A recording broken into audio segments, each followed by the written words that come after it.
connect with Bud Light. When you've got beer and football, nothing is hard. Until the other team scores. Bud Light. Easy to drink, easy to enjoy. Enjoy responsibly. 21 plus, copyright 2024 Anheuser-Busch, Bud Light Beer, St. Louis, Missouri. You want a sub freshly sliced to order? You go to Jersey Mike's. You want the perfect radio idea? You go to me. Like this. I'm a lone ninja warrior. By night, I glide unseen across the rooftops, watching my enemies from the shadows. By day, I go to Jersey Mike's, watching someone freshly slice my sub. My blade is called Shadow. His blade is a Berserba brand meat slicer.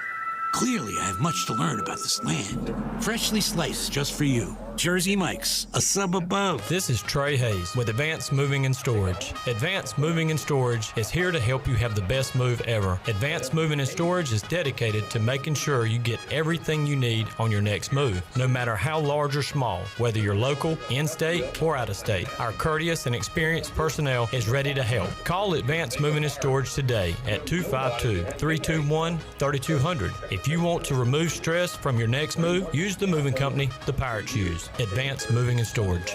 It's that time of year again. Beauty Bar's Fall into Beauty event is kicking off September 16th through October 4th. Beauty Bar offers the best service by their talented providers in Greenville for treatments such as Botox, Xeomin, filler, laser treatments, facial, medical grade skincare, and more. The staff will help you choose which treatments or products that best suit your needs. Visit Beauty Bar Medi-Spa on Red Banks Road and get all the up-to-date info at beautybarmedispa.com. Enjoy your visit, love your transformation, and go Pirates. If you're in the market for a swimming pool and you're located from the capital to the coast, Elite Pools can make it happen for you. They are the Carolina's premier fiberglass and concrete pool builder and renovation contractor. Every pool is built with the highest quality products and on schedule. Visit the Elite Pool showroom located across from Agri Supply in Greenville with fiberglass pools on site and a design center to simplify all of your pool selections. They also have a full service department with pool supplies and they provide expert water analysis. Call Elite Pools today at 689-6557 or visit ElitePoolsNC.com. For pools, think Elite Pools. Are you ready for football? Big Rock Power Sports and Marine is your complete source for recreation and marine sales and service. With a full selection of ATVs, side-by-sides, motorcycles, slingshots, watercraft, pontoons, and boats, Big Rock Power Sports and Marine is sure to have what you're looking for in everyday adventure. With 5 locations in North Carolina, Rocky Mount, Lake Gaston, New Bern, Elizabeth City, and of course, Greenville. You can find us on Facebook and Instagram or online at BigRockPowersports.com. Big Rock Power Sports and Marine. Choose your adventure. Come experience Greenville's newest theater, Golden Ticket Cinemas, located on Greenville Boulevard near Cracker Barrel. With stadium seating and reserved luxury recliners, you can enjoy the movie along with great concessions such as L House sliders, delicious wings, pizza, and hot dogs. And they even have milkshakes. You can always find great deals at Golden Ticket Cinemas such as $5.50 Ticket Tuesdays and free family movies at 11 a.m. on Saturdays and Sundays. Sit back, relax, and enjoy the show in style with luxurious amenities and top-notch service at Golden Ticket Cinemas.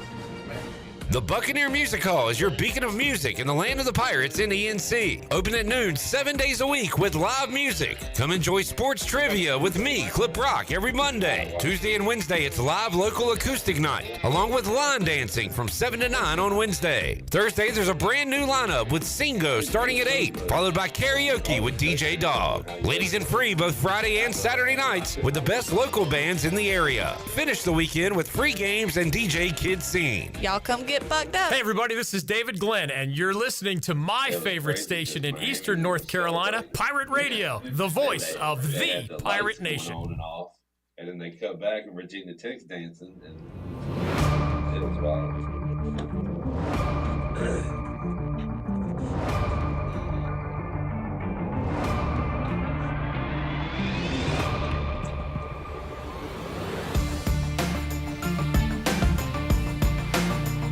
You're listening to the Bud Light Pre-Game Tailgate on Pirate Radio. Now, back to the show. All right, welcome in a Week 5 edition of Bud Light Pre-Game Tailgate. Clip Rock, Shirley Rhodes. We got Earl, we got Young Cole, and we got young Brian Bailey. I was going to say old Brian Bailey. I know that was coming. Young Brian Bailey. Yeah, he's not young, that's for sure. He ain't as good as he once was, but I'm as good once as I ever was. Looking good in the gold, BB. Yeah, a little gold out today. I'm not particularly a fan of the gold out, but we can kind of participate when we need to. There you go. We'll see what the crowd looks like today. I hadn't talked about that a lot this week, Bailey, but I guess it is family weekend, right? Yeah, I was hearing around 40 is what they're thinking, is what I've heard. I don't know if they'll get that many. If you rode through town this morning, it's a little bit different than it was for the App State game. There aren't as many people out, although there was a line at the Sheets to go into the men's bathroom that I've never seen before, so I kind of wonder what was going on there. But there's a lot of folks out this morning. Yeah, out and about, UBE, rocking and rolling. Went to the Stop Shop. Sup Dogs is rocking and rolling as well. And our chat gang, rocking and rolling here on this Saturday. Kevin is excited to be in Greenville. He is from Boston, but I guess checking out the game today. So welcome. Welcome. How do you feel about people from Boston working with one every day? There's only a couple of them that I've had to work with. They're great people, great folks.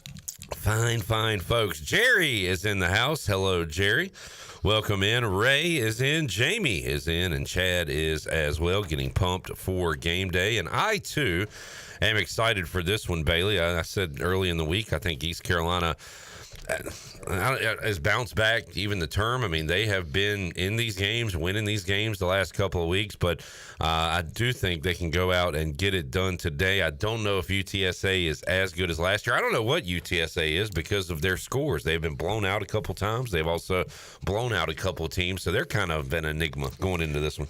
What surprised me was the Texas State game that UTSA lost 49-10. I thought that was going to be a high-scoring game for both teams. I don't know a whole lot about Texas State, but I do know that they were blown out by Texas State. Obviously, when you play a team like Texas, you're going to take your lumps at that level. And they lost that game, 56-7. Houston Christian last week, they blew them out 45-7. They're out of the Southland Conference, so they're only 1-3 on the year. I don't think they're a very good football team, so it is hard to tell just how good they are. And can you tell if East Carolina's good or not with the way they've played? At times, good. At times the turnovers really have hurt them. And defensively, I think we are a pretty good football team. But last week, that defense, I want to say got worn down, but if we trust Mike Houston, they didn't get worn down. He said conditioning's not an issue. It was an execution issue. Yeah, it was just baffling what was going on third down because, that's the money down. That's the down you have to get off the field. And it just seemed like it was an epidemic all of a sudden. It was 3rd and 6, 3rd and 9, 3rd. It didn't matter what it was third and. They were going to convert, and they did convert. Where'd they go, 13 in a row at one point? So that was the concerning factor for the defense going in. And still the Pirates had their chances.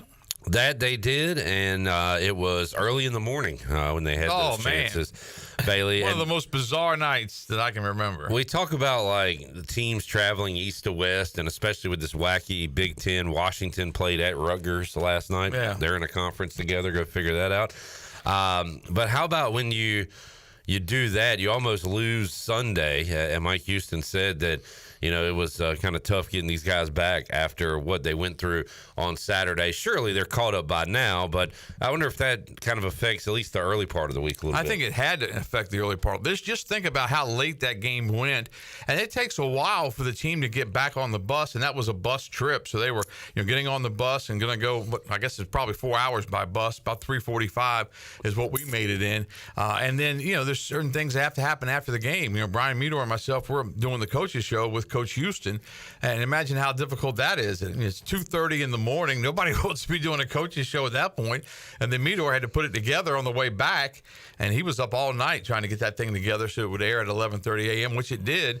And for some folks, that was the first time they had a chance to see some of the highlights because a lot of people went to bed. That's a good point.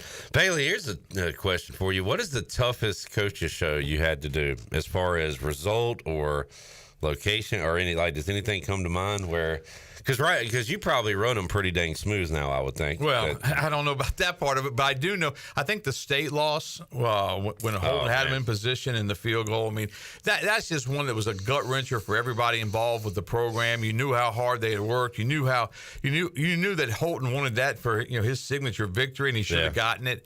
That was a hard one because that was very difficult. But there were some tough ones last year. You go 2-10, and And you can't put lipstick on a pig sometimes. You just have to say it like it is. And it was a rough year for everybody last year. And hopefully this is the turnaround. And the turnaround may start today, because I think East Carolina is a little better than UTSA. And UTSA is a much better football team when they're playing at home. And I think that's going to be a big difference there. Yeah, and I tweeted last night, and I don't know if this is optimism. I think it's very realistic, but I said, Bailey, that this is a big game today because you've got an opportunity to get to 3-2, 1-0 in conference play.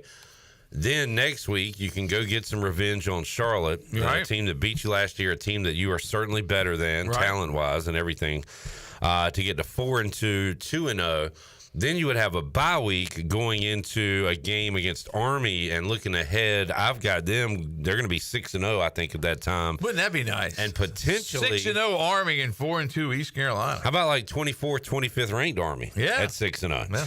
So I think a win today sets up what could be a pretty exciting October if East Carolina can take care of business on the field today, because I do think they can beat Charlotte.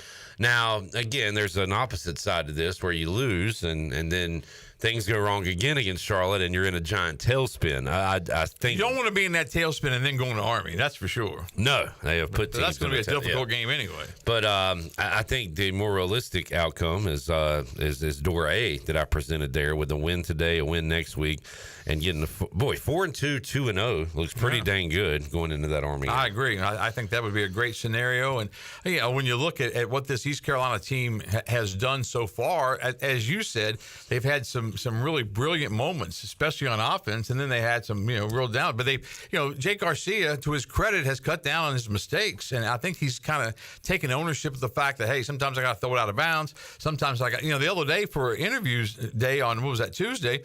He was late getting there because he was practicing sliding.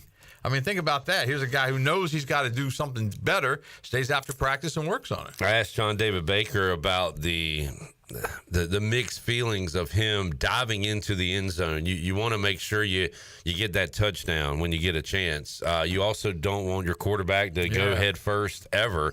So he's a guy that just wants to. And they called targeting on the Liberty defender, and then they waved it off somehow.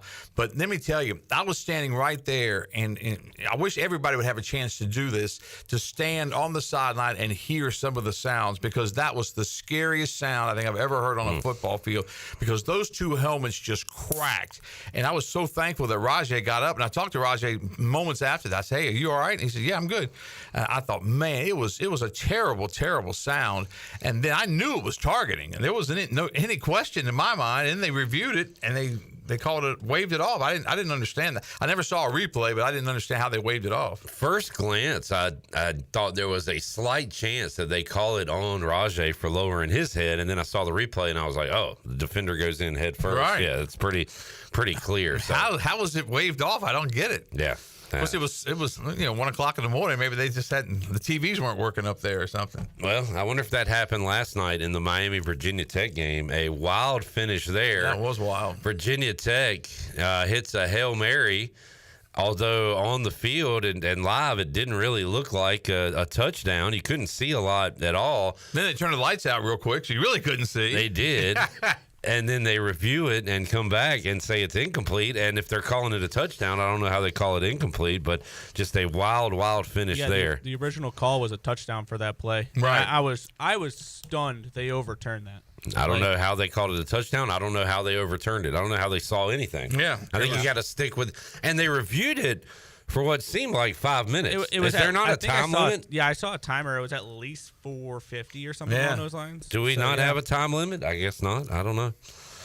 But a wild one there last night. Fun one. And also Earl Rutgers knocking off Washington last night. Yeah, they missed a field goal with the gun, didn't they? Washington? Yep. Yeah. I think they're third of the night maybe. But Rutgers undefeated here early. We've got some scoring going on. BYU putting it on Baylor early. They've already got 2 touchdowns on the board. It is 14-0. Ole Miss up 7-0 on Kentucky, and Kansas State has scored a touchdown. They lead Oklahoma State 7-0 on the Buccaneer Music Hall Scoreboard, presented by Buck. Bailey, last week, every Wednesday, Ken Watlington, myself, Chandler, and the crew rank our in-state teams. College football teams. How'd that go this week? It went Duke because they didn't play last week, and everybody else tied for last. That's how it should have Carolina got blown out. State got blown out. App State got blown out. East Carolina was in a competitive game. Who's another North Carolina team? Charlotte got blown out. Everybody got blown out except for Duke and Wake, and they didn't play. You know, it's funny. We went up to Lynchburg, Zach Kaplan and myself, and we got up there really early, and there was a sports bar across the street from the parking garage. We went up. And I walked to the other side. We were sitting outside, and I told Zach, I said, try to find us a game. Get with one of the waitresses, see if they can put a game on. I came back, and he had every remote control going crazy with all 6 TVs. He had everything on. And we thought, we'll sit here, and get something to eat, watch some games. But they weren't even competitive. It was crazy watching Carolina, what James Madison was doing to Carolina. And, it was just a wild day. Yeah, we'll see if maybe North Carolina redemption today on the football field. We'll talk to David Glenn about that. Of course, at least one North Carolina team not playing, Appalachian State, due to the weather. And these are pretty rare, Bailey. We're used to getting hit by these hurricanes by the coast in eastern North Carolina. But to see the scenes from the mountains. Just heartbreaking. Yeah, it's you really feel for them. And it's oddly enough, we're celebrating the 1999 team that battled through a hurricane and did so many great things that year in 99. And now we're looking at what's happening in western North Carolina. And App State came within, 15, 20 minutes of not playing back-to-back games. Or Liberty, yeah. Almost all you Liberty, yeah.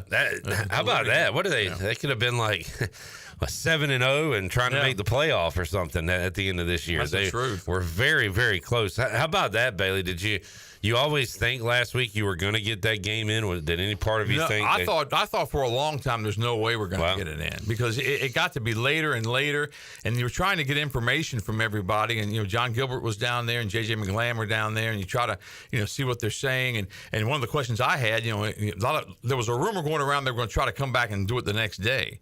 And so I asked about that, and they said, no, that's off the table. We're not playing tomorrow. We'll play tonight. And then it came down to the fact if we're not warming up before 11 p.m., we're not going to play tonight. We're going to go home.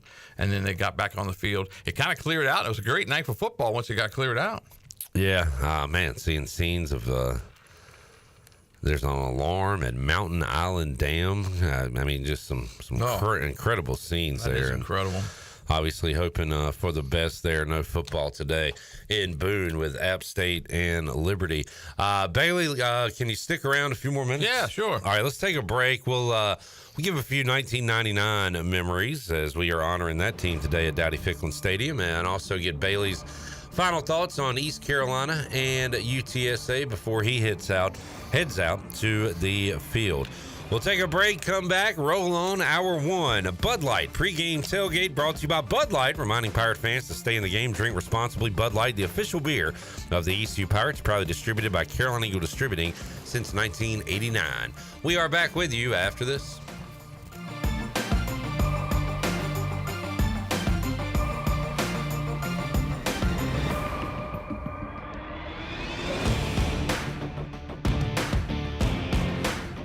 At Tiebreakers, we pride ourselves on serving big, juicy wings. I'm talking big and juicy. Our chickens are the same ones that kick sand in the other chickens' faces. If our chickens played football, they'd be linebackers. The competition's chickens, they'd be skinny little kickers. Trade those kickers in for linebackers. Join us today for big, juicy wings. All season long at Tiebreakers. Tiebreakers, with 2 locations in Greenville and on Railroad Street in Winterville. At United Bank, banking means more than financial solutions. It means rallying around the causes that are important to our customers, employees, and communities. While we have grown in size and presence, we have never forgotten our roots. By giving back to our local communities and funding business development, we help fuel economic growth. Our success is your success, because to us, this is home. Go Pirates! Bankwithunited.com, member FDIC, equal housing lender. Michaels & Gateway Cosmetic and Family Dentistry has been Greenville's premier dental practice for over 40 years. I am Dr. Chris Gateway, and our mission at Michaels & Gateway is to provide exceptional dental care with compassion, integrity, and innovation, ensuring every patient leaves with a healthy, confident smile. Doctors Michaels & Gateway are committed to providing an outstanding patient experience with every visit. Not only do we offer all your dental needs under one roof, in most cases, we can take care of those needs on the same day. Bring your smile to us at Michaels & Gateway Cosmetic and Family Dentistry. This is Aaron Williams with New Blue Service Group. Our technicians stand ready to face any challenge that time or the elements may throw at your home. Your home deserves the best, and New Blue is here to help with all of your plumbing, electrical, and HVAC needs. Facing electrical issues due to the elements? We're on it. Plumbing concerns or emergencies? We're ready to fix it. HVAC struggling to keep up? We'll bring the climate back under control. So go to callnublue.com today. Go Pirates. What's up, Pirate Nation? Kyle Gaines here from Washington Chrysler Dodge Jeep Ram. It is tailgating season, and there's no better way to tailgate than pulling up in a Ram 1500 or 2500. And we have a huge selection of Ram trucks here. You can save up to $10,000 off Ram 1500s and 2500s. We also have a huge selection of pre-owned vehicles, budget-friendly, from $599 and up. And remember, drive a little, save a lot. Go Pirates. Did you know that GUC's electric rates are the lowest in Pitt County? GUC's average residential electric bill using 1,000 kilowatt hours per month with load management is $21 lower than the investor-owned utilities and $34 lower than the local co-ops. In fact, GUC's average electric bills are still $10 lower than they were 10 years ago. Low rates with high reliability. That's the value of public utilities. That's the value of GUC. Slow ruins everything, so why not pay less for fast? U.S. Cellular's home internet gives you the speed you need for just $39.99 per month when bundled with a wireless plan with a 3-year price lock guarantee. Get fast 5G home internet made simple. U.S. Cellular, built for us. Terms apply. See uscellular.com for details. This is Brandon Tate, owner and operator of Atlantic Wireless, an authorized agent for U.S. Cellular since 1997. Visit atlanticwireless.com to find a store near you. We go beyond the call. Country Mart has been locally owned and operated for over 40 years and is your premier country store, serving the best cheese biscuits and country food around. Country Mart is open every day and has 2 locations in Bethel on Highway 11 and in Stokes on Highway 903. Both Country Mart locations are top-of-the-line fuel stations serving Shell gas, including 93 ethanol-free high-octane gas, which is the best for all you boat owners. Country Mart, fueling you up with great food in your engines with great gasoline. Go Pirates. This is Holt Nailers, and you're listening to Pirate Radio, the voice of the Pirate Nation.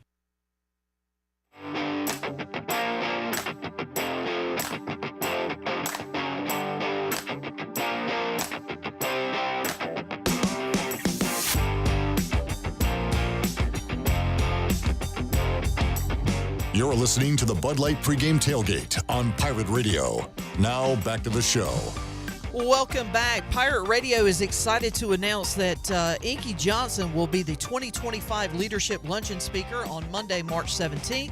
Inky Johnson is one of the most highly sought-after speakers in the world. Some of his clients include Chick-fil-A, State Farm, AT&T, the University of Alabama, the University of Texas, New York Knicks, New England Patriots, Baltimore Ravens, and Atlanta Braves. For sponsorship information, please contact Mark Alexander at 252-327-2173, or you can email him at mark@pirateradio1250.com. Now let's head back in to the Bud Light Pre-Game Tailgate. Here is your host, Clip Brock. All right, we got a taste of the Pirate Radio Tailgate Zone here in our studio. Today's pregame food. We didn't get a taste. You got a taste. That's your choice, Bailey. Oh, I know. It is out there for you right now. I'm just kidding. If you got up and left me right now live, I would not be upset. No, I'll wait. I would love to finish my plate. I thought you had a mouse in your pocket. I guess I'm the only one that took advantage of it. I don't know what everybody else is in here doing. But thank you to New Blue, who is sponsoring today's pregame tailgate out of the tailgate zone. The technicians at New Blue stand by ready to face any challenge that you are under right now as far as the elements that may throw at your home. Your home deserves the best. New Blue's ready to help with any electrical, plumbing, and HVAC needs. And today they have brought out the J3 Barbecue Competition Cook Team. Ooh. If you're looking for someone to cater your next event, wedding, or party, contact the J3 Barbecue Competition Cook Team. You can find them on social media at J3 Barbecue. They hooked us up with some Q, some chicken, some slaw, some taters, and hush puppies. So heading out there soon. I am ready for the next break. All right, so I can enjoy some more food. All right, special day today, Bailey, as we honor the 1999 Pirates, and I've had a lot of fun talking to some of those guys, leading up to this game. We've had Keith Stokes on, Andrew Bays, Jeff Carr, Kevin Monroe. You yourself talked to some of those guys. Yep. Also Kevin Miller. And David Garrard. Kind of reliving that year, reliving specifically the week kind of leading up and the game against the Miami Hurricanes in Raleigh. And just a special time here, Bailey, a time that we had a lot more things to focus on other than football, but football really helped in a way. Oh, I think it almost saved our region whenever that happened, because everybody was, working on cleaning up and trying to bounce back. And some people, weren't even starting to clean up yet. They were still trying to deal with the devastation. And it was just a surreal time. And I think it was a football game. There was a lot of controversy at the time because a lot of people say, hey, we don't need to be playing football right now. We've got other things we've got to concentrate on. But I think the decision was made, and it was a good one. We need to play the football game. The folks at NC State welcomed us to have Carter Finley Stadium, and what a game it turned out to be. The comeback in the second half and just the celebration, and I just think it gave everybody a sense of pride. I mean, some people couldn't even watch the game. They had no electricity. So it was just a crazy, crazy time. And it's even crazier the fact that 25 years later, the western part of our great state of North Carolina is going through devastation like that. It's just unbelievable. Kevin Monroe still can't believe they lost that UAB. Lost that game 36-17. They lost to Southern Miss, but Southern Miss always had ECU's number. They did, unfortunately. But that team started out so good, Bailey. 5-0, including that win against Miami, wins over South Carolina, West Virginia. But then got into conference play, slipped up a couple of times, and then, of course, ended the season with a loss to LaDainian Tomlinson LT and TCU. The second LT. In the Mobile Bowl, the Mobile, Alabama Bowl. But that team is remembered for the resiliency. And did you go to Florida when they had the award? No, we didn't go. We kept up with it, obviously, on the telecast. But that was just a big event for them, too, was, getting that award from the Disney folks. And it was just I remember the videotape. We submitted some of the parts of the videotape that they ran, and it was, when you see that devastation, and some of those players came back to nothing. I mean, they basically had to build from scratch. And Meador said they went in David Garrard's apartment, and they could see the water line at the top of the wall, basically, or whatever, and everything just destroyed. So crazy, crazy time, and a time we'll always remember here if you were a part of it in Eastern North Carolina. We fast forward to today, Bailey. East Carolina trying to get to 3-2, kind of set up what this win today could mean for this team moving forward, with Charlotte on deck and a bye week after that, and then Army. And right now, it's those military academies on top of the American. How would Army that and be? Navy. Their first year together in the league, and they play 1 week for the championship in the American, and play the next week in the traditional game. In the traditional game, yeah. So that would be crazy. And then didn't they both have a bowl game to go to? So they've got a lot of football. Of course, there's a lot of football still to be played, but I think I said it when Navy got in. I've said it with Army. I mean, it's a great for the American to have the service academies as a part of our league, and I think that really solidifies the American Athletic Conference, having Navy and now having Army. And who knows, maybe Air Force in the future. Could happen. Because there are things happening right now when it comes to conference realignment. Can't figure all this stuff out. But the American is they're committed together. Unless somebody has a bigger, better offer. That's exactly right. That's what I was thinking about this week when they came out with those statements. But it's good that the Memphises of the world and and UTSA was part of that foursome, I think. So it's good that everybody's staying put for right now in the American. Yeah, until that next big carrot comes along. Yeah. Speaking of Memphis, I think this is going to end up being a wacky league in the American. Memphis falls to Navy. It looked like Memphis might be the kind of team to beat. Who's next in line to go down? UTSA and Tulane were up there with Memphis. Got a crucial game today, I think, Bailey. In fact, going on right now, South Florida and Tulane. So both of these teams are 2-2.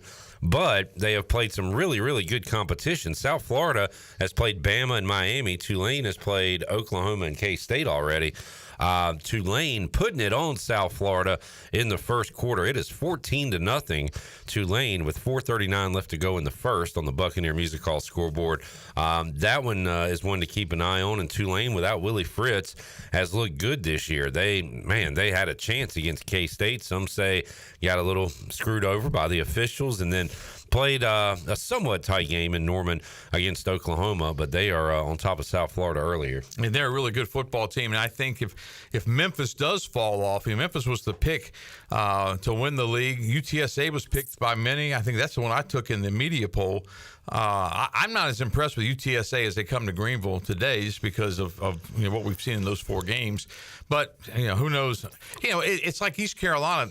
They kind of knew with a new quarterback, a new offensive coordinator, a new offense, it was going to take some time. The frustrating part is that they look so good early, and then they can't finish. And I'm telling you, if they get off to that 16 or 17-0 lead, everybody, all those 40,000 fans are going to look at each other and go, here we go. And I wonder psychologically how you're able to talk to your players and to get them over that hump. I mean, it's got to be in their head somewhere if that happens. Now, if UTSA scores first and you come back and tie it and you get into one of those games, but if they get off to a big lead again, you got to wonder what's going to go in between the ears. Yeah, and I got to think the guys out there playing believe they're going to win. Oh, but yeah. I just wonder how much, because Liberty is out there down 17-0, thinking they're going to win that game. Should have been worse. Right. The Pirates get the interception, go down, miss a field goal, and it kind of felt like the momentum shifts there. But Liberty has now won how many games in a row? Like the regular season? So I think that was 16. They expect to win, while East Carolina's hoping to win, but are they expecting to win? I don't know. You almost got to change the mindset. You almost got to tell your team, hey, we're down. I know it says we're up by 17. Pretend we're down 14 or something. And John David Baker talked about that this week. He said, some teams, when you start winning, it's contagious. And you're thinking every single game, like the 99 team. I'm sure they were in that game with UAB, and even when they were down, they were thinking they were going to come back and win. But this Pirate football team in 2024 hasn't gotten to that point yet. And it's a lot about maturity. It's a lot about experience. And maybe today's the day they get over that hump. Bailey, a familiar name at quarterback for UTSA, McCown. Yep. From the McCown quarterback family. Owen McCown was 18 of 25 for 226 yards and 3 touchdowns against Houston Christian last week. His dad is Josh McCown, 18 years in the NFL. Played for all kinds of teams. You want to try to figure out who he played for? He played for Arizona, Detroit, Oakland, Miami, Carolina, San Francisco, Chicago, Tampa Bay, Cleveland, the Jets, Philadelphia, and Houston. And currently he's the quarterback coach where? Don't know. With the Vikings, Minnesota Vikings. All right. Well, he's having a success because they are off to a great start. Good start, yeah. Bailey will let you run. Right. Your Cowboys getting a win on Thursday night. Man, that was a hard night for me, trying to do touchdown Friday on a Thursday and trying to will your team to a victory over the juggernaut Giants. But they got it done. Did you watch Jaden Daniels Monday night, Bailey? Who's this again? Okay, yeah. Okay. You can pretend that you're not worried. Is it RG3 again? No, he looks. I tell you what, RG3 2.0. As much as I don't like that team, he was really good, and he may be really, really, really good. Maybe a thorn in the sides of the rest of the teams for a long time. He looked good. I hope so. He was awesome on Monday night. We'll see. And I think that NFC East is winnable. Oh, there's no doubt about that. For you, certainly, for Cole's Eagles, and even maybe for my team. Yeah. We'll see if we can play any defense Sunday against Arizona. All right, Bailey, we'll let you get out to the fields and maybe enjoy some barbecue. Sounds good. We're going to get some. Check out the folks at J3 Barbecue cooking today at the Pirate Radio Tailgate Zone. thanks to New Blue. Shirley, do you have David Glenn's number? Can we get him on the line? I believe I've sent it to you in a previous week. See if you can find that. Bailey, you are free to go if you'd like to, sir. Sounds good. So we'll look at some scores going on around the country. Navy up 7-0 on UAB. We just mentioned Tulane up 14-0. My goodness, BYU 4-0. They have gone into Waco and have jumped on Baylor. It is 21-0 in the first quarter of that game. And no resistance right now from Baylor as they go for it 3rd and 9, and they will get the first down and more as they try to get back in this game. Safe to say my Baylor -3 is dead, right? Yeah, I was on that one too. You can get them live at +15. What are you looking at, Earl? Is this 12 o'clock window? What do you got? I have, unfortunately, Baylor -3. I got NC State -6.5. And they are down. They are tied 7-7. Okay. Touchdown. I got Oklahoma State +4.5. They're currently down 4. And I got Maryland +7, who are down a touchdown. All right. Indiana up 7-0 on the Terps. Nebraska, Purdue scoreless right now. Western Kentucky, the Hilltoppers, who knocked off Northern Illinois last week, I believe. They are up 7-0 on BC. As they we beat look, Toledo last week. Western Kentucky. They beat Toledo last. Well, who beat Northern Illinois? That would have been Buffalo. They were 14-point dogs and won outright. Buffalo. Thank you for that, Earl. All right, let's head out to the Big Rock Power Sports Live line. Joining us, DG, David Glenn, back here on the Bud Light Pre-Game Tailgate. David, how you doing, man? I'm doing great, Cliff. Good to be with you again. Welcome in. And, David, every Wednesday we have Ken Wadlington from WNCT Channel 9 on, and we rank the football teams in the state of North Carolina.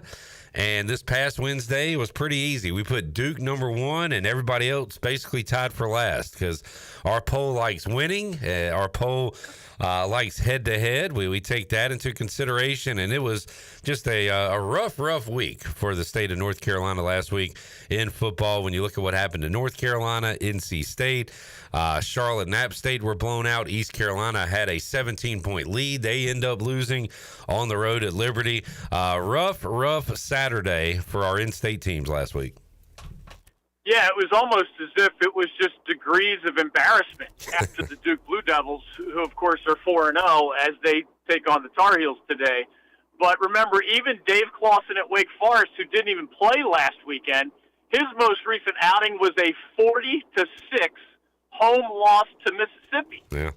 So whether it's ECU or Charlotte or App State, they didn't just lose to South Alabama. They lost at home by a lot on national TV, and that's at a school where, much like East Carolina, football matters more than anything else in the athletic department. So Sean Clark at App State is getting some friction from his own fan base, and of course the Tar Heels being given up 70 at home to James Madison has a lot of people howling at Mac Brown in Chapel Hill.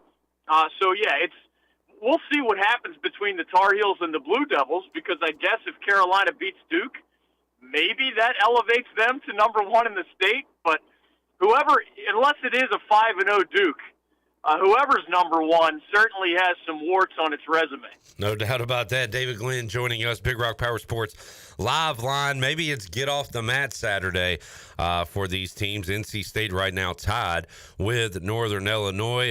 DG, what's your take on C.J. Bailey? We hadn't talked to you in a couple weeks, so a lot has transpired there with the Wolfpack, of course, getting blown out again, this time on the road at Clemson today, hosting Northern Illinois, who was the talk of the town just a couple of weeks ago. But what's your take on C.J. Bailey taking over at quarterback for State? Well, I think the reality is that even in the age of the transfer portal, most backup quarterbacks are a backup for a reason. And it doesn't mean they can't play. It varies from school to school. But, when UNC had to go to its backup, Connor Harrell, he was not ready, and now the Tar Heels are on to their third stringer. At NC State, ideally, C.J. Bailey would have redshirted this season. He's a true freshman. He's from a small school in South Florida. He was not super highly recruited, so they would have loved to have him just watch and learn behind Grayson McCall the Coastal Carolina transfer for this season. Maybe just letting men mop-up duty was the original plan. And, of course, that's out the window because of McCall's injury. So I do think that whereas his final numbers, C.J. Bailey, in that devastating loss at Clemson were okay, I think it's also fair to remember that that was Clemson Tigers 45, NC State 7 at the half. And sometimes the final numbers are misleading. The real litmus test of that game was the first half. And after that, Dabo Swinney kind of called off the Tigers, so to speak, and then C.J. Bailey put up some better numbers. So he's an intriguing talent. I mean, 6'6", 190, and he was very successful in high school at a prominent small school private program down there. But, you know, most true freshmen, unless you're Phillip Rivers back in the day for NC State, it's like 90% of true freshmen need to watch and learn before they're ready to win big games. But he's been thrown into the fire at NC State, just like we've seen from some other QBs around the state and around the region. David Glenn joining us here on the Bud Light pregame tailgate. David, is East Carolina and UTSA get ready to go at it at 4. We'll talk about that one in a moment. North Carolina and Duke will kick off at Wallace Wade Stadium. Really feels like, and I don't know the personnel like you do, but feels like Duke 4-0, North Carolina coming off that embarrassing loss. Feels like a North Carolina bounce back today. Duke is a slight favorite, 1-point favorite, total in the mid-50s. But what's I don't know, what's your radar saying for North Carolina and Duke today? Mac Brown taking his team now into Durham. Here's what makes it unpredictable to me is that neither Duke nor UNC has a very good offensive line. And that just makes for unpredictable offense. And, you know, Malik Murphy, the Texas transfer, has not been great at quarterback for Duke. But when they've needed him in close games, he has delivered some big throws. Meanwhile, at Carolina, obviously they lost 70-50 to James Madison. But in the process, they actually might have found a quarterback. And it's a crazy story. A guy named Jacoby Criswell is midway through his 5th year of college and may have just broken through last week with some big throws against JMU. He looked like a more accomplished, confident passer downfield than either Max Johnson or Connor Harrell, the other two guys the Tar Heels have tried this season at quarterback. And this is a guy who transferred away from the Tar Heels year before last to his home state of Arkansas, played kind of as a backup for the Razorbacks, and then transferred back to UNC because he saw the possibility of playing time there, you know, obviously with Drake May off to the NFL. So sure enough, here he is plugged in there.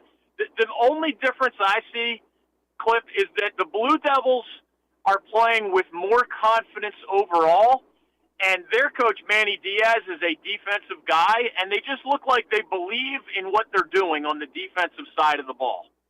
Now, Carolina has an All-American running back in Omarion Hampton, and they might have just found their quarterback. So, you know, whereas Duke's defensive numbers are really good, 15 points per game, that came against schools like Elon and Northwestern and Middle Tennessee and UConn. Not one of those teams has a dynamic offense. If Jacoby Criswell really is ready to take over at quarterback, well, then maybe this is the first dynamic, well-balanced offense that the Blue Devils have faced this year in their being their 5th game. Or maybe the Devils can expose the Tar Heels. They have a brand-new offensive line. To me, that's the number one thing to watch. Can Duke's confident defense exploit a UNC offensive line that has 4 new starters? If they can do that, Duke's going to be 5-0. If the Tar Heel offense somehow finds balance and keeps Duke's defense off balance, well, and that would be the way for Mac Brown to continue his dominance over the Blue Devils. For those who forget, man, he's won a lot of consecutive games head-to-head against Duke, dating back to his first tenure at Chapel Hill. David Glenn breaking it down here on the Bud Light pregame tailgate. Duke, North Carolina coming up at 4 o'clock. 30 minutes before that, Louisville and Notre Dame kick off on Peacock. Louisville 3-0. Notre Dame 3-1 have seemed to have bounced back a little bit after that stunning loss to Northern Illinois. Also last week, our cross-country showdown in the ACC was Cal, Florida State, and finally the Seminoles get a win in Tallahassee last week. This week it's Stanford at Clemson. Stanford making the trip to Death Valley. That's 7 o'clock on ESPN. 8 o'clock Florida State will be at SMU. David, any thoughts on these? I mean, Louisville, Notre Dame, looks like that one could be fun in South Bend today.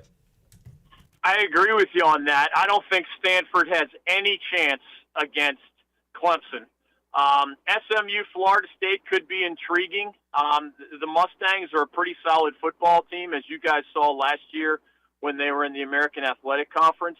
But I would pick Louisville, Notre Dame out of that group of games as the most intriguing.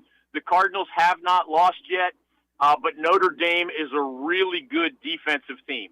The Irish's offense is a little harder to predict, but the fascinating part of that matchup to me is that Jeff Brom, the Louisville head coach, who's a former Louisville quarterback himself back in the day, he's kind of a quarterback whisperer type, and he always comes up with good offenses, even when he doesn't have an elite quarterback. And he has a seventh-year senior named Tyler Shuck, who is completing like 70+% of his passes and just is incredibly efficient so far. Sometimes against inferior opponents, but the Louisville did beat Georgia Tech last week. So that Louisville offense against that really tough Notre Dame defense, that'll be fascinating to me. I would guess the Irish would win on their home field, but I'm really curious to see how that plays out, especially when the Cardinals have the ball. And this is all coming off what we saw last night, David. And I'm interested, does anything come out of this with that final call, Miami and Virginia Tech? Virginia Tech hits a pass play at the end, a semi-Hail Mary, I guess, with three receivers in the area. A Hokie comes down with it. They call it that way on the field anyway. I couldn't see it live that it was a catch. I couldn't see that it wasn't a catch when they went to review it. It was just a crazy scene down there in Miami. But they say incomplete. Number 7, Miami survives 38-34. And interested to hear what the talking heads have to say after that one, because, again, I don't know how you called it a touchdown, and then I don't know how you overturned that touchdown there at the end. Yeah, I feel the way you just described, basically, because the way the rules work, either Felton, the Virginia Tech receiver, who made a heck of a leap and appeared to come down with the ball, either Felton had possession of the ball when he came down, which makes it a touchdown if that's the case, or any player who was already touching out of bounds, who was also touching the ball, that ends the play. And at one point, there was a Miami defender whose bottom was on the end line and who was touching the football. Now, did the catch happen before? Was the catch completed before that happened? I don't know. And then it got more complicated because the Miami player kept fighting, and then the ball spun out. And that's why the Hurricanes players all started to celebrate. My bottom line is, I didn't see enough to overturn anything. I'm with you. I don't know. You have to make a call, right? But I don't know how they had confidence in their original call. And, man, we could dissect that video like the Zapruder film, and I'm not sure we're going to have a final answer on video review, but certainly nothing that rose to the level of, incontrovertible evidence that they had gotten the original call wrong. David Glenn joining us. That was a wild scene last night in Miami, but the U coming out with the victory over Virginia Tech. Fun game last night in Miami. All right, David, East Carolina, 2 weeks ago against Appalachian State. They are up 16-0, cruising after a Savone Revel pick six. Places hopping. They end up losing that football game. Last week, they had the long delay. They come out red hot. They go up 17-0. They get a pick and are driving for 24-0. Have to settle for 3. They end up settling for 0. They miss a field goal. It stays 17-0. Liberty comes back and wins that game. So if you're a Pirate fan, no lead is safe right now. We'll see if they can continue their good first quarter ways and then somehow try to continue it throughout the game. But that has been the issue with this East Carolina team the last couple of weeks. That's why their record is 2-2 when they face UTSA today. DG, give us your first quarter report on the 2-2 Pirates right now. Yeah, I'd say it's a step in the right direction given last year's 2-10 disaster. And the defense has looked good more often than not, but obviously was not able to hold on to those leads that you mentioned, which is very disappointing. You would know more about UTSA than I would. I follow the Pirates pretty closely, but I don't follow all of their opponents super closely. I was shocked to learn that UTSA has averaged almost 10 wins a year in recent seasons, which just took me by surprise. So it's obviously a quality program that ECU is dealing with today. We'll see if it's a quality team. But these are the kinds of games you have to win, right? The Pirates have had harder games previously, including that trip to Liberty, which has been amazing under Jamie Chadwell. And they have harder games ahead. So these are the kind of, to me, coin flip games that you have to win if you're going to get to 6 or more victories, which is what Pirate Nation is demanding of Mike Houston and his staff after that, just debacle of 2-10 a season ago.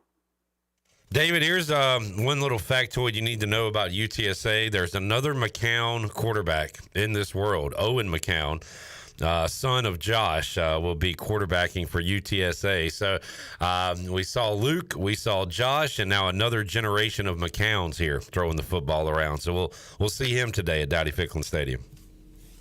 Yeah, I'm sure quarterback play is going to matter a lot, right? Yeah. I mean, we've seen the best and the worst of Jake Garcia. Yeah. The Pirates need the best from that depth chart at QB if they're going to win. DG, always enjoy the chat. Enjoy your football Saturday, man. If people want to hear more from you, you're doing big things. Love how accessible your program is on YouTube. So tell everybody what you got going on.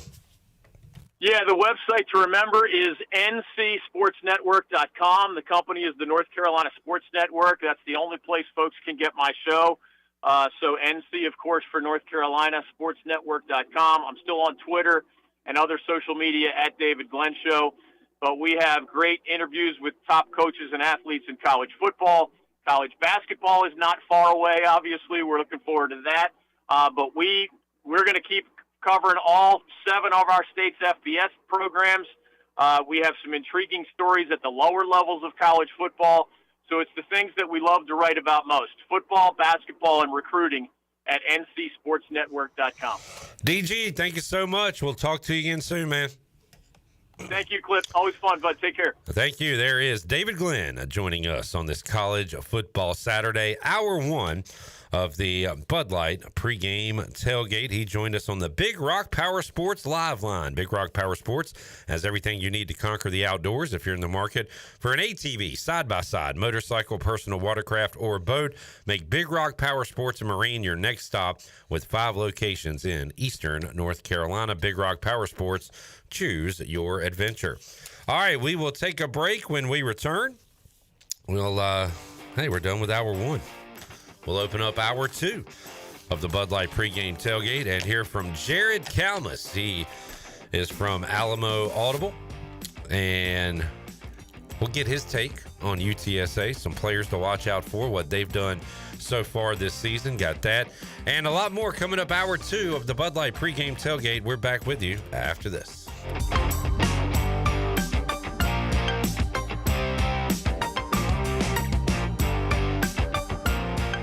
Washington's favorite place to eat and where all the locals go is down on Main Street. Down on Main Street's famous weekday lunch specials are only $7.99. Stop by for the house salad with grilled chicken, the half club sandwich with chips, or everyone's favorite, the fried shrimp plate. After work, Down on Main Street is the perfect spot for dinner and a drink on the patio. Join Down on Main Street every Wednesday for half-price wings from 4 to close. Down on Main Street in historic downtown Washington. Go Pirates!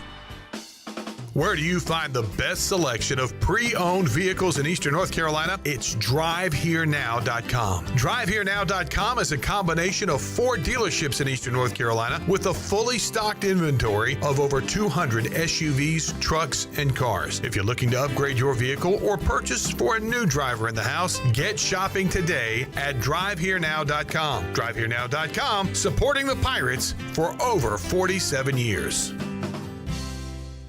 Hi, I'm Walker Allen Volova, and I'm with CopyPro. CopyPro has been locally owned and operated here in Eastern North Carolina for over 50 years. CopyPro is the leader in office technology. Does your business struggle with keeping printing costs low or producing professional documents? Here at CopyPro, total satisfaction is our #1 priority. We have a variety of solutions to help reduce your printing expenses and make your business more productive. Call us today at 1-800-682-6558 or online at copypro.net. CopyPro, we are the professional office systems people.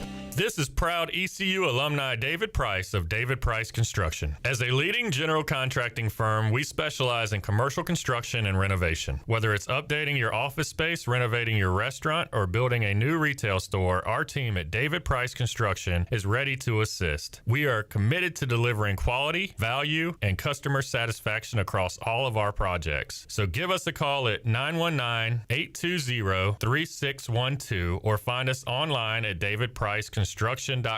Go Pirates. I'm Caleb Stroud, the founder of Stroud's Marine. I grew up on the water and I've loved boating my entire life. In 2012, I decided to give back to the marine community by creating a way for boaters to order pre-owned salvaged marine parts online. Stroud's Marine was born to offer incredible prices and unparalleled customer service. We stand behind every part we sell, and our mission is to save you money and get you back on the water as quickly as possible. Visit StroudsMarine.com today for more information. Stroud's Marine, your best source for salvage outboard parts.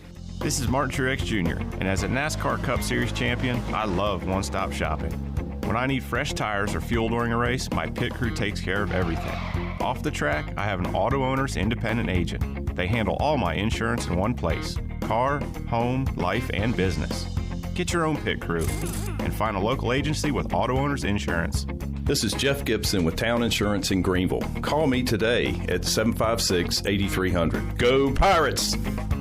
This is Dr. Chris Barsani from Orthopedic Season Sports Medicine Center. Our practice has been caring for the athletes at ECU and the residents of Eastern North Carolina for more than 35 years. Whether it's treatment for your sports injuries or it's time for that joint replacement, Orthopedic Seats provides the latest in operative and non-operative orthopedic care. We also offer on-site physical therapy and MRI services as well as walk-in urgent care on the weekends from 10 a.m. to 2 p.m. Call us at 757-BONE or visit us online at orthoeast.com. Go Pirates! Want to make your day better? Order a Papa John's pizza. Get an extra large, one-topping New York-style pizza for only $10.99. Made into 8 foldable slices, perfect for sharing or not. See, things just got better, and you get to eat pizza. Hey, Pirate fans, Papa John's is an MVP move for game day or any day. Place your order online at papajohns.com and sign up for Papa Rewards. Papa John's, better ingredients, better pizza. Go Pirates! This is Pirate Radio, WGHB Farmville, 1250 at 92.7 FM Greenville, WDLX Washington, 930 and 104.1 FM Washington.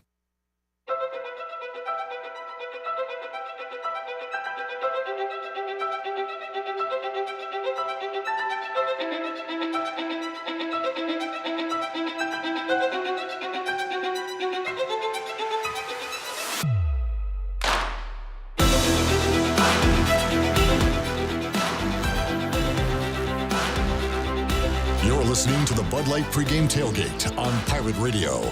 Now back to the show. Now with the Pirate Radio Scoreboard, here's Shirley Rhodes. All right, in the second quarter, BYU has jumped out to a 27-7 lead over Baylor.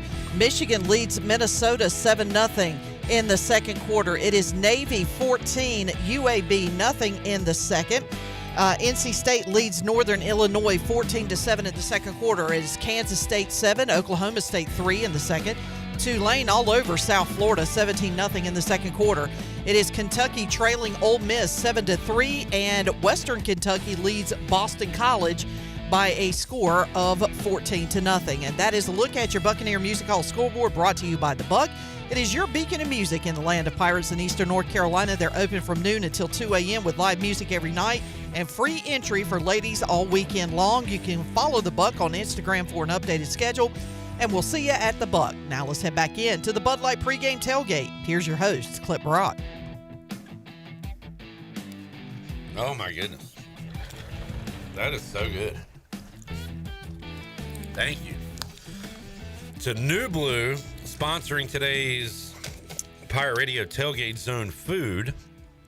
Did you inhale yours? Yes. Contact New Blue. CallinUBlue.com, New Blue Service Group, where we are redefining service excellence. They brought out the J3 Barbecue Competition Cooking Team. For catering or events, reach out to the J3 Barbecue Cook Team on social media at J3 Barbecue. Holy moly, that is good barbecue, chicken, slaw, taters, hush puppies. And I was missing hush puppies out of mine. Hush your mouth. I think I got some in my box if you want to grab one or two, Shirley. Okay. That is fantastic. Thank you, New Blue. Thank you, J3 Barbecue Cook Team. All right, let's move along here and let's hear from the head man, Mike Houston, what he had to say. His final media opportunity is Wednesday, and we caught up with Coach Houston on our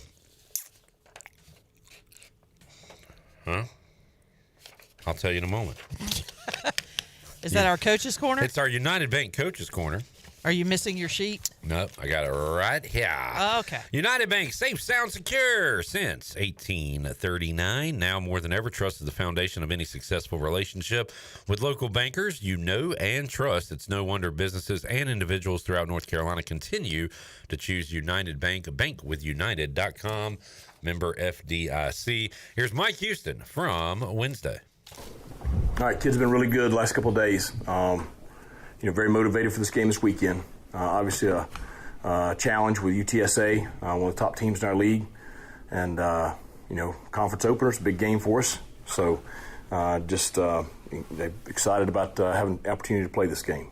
Before we get into questions and stuff, I just want to everybody saw the announcement yesterday that the Clark family has stepped up with the largest gift in the history of the Pirate Club. And I just want to thank, Bill and Lance and Heath and the rest of the family for their commitment to ECU athletics. They've been instrumental and supportive, ever since I've been here, and I'm sure they were long before that too. But their family has obviously done a lot to positively impact our student athletes. Questions? Going off that, what does it mean to finally have the funding? I know the building won't be constructed tomorrow, but just to have the funding for it. We could have sure used it so far this year. It's going to be a game changer for our entire athletic department. You're talking about no more issues with finding space if there's inclement weather. And, we practice in the rain, but lightning, just like that game the other night, there's nothing you can do. And, the schedules are so tight with classes and everything that it puts a pinch on everybody. I mean, it's not any outdoor sport needs that facility. And then you talk about the impact that it will have, preseason camp, our walk through tomorrow morning. We would do it indoors, recovery. We'll be able to do a lot of stuff in the winter in it. Other teams will be able to use it. It's obviously going to be a huge recruiting piece. I'm sure it's going to be used on game day for the Pirate Club events. It's going to be used for different functions, fundraising-wise, and different functions of the community. So this is a great facility that will be a huge asset for our football program, but it's going to be a huge asset for this entire community and athletic department. Coach, obviously you want Rajay to finish the play, but the rule is if the elbow or knee is down, play's over. Right. Did you agree with that call? If not, do you send it in? I know it doesn't do anything after the fact. Well, first, it's Conference USA officials, so, I don't really have anything, that I can send to them. Our footage did not show, the shots that we were seeing on the Jumbotron the other night. But at the end of the day, and we talked about it, it's, we are the ones that hand the ball to the official. Don't let anybody else hand the ball to the official. That's the way you avoid that. Nobody feels worse than Rajay does, and I promise you he's been on it this week because it means a lot to him that he be a guy that helps us win. He never does anything to hurt us. And so he owns that, but it's on us too. Coaching staff wise, we start every Tuesday practice with ball security. But I think that we got to continue to just hound them during practice, and the kids have got to be really on it during practice. And even you get tired, you got to be making sure that if you're in traffic, you're locking it up. And so it's a group effort that we got to make sure we eliminate those situations right there that hurt us. Jake obviously throws the ball pretty hard. Do y'all talk to them all about taking some touch on the shorter passes, or is it more just that it's the receiver's hands, they expect them to catch it? Well, I think it depends on the situation. Some of the tight windows he puts it in there that you can't take anything off of it. I've seen that before where a quarterback does not have the arm strength and he can't fit it in those windows and he tries to, and it's a pick. Certainly there are some passes that are touch passes and some passes that you got to put it on there. And so it's just, continuing for him to, get on the same page with the receivers and feel better with the receivers. But, those the other night, like that fourth down deal, it's a tight window right there. He has to put it on the receiver. If he doesn't, they're going to break it up or they're going to pick it. So, the one on the pick, that was a touch pass, right over the shoulder, right where it should be. So it just depends on the pass. UTSA hasn't really played close games. It's a little tougher to study film when they've had blowout wins and blowout losses, and they look so different probably from weeks 1 and 4 than they did weeks 2 and 3. Yeah, the thing is you play in the University of Texas, the number one team in the country, and arguably them or Georgia is the most talented team in the country, and it's tough against that. But here's the thing I know UTSA from last year. They have a lot of the same guys.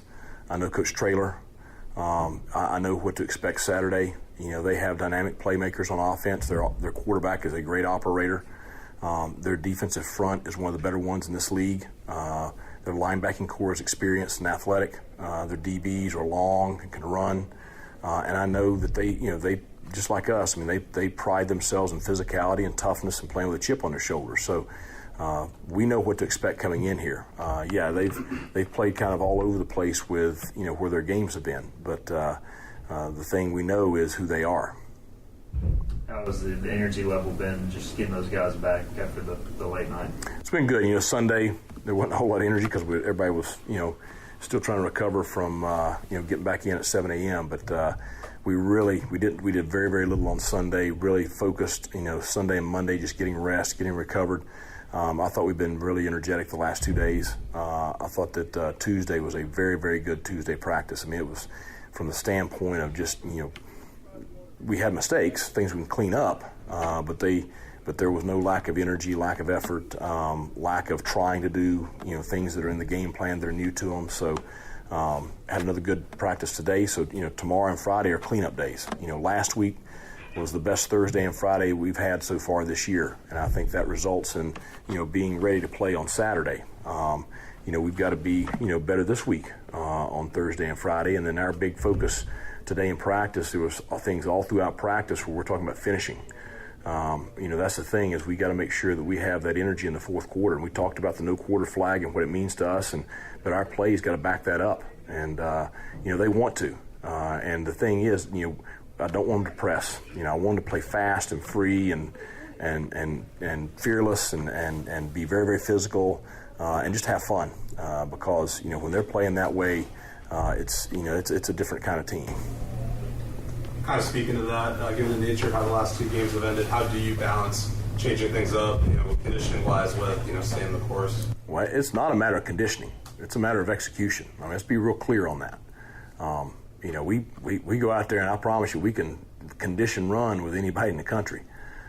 We got to play better. We've got to make fewer mistakes. It's keeping keeping momentum. It's, keeping that positive energy. It's, having confidence. It's making the play.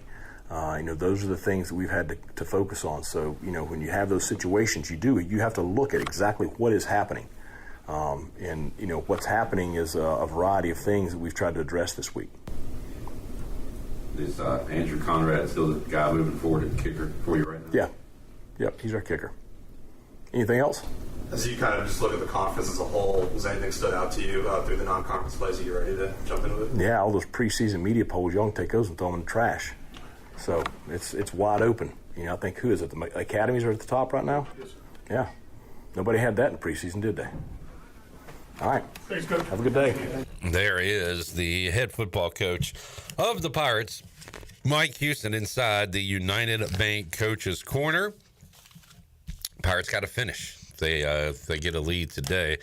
Also said it is execution, not conditioning, at the end of the games, when East Carolina has been giving up these leads and not been doing their part offensively to extend those leads. We'll hear from Jared Kalmus in a moment, get the plan for UTSA, get to know the enemy a little bit on our advanced moving opponent preview. But right now, let's hear another Bailey breakdown as we go inside the Papa John's Pirate preview. Here's BB.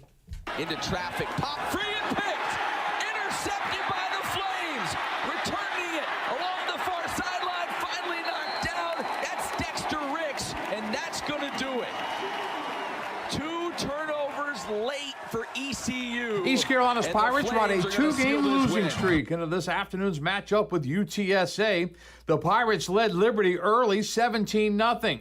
But just like against Appalachian State, the Pirates couldn't hold on to a big lead. Obviously, that's a huge concern for Pirate head coach Mike Houston. Well, I think it's a combination of several things. I think, it is a combination of you playing a quality opponent. Okay, you knew that they would get themselves back in it. When you jump out to that lead, but it's still early, 4 quarters is a long ball game. So you got to keep playing. The thing we got to do a better job is we got to do a better job of finishing drives, especially in the second half. And just like we just talked about, we got to do a better job of getting off the field on 3rd down, especially in the second half. Garcia, pressure comes, hit, gets away. He has a chance to take it in, and he does. He spun out of the sack and then lowered the shoulder to finish off the run. And ECU. Sometimes it's just a case of not knowing how to win a football game. The Pirates were 2-10 last season. Sure, they've changed plenty of parts, but getting that winning mentality sometimes takes time, according to the quarterback, Jake Garcia. Yeah, you just have to have that winning culture, and I feel like the guys around here, we definitely have the mindset, and we're just got to keep pushing. So I definitely want to stand up in front of the team and talk to them about it. Just that, I've been different places, and I've seen it before where things didn't go well. And I've seen it where things go well, and winning is a belief. Winning is a belief. So we just have to keep going, and I definitely think that we have that in this room, but just have to keep pushing it. This is a step forward, a 45-7 win over an FCS opponent in Houston Christian. UTSA comes into this week's game with blowout losses to Texas and Texas State. The Roadrunners do have wins over Kennesaw State and Houston Christian. UTSA coach Jeff Traylor with his thoughts on the Pirates. They just do some things schematically that give you fits, and they do a really good job. And he's had the #1 defense in the league, last year, and I'm sure that statistically they got to be up there again this year because they create chaos on defense. So they're a tough football team. They lost a heartbreaking game to Liberty where they were up 17-0. Then they lost a heartbreaking game to App where they were up 16-0. So they get off to really fast starts, and they haven't been able to hold on late. So I know that's what Mike's working on, and they're trying to clean all that up.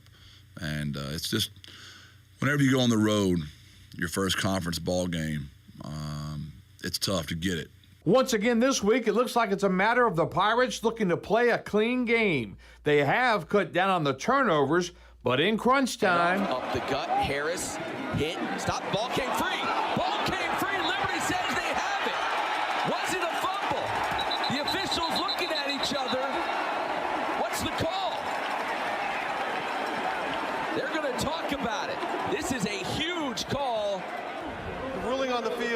fumble recovered by the defense. A fumble recovered by the Flames. And it is the start of conference play.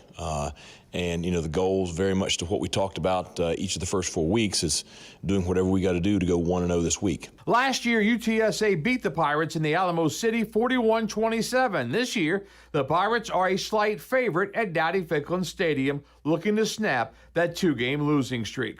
For the Papa John's Pirate Preview, I'm Brian Bailey. All right, thank you, BB. Papa John's Pirate Preview. Pirate fans, Papa John's MVP move for game day or any day. Place your order online at papajohns.com. Sign up for Papa Rewards. Papa John's, better ingredients, better pizza. Go Pirates.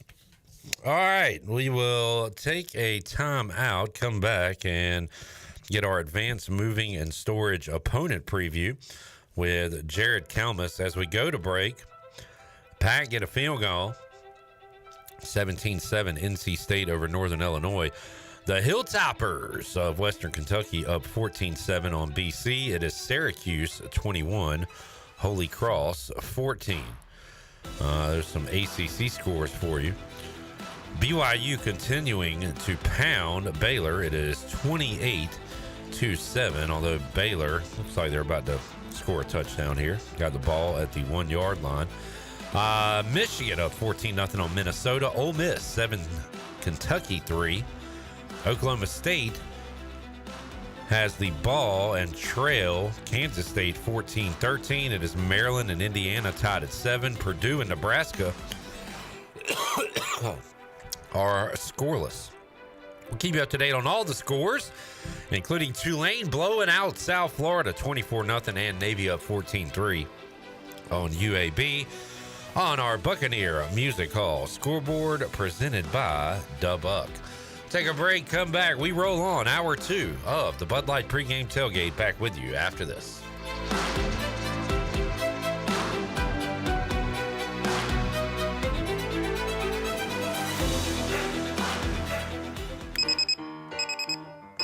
Some days you hit snooze, but not today.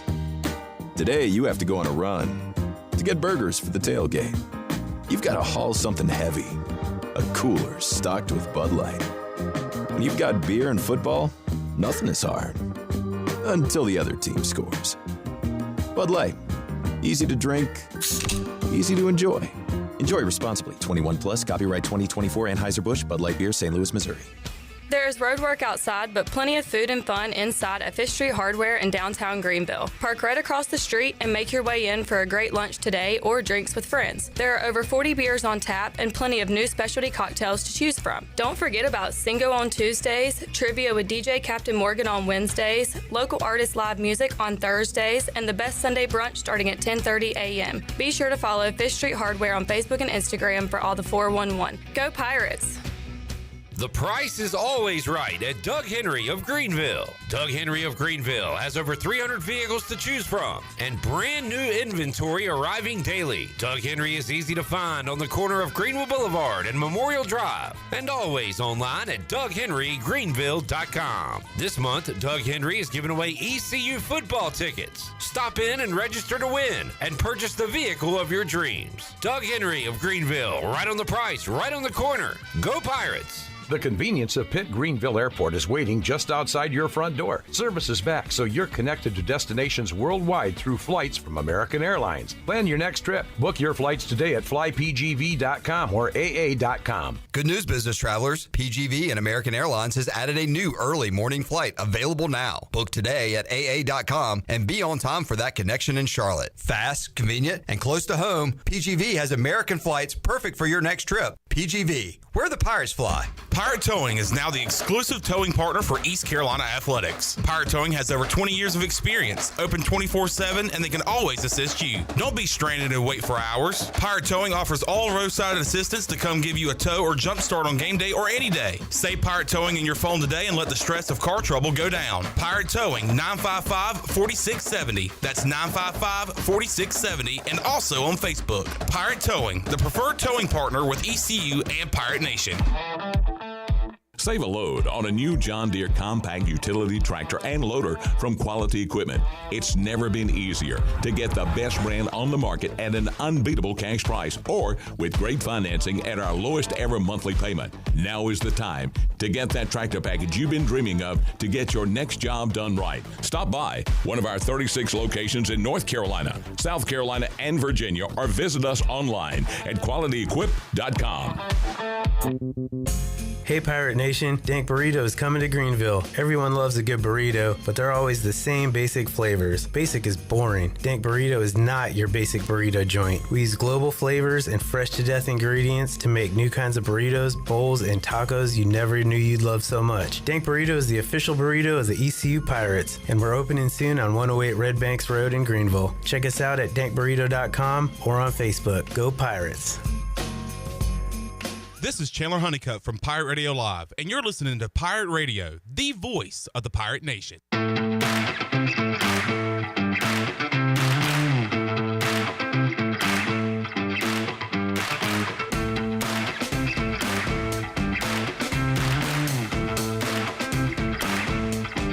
You're listening to the Bud Light Pre-Game Tailgate on Pirate Radio. Now, back to the show. Welcome back. Need cash fast? National Finance Company is here to help. For over 50 years, National Finance Company has been the small loan specialist with loans from $1,000 to $5,000 with low payments to meet your budget. We're in the business of getting you the cash you need today. Apply online for a loan at one of our convenient branch offices and get your money as fast as today. It's easy to get the cash you need.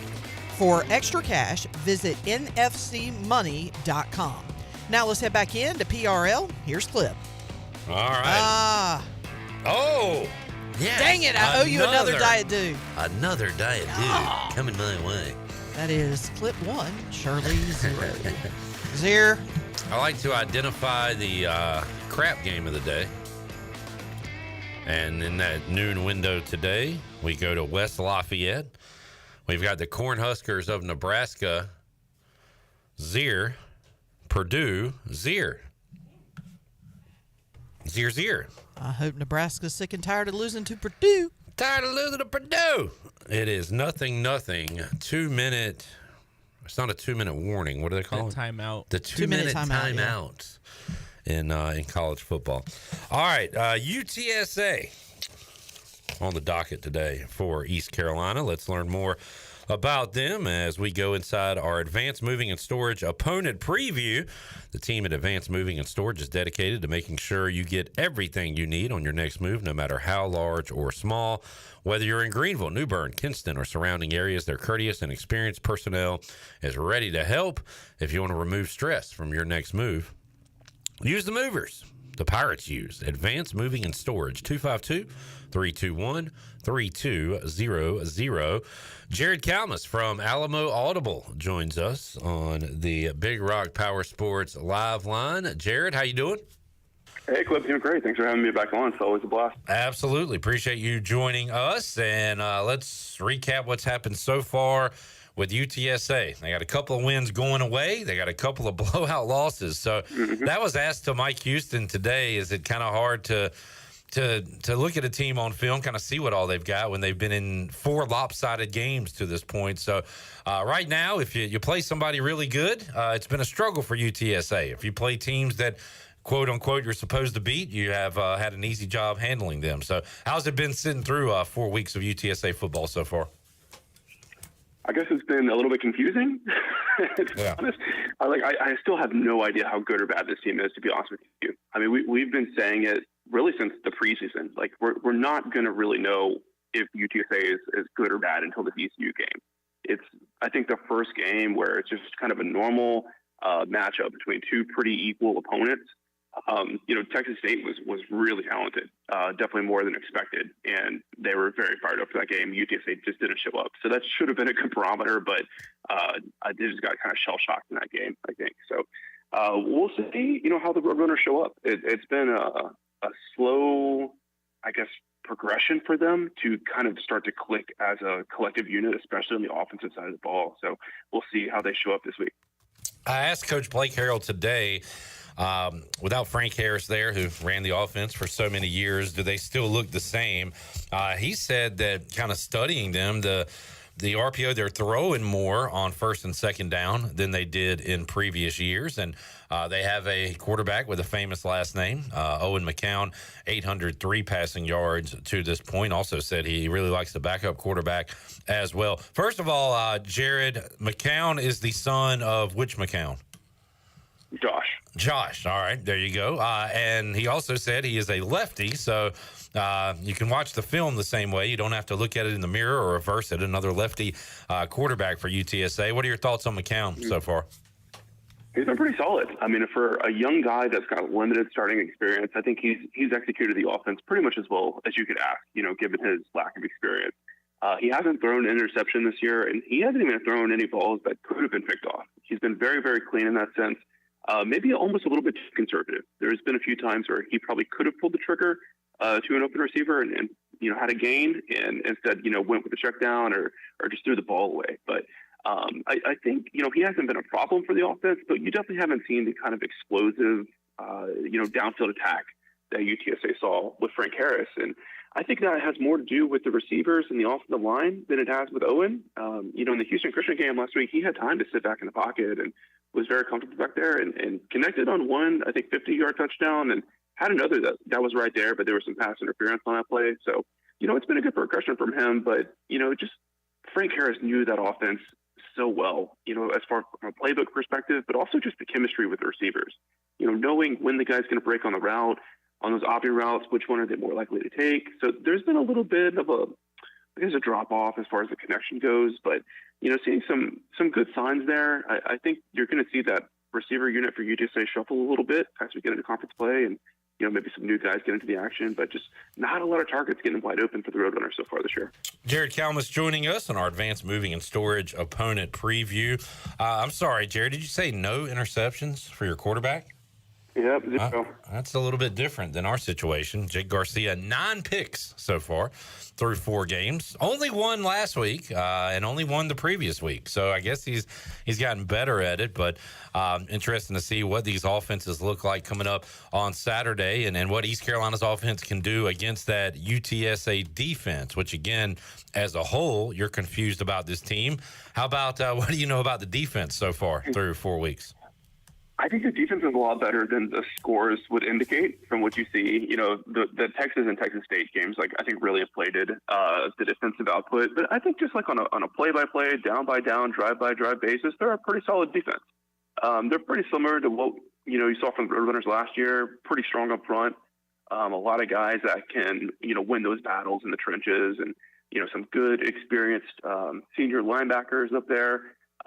Secondary is still a little bit unproven, I guess. It's kind of been a theme for Jeff Traylor that he's typically had 2 good safeties, and then past that, it's a bit of a crapshoot. And it's kind of where we're heading, I think, for this weekend. So Ken Robinson has been a 4 or 5 year starter for the Roadrunners, and looks like he's probably out this week. I think there is a chance that he could come back, but if I had to bet, I would say he's probably going to be out. So they had a Stanford transfer, Jimmy Wyrick, that stepped in as the starter last week against Houston Christian. He's had a good season. He already had an interception on the year, and he got banged up in that game. So not sure of his status either, but a true freshman that had no offers from Arkansas played 30, 40 snaps last week. And he looks promising, but, when you're playing a quarterback that's got a really live arm like Garcia has, and you've got some receivers that are Power 5 talent that can get down the field and get open, I think UTSA's defense is really going to get tested on the deep shot this week. So that's one thing I'm really looking forward to. Jared Kalmus, Alamo Audible, joining us. East Carolina had a pitiful offense last year. Actually found a little offense in the Alamo Dome. Chandler, was that the biggest play of the year, pass play of the year? It was 40 yards. Yeah. First play, and I was like, all right, and then nothing after that. Yeah, not they found a little offense that day, but Jared, you'll see a different East Carolina offense, new coordinator, new tempo, new quarterback, same running backs as last year, some new receivers, tight ends, and but what's your have you looked at East Carolina at all, Jared? What are the folks around there and people that follow you and what you do at Alamo Audible saying about East Carolina? Seeing huge improvement for sure. Having seen them in the Alamo Dome last year, I thought they were a hell of a lot better than the record showed for sure. On film, you can see the talent level there. UTSA got blown out by Texas State, and I think the athleticism that ECU has is probably even higher than what Texas State has, right? So I think most UTSA fans are feeling a lot of apprehension for this game because it's almost like a make or break for the Roadrunners. I mean, they're a team that came in with, talking about getting a playoff bid and having expectations of competing for a conference championship. And the results on the field definitely haven't indicated they're going to be capable of that. So if they can't take care of business against ECU this week, I mean, your goals are shifting to just getting bowl eligible now. So there's really a lot on the line for UTSA, and I think these two teams match up really, really well. It's going to be a very tight contest, I'm sure of it. I'm looking forward to it on Saturday. And looking at the AAC right now, Jared, you've got the academies at the top, Army and Navy 2-0. Memphis, of course, was riding pretty high, but they lose to Navy last weekend. We'll see, I think, a very interesting matchup between South Florida and Tulane, two teams that, like UTSA, have taken on some really good non-conference opponents. So interested to see who comes out there. We have a scenario here. I don't think it's a hot take to say a team with 2 conference losses will play in the AAC championship this year. You know what I mean? What do you think about that? No, I think so too. I think at least one of the teams that makes the championship is going to be a complete wild card. Even like a North Texas has shown something this year, right? So I think it's definitely lining up that way for sure. Yeah. UTSA coming in 2-2, just like the Pirates. And again, this will be UTSA's first kind of challenge against a team in their weight class. So, and for East Carolina, unfortunately, Jared, we've had a couple of those games. 3 if you want to include Old Dominion, but really App State and Liberty teams we're trying to be, Liberty was the undefeated team last year that went to the big bowl game, got crushed in that game, but they have playoff hopes this year. So we're kind of feeling the same way you are, and UTSA fans are heading into this game that, all right, this is one you need to win. It's the conference opener, and you're right. This game here could really set up a team for the rest of the year and also make a team switch their I guess, goal to, hey, let's just get 6 and get to a bowl game and be happy with that. It's a pretty pivotal game. Mm-hmm. That's agreed. All right. Jared, how can folks find out more about what you do at Alamo Audible? If they want to know more about the enemy this weekend, where can folks do that? Yeah, definitely. So we just released our episode for this week where we recap the Houston Christian win. We talk about all the realignment stuff that went on these past couple of days, which has been wild. And then, of course, preview the Pirates. So that's up everywhere you can find a podcast, Spotify, Apple Music. We're on YouTube as well in the video format as well. So hope the Pirates fans out there check it out. We always get good downloads when UTSA plays ECU. So hopefully that continues this year as well. Good deal. Thank you, Jared. And are you coming to the game? Man, I got a wedding, dude. Oh, man. Maybe next time. Jared, thanks for joining us, man. We'll talk to you again down the road. All right. Thanks, guys. You'll have a great rest of your show. All right. There is Jared Kalmus joining us here on the Bud Light Pre-Game Tailgate as we get to know the opponent on the Advanced Moving and Storage Opponent Preview. All right, Nebraska 0 for 3 on field goals in the first half. They have had 2 blocked, including at the end of the first half. So they go to the break 0-0 in West Lafayette. And I'll be watching every second of that second half. NC State 17, Northern Illinois 14. And also, let's see, Tulane 31-7 over South Florida in the second quarter. Navy up 21-3 at the half on South UAB. Florida must have just scored it because that was 31-0 just a second ago. I'm going to need to take a break and get Shirley in here because I can't hear anything coming out of my headphones. We'll take a timeout. Come back. More to go. Bud Light Pre-Game Tailgate. When we return, Jeff Nadeau will join us with his plays for this Saturday. Back with you on the Bud Light Pre-Game Tailgate after this.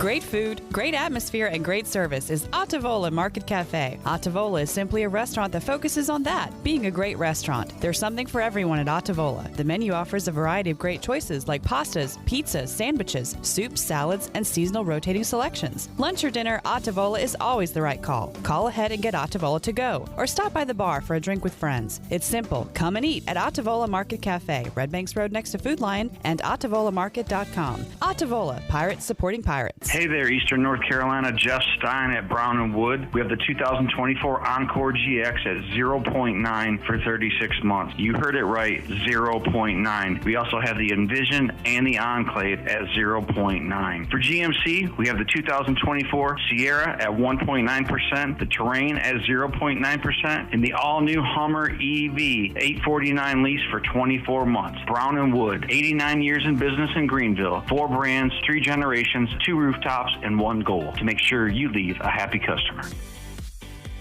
Hey Pirate Nation, be sure to have the best and comfortable shoes with a stop at Fleet Feet. This is ECU alum Chris Lunyon, owner of Fleet Feet of Greenville, and we provide solutions through one-on-one service to runners, walkers, and everyone in between. Fleet Feet has the tools and technology to get you in the right shoe, including a 3D foot scanner that measures arch height, width, and more. Come visit us at 207 East Arlington Boulevard in the old Gordon's Golf location. Fleet Feet, we run for you.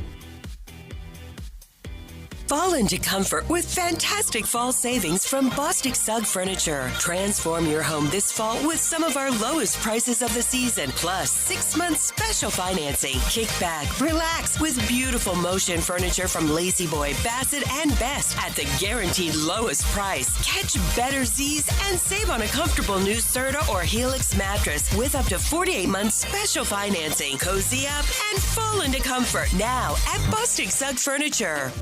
North Carolina State Parks has activated the North Carolina Outdoor Recreation Plan. With over 40 parks to visit in the state, we want to hear from you. Selected residents may receive a North Carolina Outdoor Recreation Plan survey through the United States Postal Service. Please take the time to complete the survey to help outdoor recreation from the mountains to the sea. For more information, visit ncparks.gov/outdoors.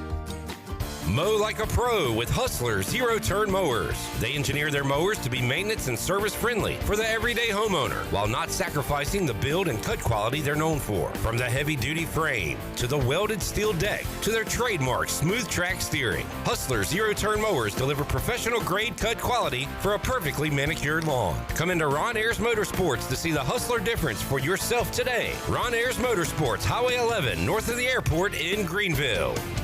Switching is easy. We do it all the time. We switch on the lights. We switch TV channels. Some of us switch partners while square dancing. Well, that's a stretch. But what's not a stretch is how you can switch and save with State Farm. In fact, this is State Farm agent Timothy Sawyer right here in Greenville. We can switch your auto and home insurance so you can start saving today. My team and I are ready to welcome you to the State Farm neighborhood. With Timothy Sawyer State Farm, it's easy to switch and save. Just give us a call, 493-0002. Like a good neighbor, State Farm is there. Chico's Mexican Restaurant is where the fiesta never ends. Grab your amigos and head to Chico's every Wednesday for shrimp tacos for only $9.99. Plus Wednesdays means all Mexican imports for just $2.99. Thursdays, enjoy your favorite beef, chicken, or vegetable fajitas for only $9.99. For Mexican food and fun, it's got to be Chico's Mexican Restaurant in downtown Greenville and online at chicosrestaurant.com. Chico's, where the fiesta never ends. Pirate Radio, where the heart of Greenville lives. We are the voice of the Pirate Nation.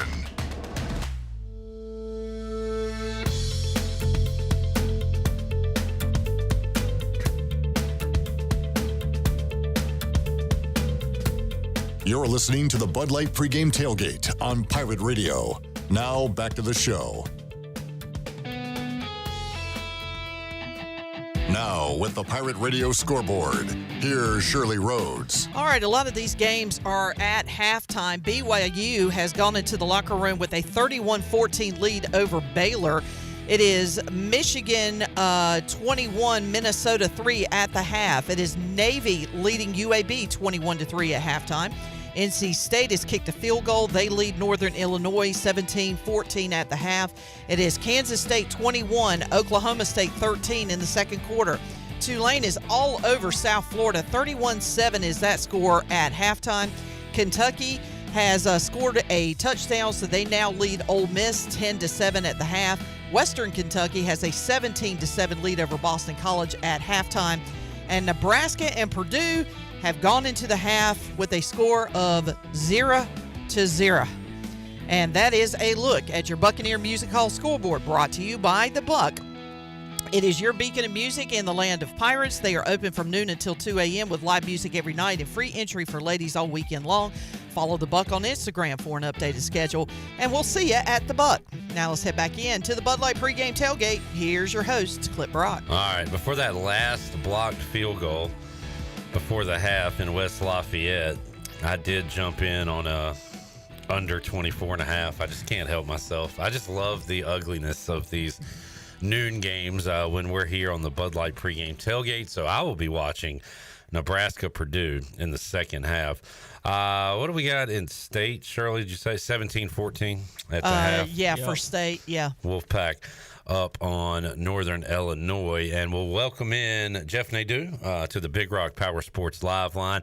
Nadeau has me focusing on Army football this year. He's picked them several times, and they are undefeated at the moment. Got another one the other night against Temple. And as we welcome on Nadeau, Navy up 21-3 on UAB. Nadeau, you're going to have both service academies undefeated, it looks like, and both 2-0 in conference play, or 3-0 in conference play heading into next week. So, look, a lot of football left to be played. Navy had an impressive win over Memphis. Army schedule will, I guess, get a little bit tougher, but pretty impressive what the service academies are doing this year so far.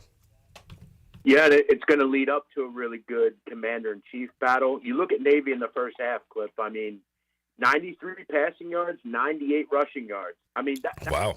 Not a general Navy thing you're going to see. Army has the ability to throw the ball. Blake Horvath's a very good quarterback. I'm going to call it right now. Navy looks like probably the best team in the American Athletic Conference right now. This is a good football team. They had a 77-yard touchdown, which is nice. They have the ability to hit you with a big play a lot. UAB looks lost in this game. Jeff, we talked to you on Thursday. We're going to have to wait a while for a game you like as far as one of your favorites, at least it was on Thursday. Boise and Washington State over the total. You still looking at that one late night tonight? Yeah, I don't know who's top two in that game. You have two quarterbacks that can move the football, two offenses that are high-flying, both very good rushing attacks. Neither team can stop the run. I thought that was first to 40 wins. Jeff, some pretty, gross ones coming up, 3:30 in the SEC. Oklahoma on the road at Auburn. And Auburn, not good from what we've seen so far, but they are a 1-point favorite over Oklahoma. Texas A&M at home, a 5.5-point favorite against Arkansas. Any interest in those SEC matchups coming up in about a couple hours?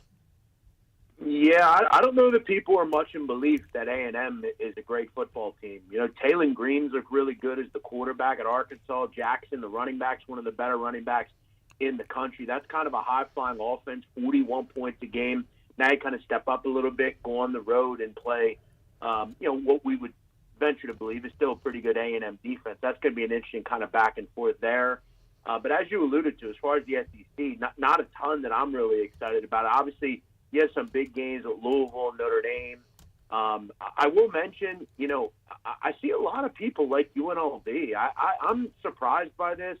I think Fresno's the better football team right now. We don't know what we're going to get from Malik Williams. We would assume that he can run that offense, but Fresno is always a very good G5 team. They have a good quarterback in Mikey Keene. Obviously, to me, the interesting game is I have a pretty sizable play on Colorado UCF over.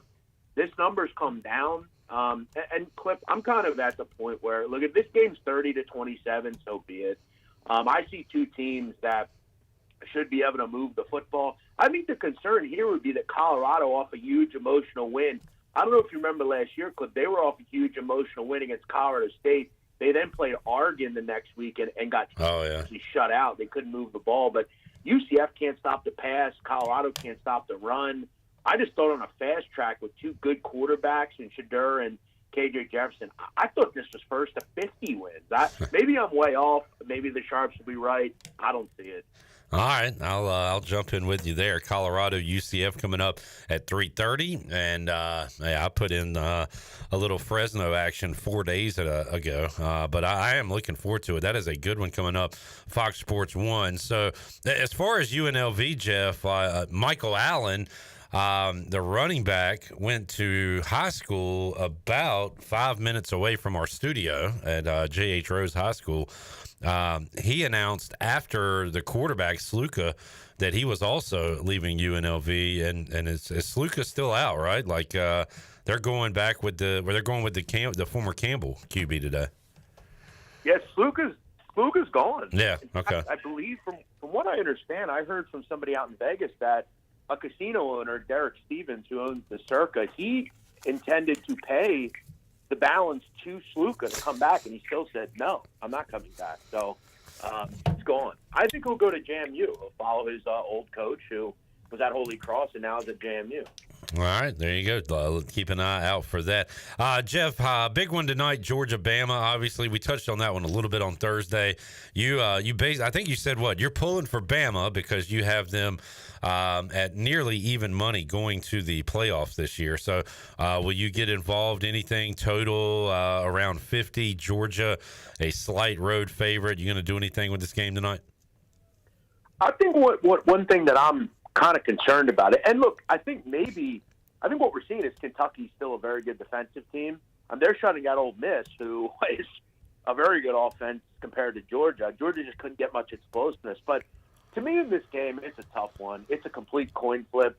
I'm going to root for Alabama. I'm very high on them this year. I think the difference in this game is Jalen Milroe. And here's what I would do, Clip. I think Jackson Dart and Cameron Ward, after last night and tonight, I no longer want them as Heisman candidates. Jalen Milroe, if he plays well in this game, his number is going to go down significantly. And I'm actually thinking, I think he's going to have a big game here tonight. I like Milroe. I think he's different in this game. Not that I don't like Carson Beck, but something tells me, this is not an elite Georgia team. I think they're very beatable, as we saw. I'll lean Bama. It's a hard game, though. I like Milroe, though. Maybe get him on his Heisman on. All right. It's kind of fun having a Heisman guy. I took Nico from Tennessee like a month ago or whatever. So now as I watch these other games, I'm kind of rooting for these big-name quarterbacks to do bad to kind of help out Nico. And Nico's odds. That's what I do, Yeah, they're a lot. I got it at like plus 1,200, I think. I don't know what it is now. Last time I looked, it was like 800 or something. So, hey, I feel good. I'm like Nate Dew. I got the best number possible, at least right now. So, hey, feeling good about that. And that's what you want. If Milroe is currently about 6.5, 7 to 1. If Milroe beats Georgia and has a good game, he will go down to he'll probably be your favorite. So, and numbers are important. I was hosting Sports Trivia Monday night, Jeff, right before kickoff to Washington and Cincinnati. And I said it a little bit tongue-in-cheek. I was more hopeful than I thought this would really happen. But I said, all right, guys, about 5 minutes from kickoff, go ahead and get your Jaden Daniels bets in for Rookie of the Year now, because you're never going to get a number as good as this one. And it turns out I was probably right with the game he had. So, yeah, you want to try to be early on those numbers. So, sports betting is all about foreshadowing, Cliff. You got to be able to see the future in a way. Elliot is into bad games, I guess. He's asking about Charlotte and Rice. I'll get Nadu's take on it. My take on it is, if Charlotte's on the road, I don't trust them at all, and they're 4.5 point dogs, I would take the home team. The problem is I don't know if I want to get in bed with Rice right now, but it's Rice minus 4.5, total 47.5. This one's one of the ugliest of the ugly, Jeff. Any advice for Elliot, who's on YouTube? Well, I think one thing, and I mentioned this to you, Clip, for these two teams, the season starts right now. There's still 9 games left in the season, essentially. 8 games left. These two teams, they have a win. They both view it as a winnable game. I would lean Rice, personally. Look, they did get beat up last week by Army. A lot of teams are going to get beat up by Army. E.J. Warner actually played pretty well in that game, the Temple transfer, son of Kurt Warner. I just don't think Charlotte's very good. I think they're going to be a 2-3 win team. I just don't see a lot of excitement with that team. They can't move the football. They're still dealing with a lot of injuries. They were down big quickly to Indiana, and it never got better. Trex Ivy can't move the ball. I actually think Rice a pretty decent bet today, anything under 6. All right, there you go. Appreciate that, Nate. While we got you here, Jeff, NFL Sunday on tap. Interesting one for your Birds on the road at Tampa. Interesting one for my Commanders as they try to keep that offense going when they take on Arizona. Anything you're looking at for Sunday on the NFL slate? Yeah, and I will say before we get into NFL quickly, I will tell you, UTSA I really like today. I was going to circle back to that, Jeff. You liked them on Thursday. You like them 2 days later here on Saturday as well?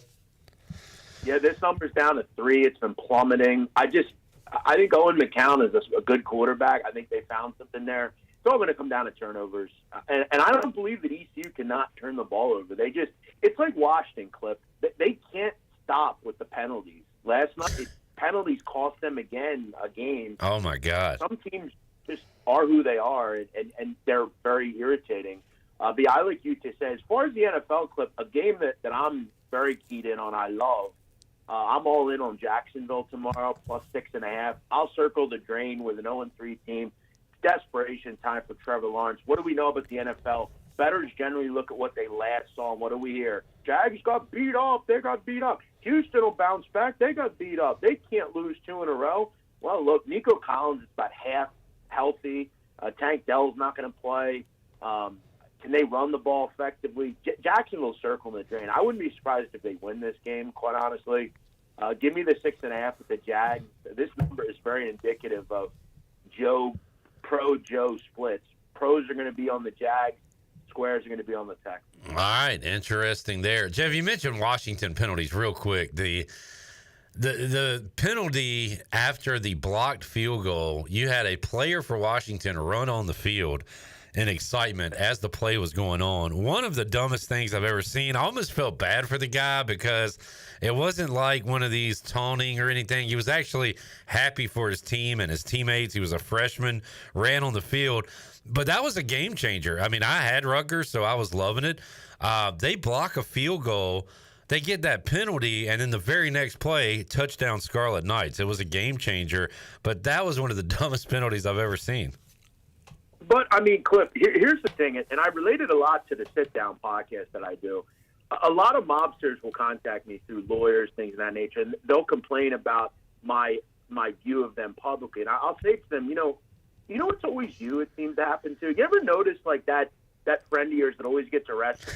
All the things always seem to happen to him. Yeah. He's always just unlucky, And it seems like Washington, they're a dumb football team. They make a lot. I mean, they had 8 yards of play clip, 521 yards, and outgained Rutgers by like 230 yards and still lost. It's insane, and it's bad situational play, and it's going to continue happening. That's just who they are. Man, Nadu, I love talking football with you, man. Appreciate you joining us. Good luck today. We'll follow you throughout the day on Twitter at JeffNADU. If anything pops up, throw it out there. The people would love that. But thank you for joining us, man, and we'll talk to you again soon. Thanks, Cliff.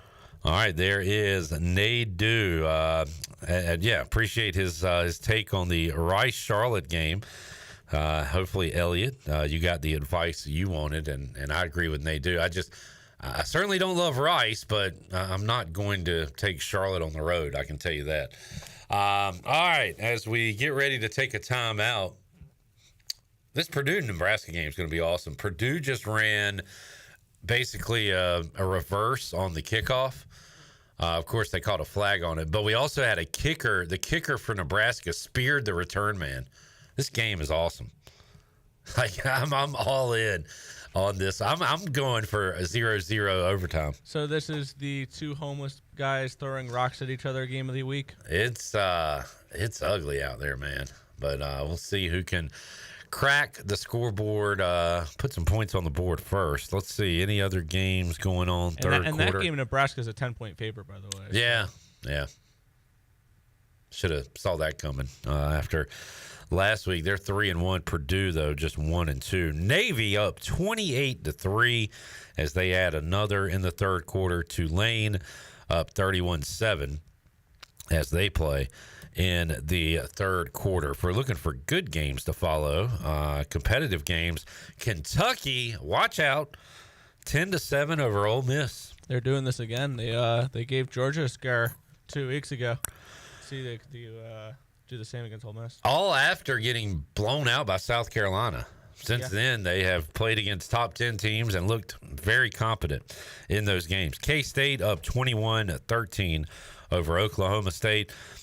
Baylor trying to put up a fight, but they are down 17 at halftime. BYU definitely did not have that. 31-14 over Baylor.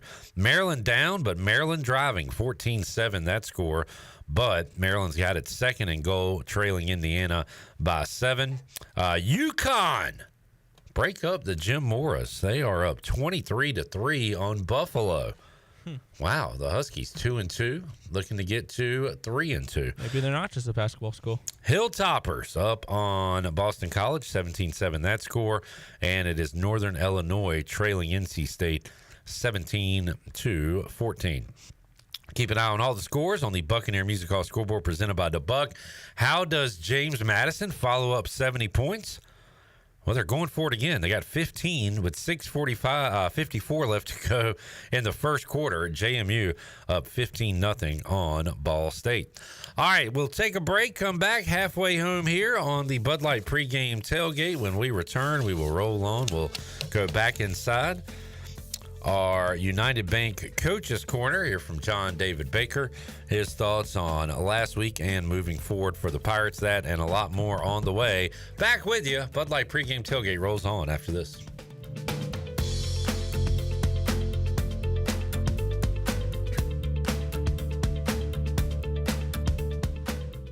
At Chicken Salad Chick, we make our food from scratch every day using fresh quality ingredients. We have 12 flavors of chicken salad, plus soups, sides, sandwiches, and desserts. Whether you're craving traditional, savory, spicy, or fruity and nutty chicken salad, we have something for everyone. All of our delicious chicken salads conveniently packaged in take-home containers and multiple sizes for you or the whole family. Visit Chicken Salad Chick or order online today. Now open at 112 Red Banks Road in Greenville. Chicken Salad Chick. There's a special deal at US Cellular where you can get 4 lines for just $90. It's perfect for you, barbershop quartet. That's us. There's no trade-in needed, and it comes with 4 free phones of your choice. 4 free phones. US Cellular, built for us. Terms apply. Visit uscellular.com for details. In this new world of having everything delivered to your home or office, why wouldn't you start using Cellular Warehouse for all of your cellular deliveries? Toby Williams and his team are in the business of delivering phones and tablets every day to customers, which enables you to take the hassle out of visiting a store. The best thing about this great service is that it's free. Call Toby Williams today at 252-799-7051. That's 252-799-7051, and let his team make your wireless experience fast and easy. Cellular Warehouse, your local U.S. Cellular authorized agent. This is Talbot Green with Integrity Home Mortgage. Are you ready and pre-approved if the home you want to purchase comes for sale today? This is a very important step when trying to purchase a home in the current market. Integrity Home Mortgage offers a wide variety of loan programs. Our team of Talbot Green, Braxton Green, and Joe M. Weir has over 50 years of experience and is committed to providing you with the superior customer service you deserve. To get started, call me, Talbot Green, 714-2076. Talbot Green, NMLS 120331. For informational purposes only. Integrity Home Mortgage Corporation is an equal housing lender. NMLS 208516. Public notice. Discount Mattress Furniture, Greenville, 1501 Evans Street.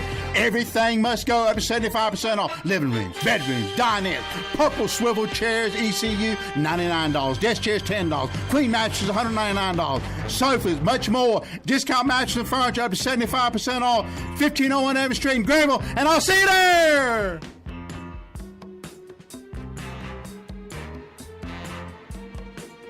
Big game season is here, and I'm not just talking about Pirate football. Lindsey Gray here with Carolina Caliber. We're ready to blast the cannons in the stands and the fields. You know what I mean. Get ready with us. Take your pick from the largest selection in Eastern NC. Grab a rifle on a scope, and we'll mount and bore sight it for you. Don't forget Springfield's Gear Up promo. Buy a 2020 Waypoint, get a 2020 Rimfire Target Rifle for free. Stay tuned in weekly as we shoot through fall with the best deals around. Shop online or stop by Carolina Caliber on Fire Tower Road in Winterville Bowl, it's a time-honored tradition. There's a common misbelief today that to make it further, you need to push yourself, that you need to give up any joy to continue your rigid routine. Or you could try another way. Take some time to enjoy life, like having a Michelob Ultra with friends, because happiness is essential to living an exceptional life. Michelob Ultra, a refreshing and balanced flavor with only 2.6 carbs and 95 calories. It's only worth it if you enjoy it. Enjoy responsibly. Michelob Ultra, proudly distributed by Carolina Eagle Distributing since 1989. I'm here with Jamie Lane with Carolina Hardscapes and Pools. Jamie, what's new? For starters, we're building our new building out at 5019 Highway 43 South. We've also put together a 10-day pool package. A 10-day pool package? What does that mean? Well, people think pools take a long time, but with this package, we break ground and have you swimming in 10 days. Go to CarolinaHardscapesandPools.com or by calling 364-1201. You can stop by our office on Fire Tower Road. We can make your backyard dreams into a reality with landscaping, patios, fireplaces, and outdoor kitchens. Carolina Hardscapes and Pools. Enjoy the outdoors. This is Pirate Radio, WGHB Farmville, 1250 and 92.7 FM Greenville, WDLX Washington, 930 and 104.1 FM Washington.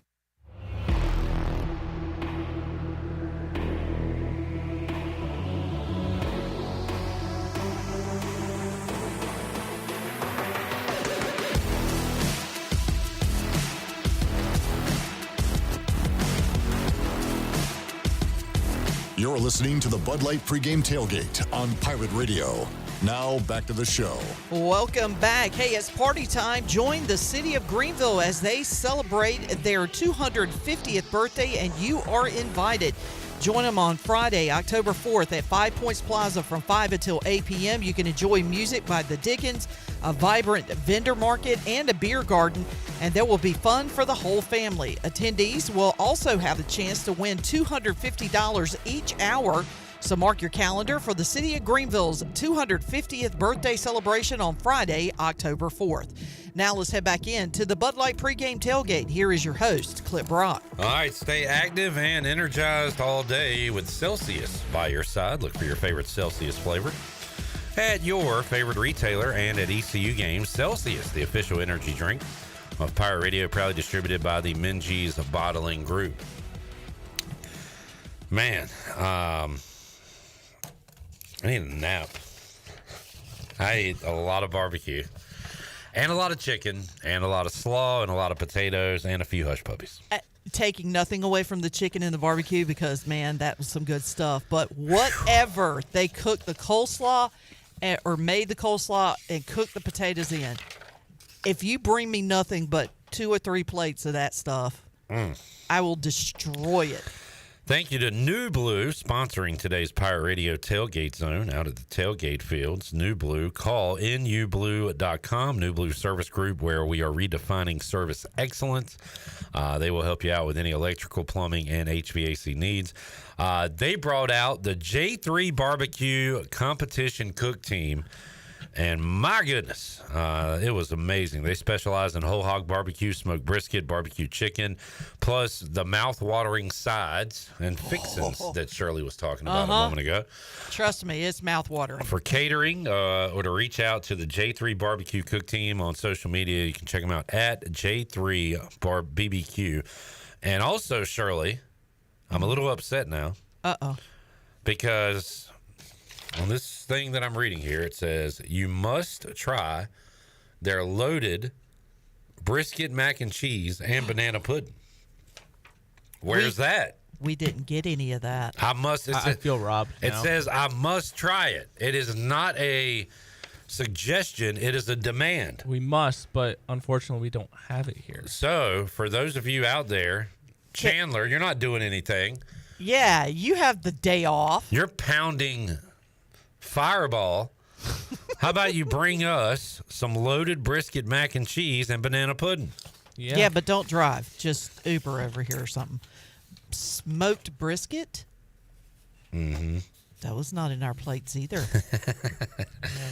we were cheap out there. Look. Honestly, I can't eat anything else right now.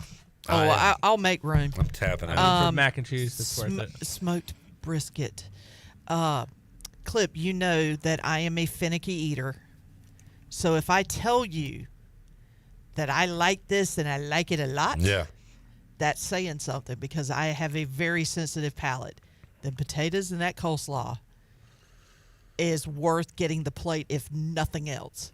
If you're not the chicken and the barbecue is fantastic. Can attest to the smoked brisket because didn't get any.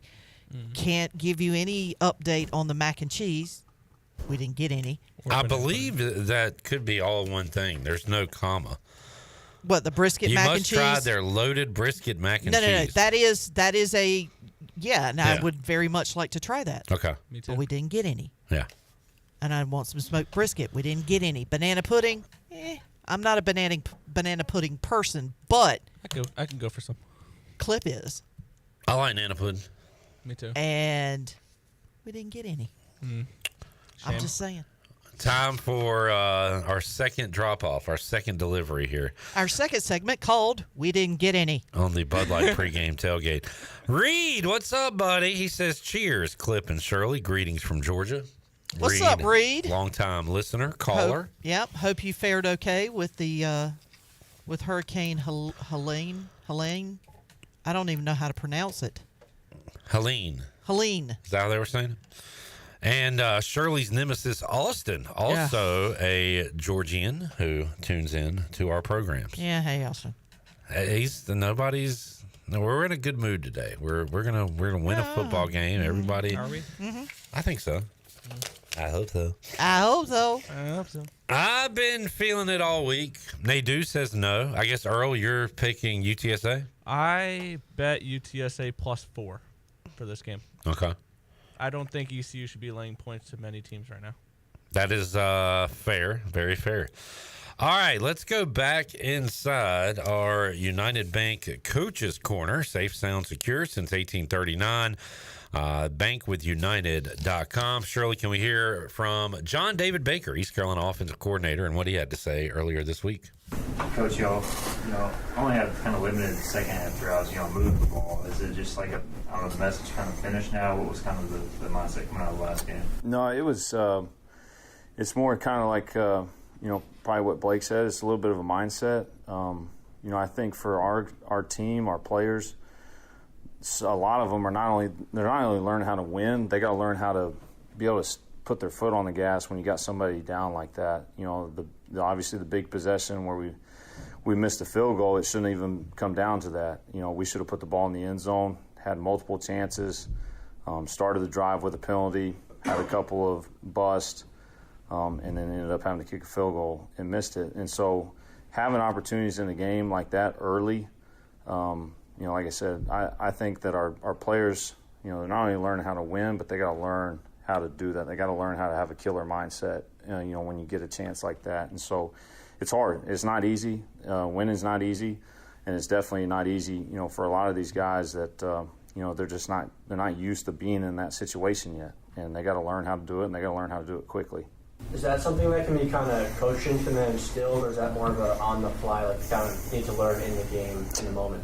It's one of those deals, in my experience, once you kind of get a taste of it, it's almost like an addiction. Like once you learn how to put somebody away, once you learn how to win, it becomes one of those deals. It happened, I can remember it multiple times. Our first year at North Texas, very similar team coming off a year before in 2015. I think they went 1-11. And, it was kind of back and forth. We had a team that they wanted to believe that they could be good. They wanted to believe that they could win games. And it was about the fourth, fifth game of the season where we finally kind of broke through that wall and won a game. And once we did that, it was like it just kind of rolled from there. And so we're still waiting on that moment. Talk to our guys about it all the time. Our guys want to win. There is no doubt about it. They try, they play as hard as anybody I've ever been around. But they got to learn how to finish, and they got to learn how to win games like that. And once they do, like I said, it becomes one of those things like you get addicted to it, and you believe you're going to win every game that you're in. Were you pretty proud of how the offense responded after they came back? Y'all did drive down, score, to retake the lead. Yeah, no, 100%. And that's it's hard to find positives after a game like that, but those were some big positives for us as a unit. Just looking back at the App State game, I don't know that we had the same belief that we had in the second half versus Liberty. And what I mean by that is, that was something we talked about all week of, like I was talking about a second ago, like our guys want to win, but they got to believe it too. And I think our guys, they're starting to really, really feel that. I don't know that I could have said that the second half of App, but last week, they go down and score, and I think make it 24-21, and then we go down and score. They go down and score again, and we're right there driving the ball. We're deep in their territory, about 6 minutes left, and then, have an unfortunate turnover, which can't happen, and we got to get it fixed. But there was no doubt or lack of belief in our guys that we were about to go score again right there and take the lead again, and then hopefully defense finish it out. So that was, in my mind, that was a step from the week before. And like I said, this is a process, and I hate it. I wish we could learn after wins, but we're having to learn after a couple losses now. But it's stuff we got to get fixed, and we got to learn how to finish and not have those turnovers and be able to go punch it in and score again. Your offensive line has seemed to improve each week. They have a very tough test this week against UTSA. Just what are your thoughts on how they've progressed since week one? They really have. They're playing really well. They're doing a great job in the run game, being on the right spots. They're doing a great job in pass pro. We had a couple just breakdowns that happens at times and some empty stuff. But I think they're playing really well. They're keeping Jake upright. And so I've been really pleased, and you're exactly right. They're a unit that they've gotten better and better and better each week. And they got a test this week. UTSA is probably up front in the middle, the biggest guys that we've played, a couple 300-pounders that we got to find ways to move. So they got a big test, and, they practice the right way. Obviously, Coach Maddox makes them practice that way and gets them going in the right direction. But they got a big test this week, no doubt. As you look at Jake week to week, is there anything in particular you want to see him improve upon to take the next step? No, he's kind of been the same way. I feel like he's improved every single week. He's making better decisions. I think you're starting to see him kind of play a little more freely. I think that's where some of the scrambles are coming from. He's been able to get through his reads, and if it's not there, tuck it and go run. Score the touchdown on the first drive or the second drive of the game last week. But just continue to do what he's doing. I think he's doing a much better job of just, taking what's there and making the play that the defense gives him. He's still being aggressive, taking shots when they're there. I want him just to stay on that track and continue to progress as he has. What's the balance of, hey, you got to do whatever you can to score that touchdown, and also, hey, don't go head first? And, what do you say to that? Yeah, that's a hard one. That's a hard one to coach, just because, anybody that's a competitor and in that situation, you want to go score, and you're willing to put your body on the line. That's why we play this game. But, yeah, I would like him to probably roll a little bit more and not go exactly top of the temple right into the end zone. But, no, that's who he is. He's a competitor, and he wants to go get it, do whatever it takes to get in the end zone. Going off that, how's Caden holding up? Obviously, tough quarterback competition. Hasn't gotten a real chance yet. The ultimate professional. I've been so impressed with Caden. It's one of those deals where it's, I'm not having to go to him every week and be like, hey, man, you got to be ready to play. You got to stay ready to play. He's doing that on his own. He prepares like the starter every week. He asks questions in the meetings on the field. He's as locked in as any backup quarterback I've been around, and it's hard. It's a hard situation, but Jake's gotten better and better every week, and so is Caden. He's continuing to get better, but he's been awesome. He's been awesome with Jake on the sideline. I can hear when I'm on the phone with Jake, I can hear Caden sitting there talking about what he's seen on the iPads. So he's been not only just continue to be a great leader, he's been a great teammate, not only to Jake but to the other guys on the team.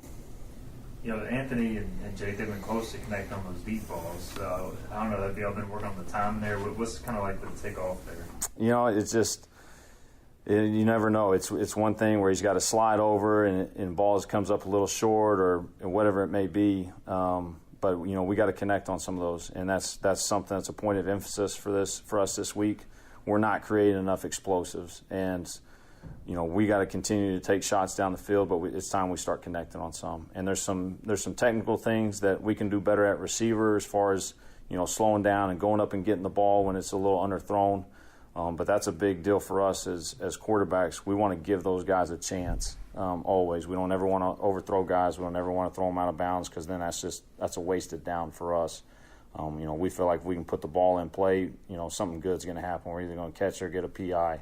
And that happened a couple times the other night. Chase came back and caught a deep one, took another shot to Yannick. He did a great job kind of slowing down and going up and playing the ball and got a PI. And we got to get more of those because in our minds, when we get a PI like that, that's 15 yards. And for us, that's another explosive play.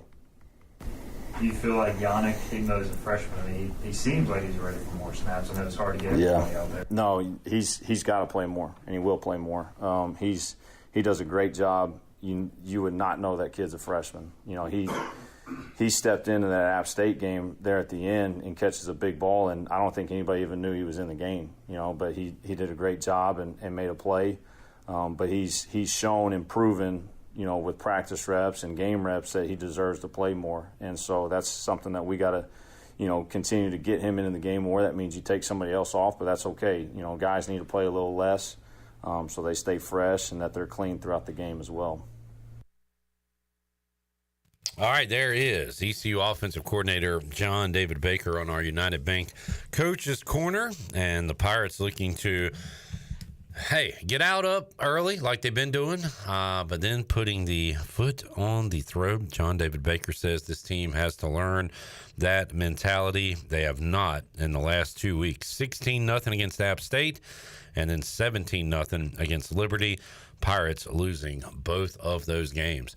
All right, we got points in West Lafayette. Purdue 3, Nebraska 0, but the Cornhuskers have it.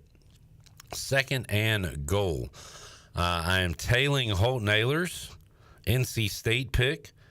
Earl's on it as well, and right now the Wolfpack are up 10, 24-14, but they're about to punt it away to the Huskies. We got a pass in the end zone. It is knocked away, and it's going to be 3rd and goal.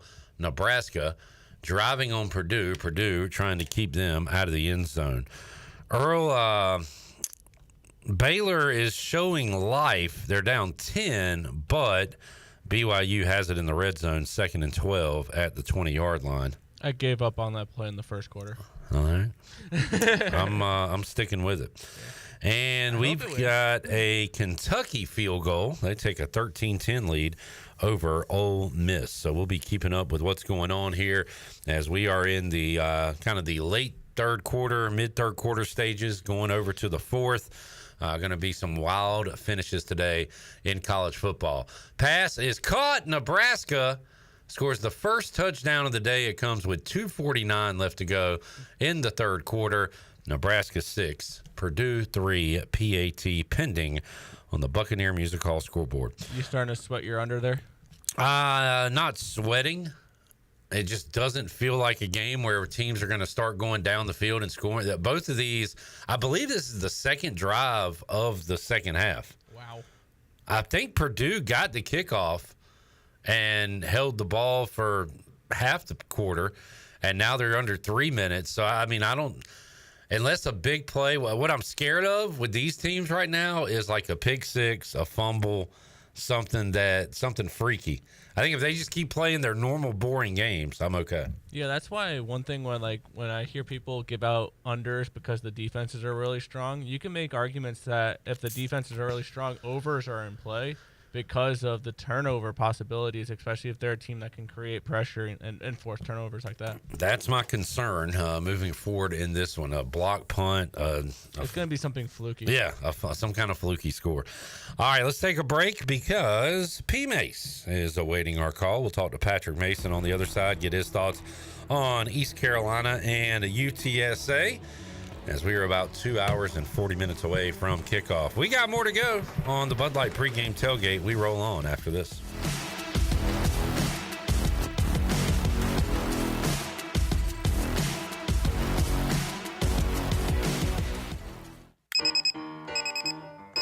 Some days you hit snooze, but not today.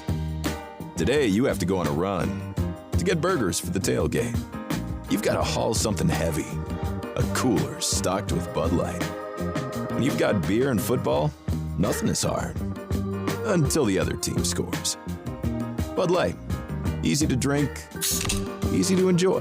Enjoy responsibly. 21 plus. Copyright 2024 Anheuser-Busch, Bud Light Beer, St. Louis, Missouri. The Rick House is Eastern North Carolina's premier restaurant and bourbon authority. Jefferson's, Basil Hayden, Woodford Reserve, and a Midwinter Night's Dram are just a few of the incredible bourbon options. The Rick House features the very best steaks and fresh, made-from-scratch pastas. The Rick House can host your corporate event or special parties in the 3,000-square-foot banquet hall. Join the Rick House for Sunday brunch from 10 a.m. to 2 p.m. and for the wine tastings on the last Friday of every month. The Rick House. Pirate football is back, and the only way to dress for game day is to visit UBE or pirateware.com. UBE has all your game day apparel, such as polos, tees, hats, and jerseys. UBE also has all the merchandise to keep your tailgate undefeated. Pirate flags, decals, face tattoos, and more. And for your little pirates, visit our Crow's Nest with Pirate Nation's largest selection of youth apparel. UBE has special hours on Sunday after home games, open from noon till 5. And you can visit pirateware.com anytime. UBE, where every day is game day. This is Brian Harris with 360 Golf Carts, Pitt County's go-to shop for all things golf carts. We have E-Z-Go, club car, and utility carts to choose from. Whether it's for the beach, riding around the neighborhood, or working in the yard, 360 Golf Carts has the perfect ride for you. If you have issues with your current cart, take it by my shop for an expert's diagnosis. From parts to sales to service, we have you covered. We will even deliver right to you. So come see me, Brian Harris, on Highway 43, just past D.H. Conley High School. 360 Golf Carts, pirates supporting pirates. Do you have any real estate questions about buying or selling residential or commercial properties? Are you curious about this current real estate market? Do you need a property manager for all your rental houses? This is proud ECU alum Scott Harris with Harris Real Estate Group, and I would love to help answer every question you have and show you a real estate experience that will be memorable and enjoyable. Every step of the way, I'm here to make your dreams a stress-free reality. Call me today at 347-1857. That's 347-1857. Go Pirates! Hey Pirate Nation, this is Rhonda from Russell's Clothing in downtown Washington. Fall weather is coming and we're ready for some pirate football. Russell's has a long history of dressing pirate fans, both men and women. For the men, we offer both logoed and non-logoed from Peter Millar, Johnny O, and Smathers and Branson. Our ladies love Tyler Bowe, Emily McCarthy, and Never a Wallflower for game day. Join us in wishing the Pirates a healthy and successful season. And remember, for all your game day needs, shop Russell's in downtown Washington. Go Pirates! I'm Sam Jones, and for more than 3 generations, my folks have kept the fires burning for Eastern North Carolina Whole Hog Barbecue. At Sam Jones, you'll find our smokehouse pumping out wood-fired meats, cooked fresh every single day. There are no freezers at our place. Everything, and we mean everything, is made fresh daily, including our sides, sweets, and sauces. Stop in and see us, and I bet you'll be able to taste our passion in just one bite. At Sam Jones Barbecue, you'll find plenty of smoke, but no mirrors. Need cash fast? National Finance Company is here to help. For over 50 years, National Finance Company has been the small loan specialist with loans from $1,000 to $5,000 with low payments to meet your budget. We're in the business of getting you the cash you need today. Apply online for a loan at one of our convenient branch offices and get your money as fast as today. It's easy. Get the cash you need. For extra cash, visit nfcmoney.com. Yo ho ho and a bottle of Are you dare to walk the plank, matey? Stop it, you're killing me. Pirate Radio, the voice of the pirate nation. We'll take you to the edge.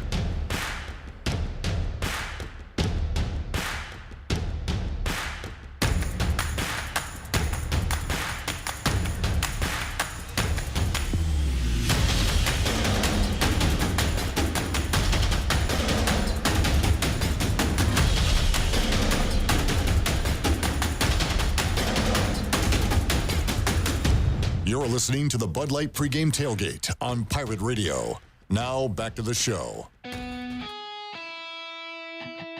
Now, with the Pirate Radio scoreboard, here's Shirley Rhodes. All right, in the third quarter, it is BYU over Baylor 21-3. Michigan is pulling away from Minnesota. It's 24-3 is that score in the third quarter. It is Navy over UAB 31-3. It is Nebraska over Purdue 7-3 at the end of the third quarter. It is NC State 24, Northern Illinois 14 in the third quarter. It's Kansas State 28, Oklahoma State 13 in the third. Tulane pulling away from South Florida now 31-10 is that score. Kentucky leads Ole Miss 13-10. And Western Kentucky leads Boston College 20-7. JMU all over Ball State in the second quarter by a score of 22-7. That is a look at your Buccaneer Music Hall scoreboard, brought to you by The Buck. It is open from noon until 2 a.m. with live music every single night and free entry for ladies all weekend long. You can follow The Buck on Instagram for an updated schedule. And we'll see you at The Buck. Now let's head back into PRL. Daggone it, the Bud Light pregame tailgate. Oh, my. Clip 2, Shirley 0. Man, I got a good week coming next week. Just go that way. By the way, BYU Baylor 34-21. That score. Yeah, didn't I say that? You said 21-3. Just a few points missing. Yeah. Oh, you know what? Because I was moving forward to the next score, which would have been the Michigan-Minnesota score, and that was 24-3. I must have just skipped right over it. Minnesota. Good grief, UConn. 30-3 over Buffalo. What in the world? All right, Shirley, thank you, ma'am. See if we can get P-Mace hooked up. I think his Hawkeyes are idle this week, if I'm not mistaken. We'll look that up real quick. Big Ten action, USC, Wisconsin coming up 3:30, Ohio State, Michigan State, Illinois, Penn State, Oregon, UCLA. No Iowa football today, so for P-Mace, he'll be covering the Pirates and not having to worry about keeping an eye on his Hawkeyes. We got a Nebraska sack. The old black shirt defense. They will force a Purdue punt. 7-3, that score. Nebraska starting to flex their muscle a little bit. If they could score one here, this game could be over. There's a whole nother quarter to play, but Purdue has had one drive, and that's about it in this game. Man, let's go ahead and make that upset alert official in Oxford. It is 13-10, late third quarter. Kentucky over Ole Miss, but Ole Miss does have it in the red zone. But keep an eye on that one. How long until we pull the trigger on Ole Miss live money line or something along those lines? Oh wait, Kentucky has the ball. Yeah, if Kentucky goes down and scores here, do we take something with well, I mean, what is it now? Right now it's blacked out for me, but yeah, probably minus like 150, 180, 200. My guess it'll probably be if it goes 20-10, we might be able to get probably pick 'em. Yeah, I would think so at that point. P-Mace, Patrick Mason joining us. What's up, Patrick? What's up, man? Happy game day. Happy game day to you. Hopefully they'll be able to get this one in at 4 o'clock, and you won't have to wait like you did last week. Patrick, what was that experience like for you while you were waiting for a game to start? Yeah, it was kind of crazy. I mean, there was really not much to do. You couldn't go anywhere, and it felt like every time there was progress made, another lightning strike. So you just kind of, honestly, I got to a point where I felt like the game wasn't even going to get played, and I was just going to have to drive back. Just, basically drive up, spend 5 hours in a rainstorm, and then drive back home. That would have been interesting. But yeah, that was something else. I haven't never waited like that for a football game before. We touched on it a little bit from the ECU perspective coming out after the delay and really playing well. But what was the difference between the atmosphere at 6 o'clock compared to when they finally kicked it off? Was it night and day, basically? Was there any similarities? Yeah, I mean, it's weird. Like, I don't know, you thought it might be kind of quieter, but I know the side we were looking at, like the other half, the non-student section side, that was pretty thinned out. But, like, all those students, man, like, they had one side pretty loud and fairly full. So, I don't know, it was kind of interesting. Like, the people who stayed were super rowdy and, like, into it. But, the other, it was kind of weird. It was, like, half and half. Well, once the game got going, East Carolina got going, and you saw just a blitzkrieg attack from East Carolina offensively and defensively. But P-Mace, just like the week before, something happened on Saturday. It was a missed field goal that kind of changed all the momentum of that game, and East Carolina could just never flip it back. Now, credit to the Pirates. They were able to get a score with Rajay in the fourth quarter and show they had some fight in them, but still just could not hold on to that lead. Liberty goes on, scores a late one, and wins that football game. So now John David Baker made that part of his press conference this week. Mike Houston touched on it. Just got to figure out a way to sustain early success because, man, getting a lead has not been a problem. Holding on to the lead has been a huge problem. Yeah, and I think that's what makes it so frustrating is because when they do get that lead, you can see how talented it is, or the players are, and just how this system can really put opponents behind the 8 ball. When you're moving that fast and getting yards, you can do some good things, but when it doesn't work, then it just kind of feels like everything falls apart. And it kind of reminds me of it's almost like ECU's taking a test, and all of a sudden someone comes by with a vacuum, and that's a missed field goal, that's a missed extra point.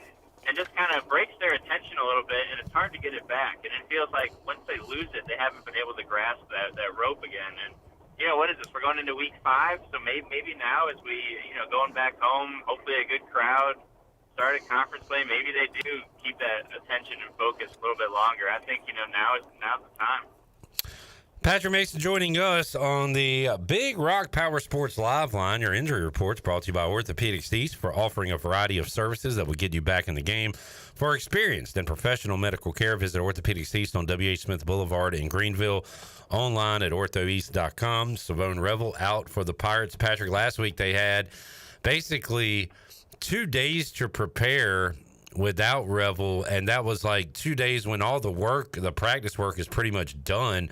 So at least they get a full week this week without Revel at practice with a new plan for Blake Harrell, and we'll see what they do defensively. But losing Revel is a killer, but losing him, at a Wednesday practice, not ideal either because, again, that's like your last day of heavy work. Yeah, for sure. And, I thought IBM, Isaiah Brown Murray, had a good game. I know he's been starting opposite of Revel, throughout the season. But, when Revel goes down, he's that number one dude. And obviously he made a big play. I think he forced a fumble and had a pick in that game. But on the other end, it was a mix of Dontavius Nash and Andrew Wilson-Lamp. And, I was going back and looking at it, both of them played no more than about 7 or 8 snaps in any of the previous games.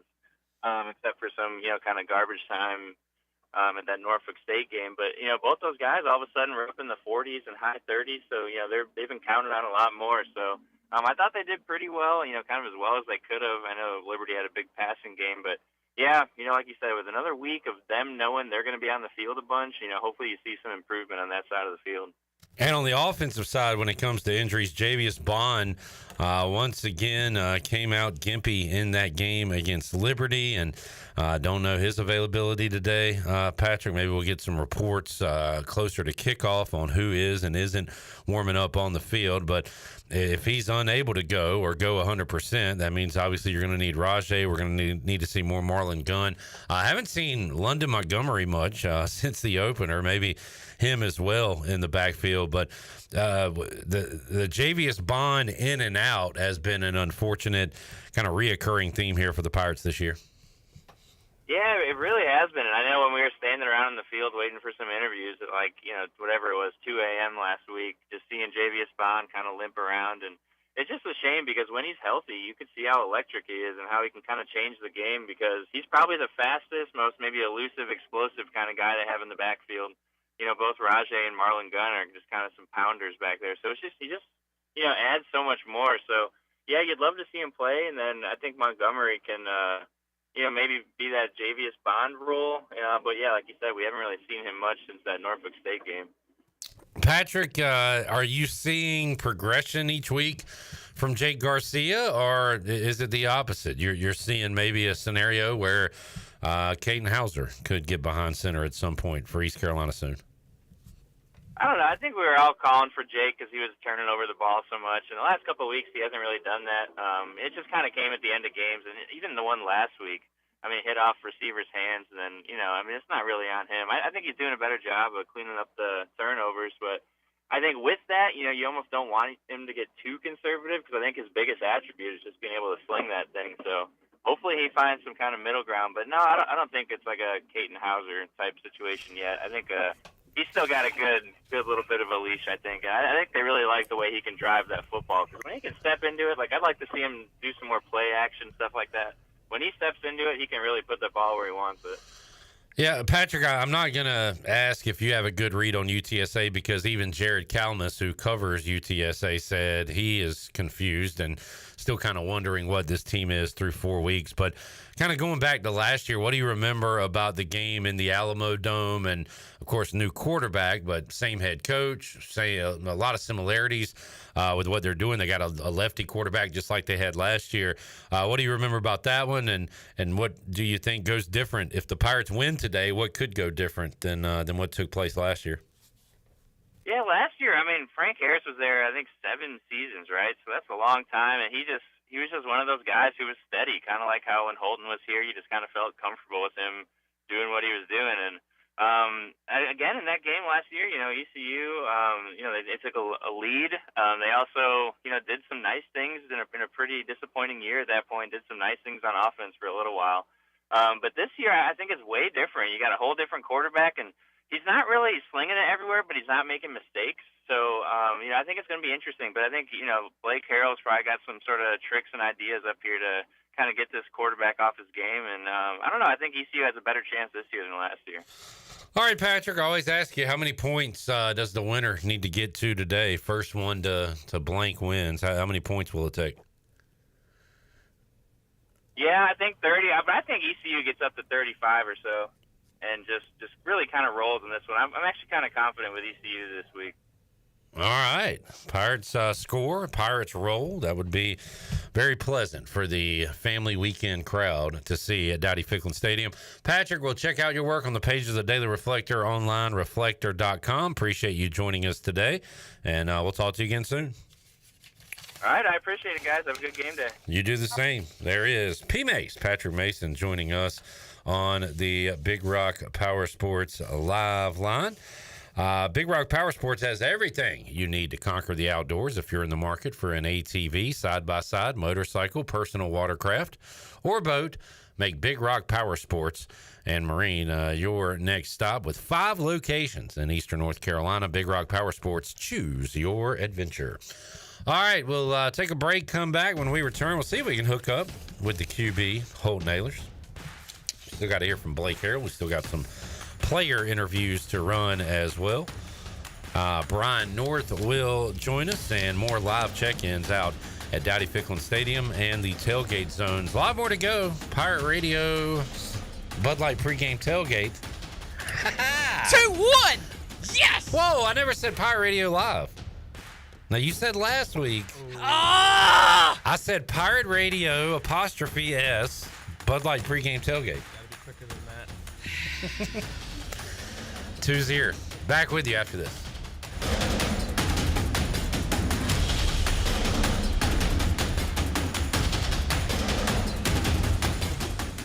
Greenville's hometown pizzeria is Cucinella's. Cucinella's has 2 locations with great options for lunch, dinner, takeout, and they now offer catering. Dine in for lunch with a slice, salad, and a drink with a friend, or stop by after work and grab a beer or glass of wine while you wait for your to-go order. The best pizza, grinders, salads, and homemade Italian ice is at Cucinella's. Cucinella's Midtown across from Best Buy, downtown across from Sup Dogs, and on Facebook and Instagram. Cucinella's, serving handcrafted pizza since 1932. Come taste the difference. Is your mouth watering yet? We know that juicy, cheesy, grilled to perfection burger sounds amazing, but it does sound like something is missing. Pepsi, baby! The yin to this burger's yang. Burgers and Pepsi go together like burgers and Pepsi. This perfect blending of flavors makes every bite of lettuce, every sesame seed on the bun, and every sip of that crisp, refreshing, ice-cold cola a journey to Foodtopia. Hit me with the sound effects again. Ladies, gentlemen, if you're feeling the way I'm feeling, we should both go get us a piece of that cheesy, beefy perfection with a delicious, refreshing Pepsi. Burgers, better with Pepsi. That's what I like. This March, Moore's Barbecue has teamed up with Pepsi to bring you the ultimate combo experience, the Carolina Classic. Sink your teeth into our succulent dark chicken combo, served with our signature barbecue, 2 sides, piping hot hush puppies, and a free ice-cold Pepsi, courtesy of Moore's Barbecue and Pepsi. There have been many changes in the automotive world. At Phelps Chevrolet, the Phelps boys are here to take care of you. Mike, Daryl, and 4 of Mr. Phelps' grandsons, Wade, West, Allen, and Clay. You see, things at Phelps remain the same. The Phelps team has served Eastern North Carolina for over 50 years. We make your visit easy and fun. We are your neighbors, and that's what neighbors do. Phelps Chevrolet in Greenville. Like Mr. Phelps' great-granddaughter says, come in and get you one. Find new roads with Chevrolet at PhelpsChevrolet.com. This is Captain Bo Brooks of Power Water Outfitters. When you're catching fish on the Pamlico, come to our place and pick up your Smithy cast ironware that'll sear your fish to perfection. We also have men's outdoor clothing, marshwear, Grundens, Duck Camp, and AFCO. We carry Bahio sunglasses and have all different selections of those. We are a fully functional fly shop where you can chase fish on the fly. We are Pirate Water Outfitters, 108 North Market Street, downtown Washington, North Carolina. Follow us on Instagram and Facebook. Go Pirates.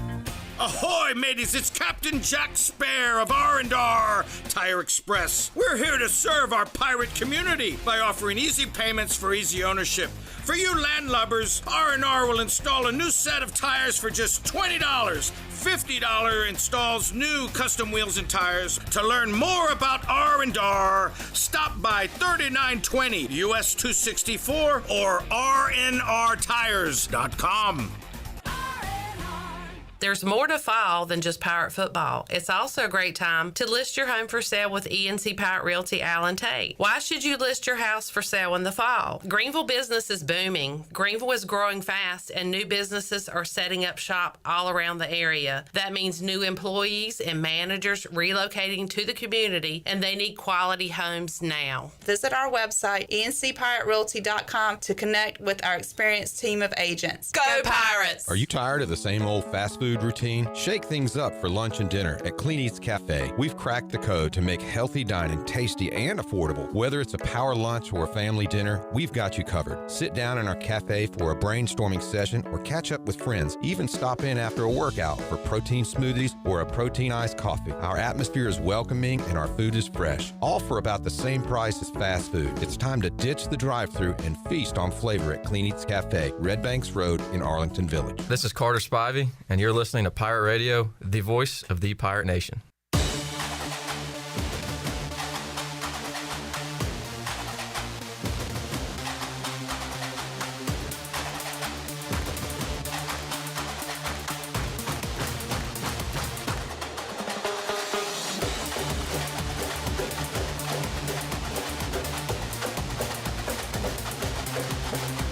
You're listening to the Bud Light Pre-Game Tailgate on Pirate Radio. Now, back to the show. Welcome back for the latest breaking news, interesting stories, and awesome contests that can make you a winner. Be sure to follow Pirate Radio on our social media. You can follow us on Facebook, Twitter, and Instagram at PR927FM. You can join the over 81,000 followers today. Now let's head back into the Bud Light Pre-Game Tailgate. Here is your host, Clip Brock. Speaking of awesome contests, Shirley just saw this one up. It's posted on our PR927FM Twitter page.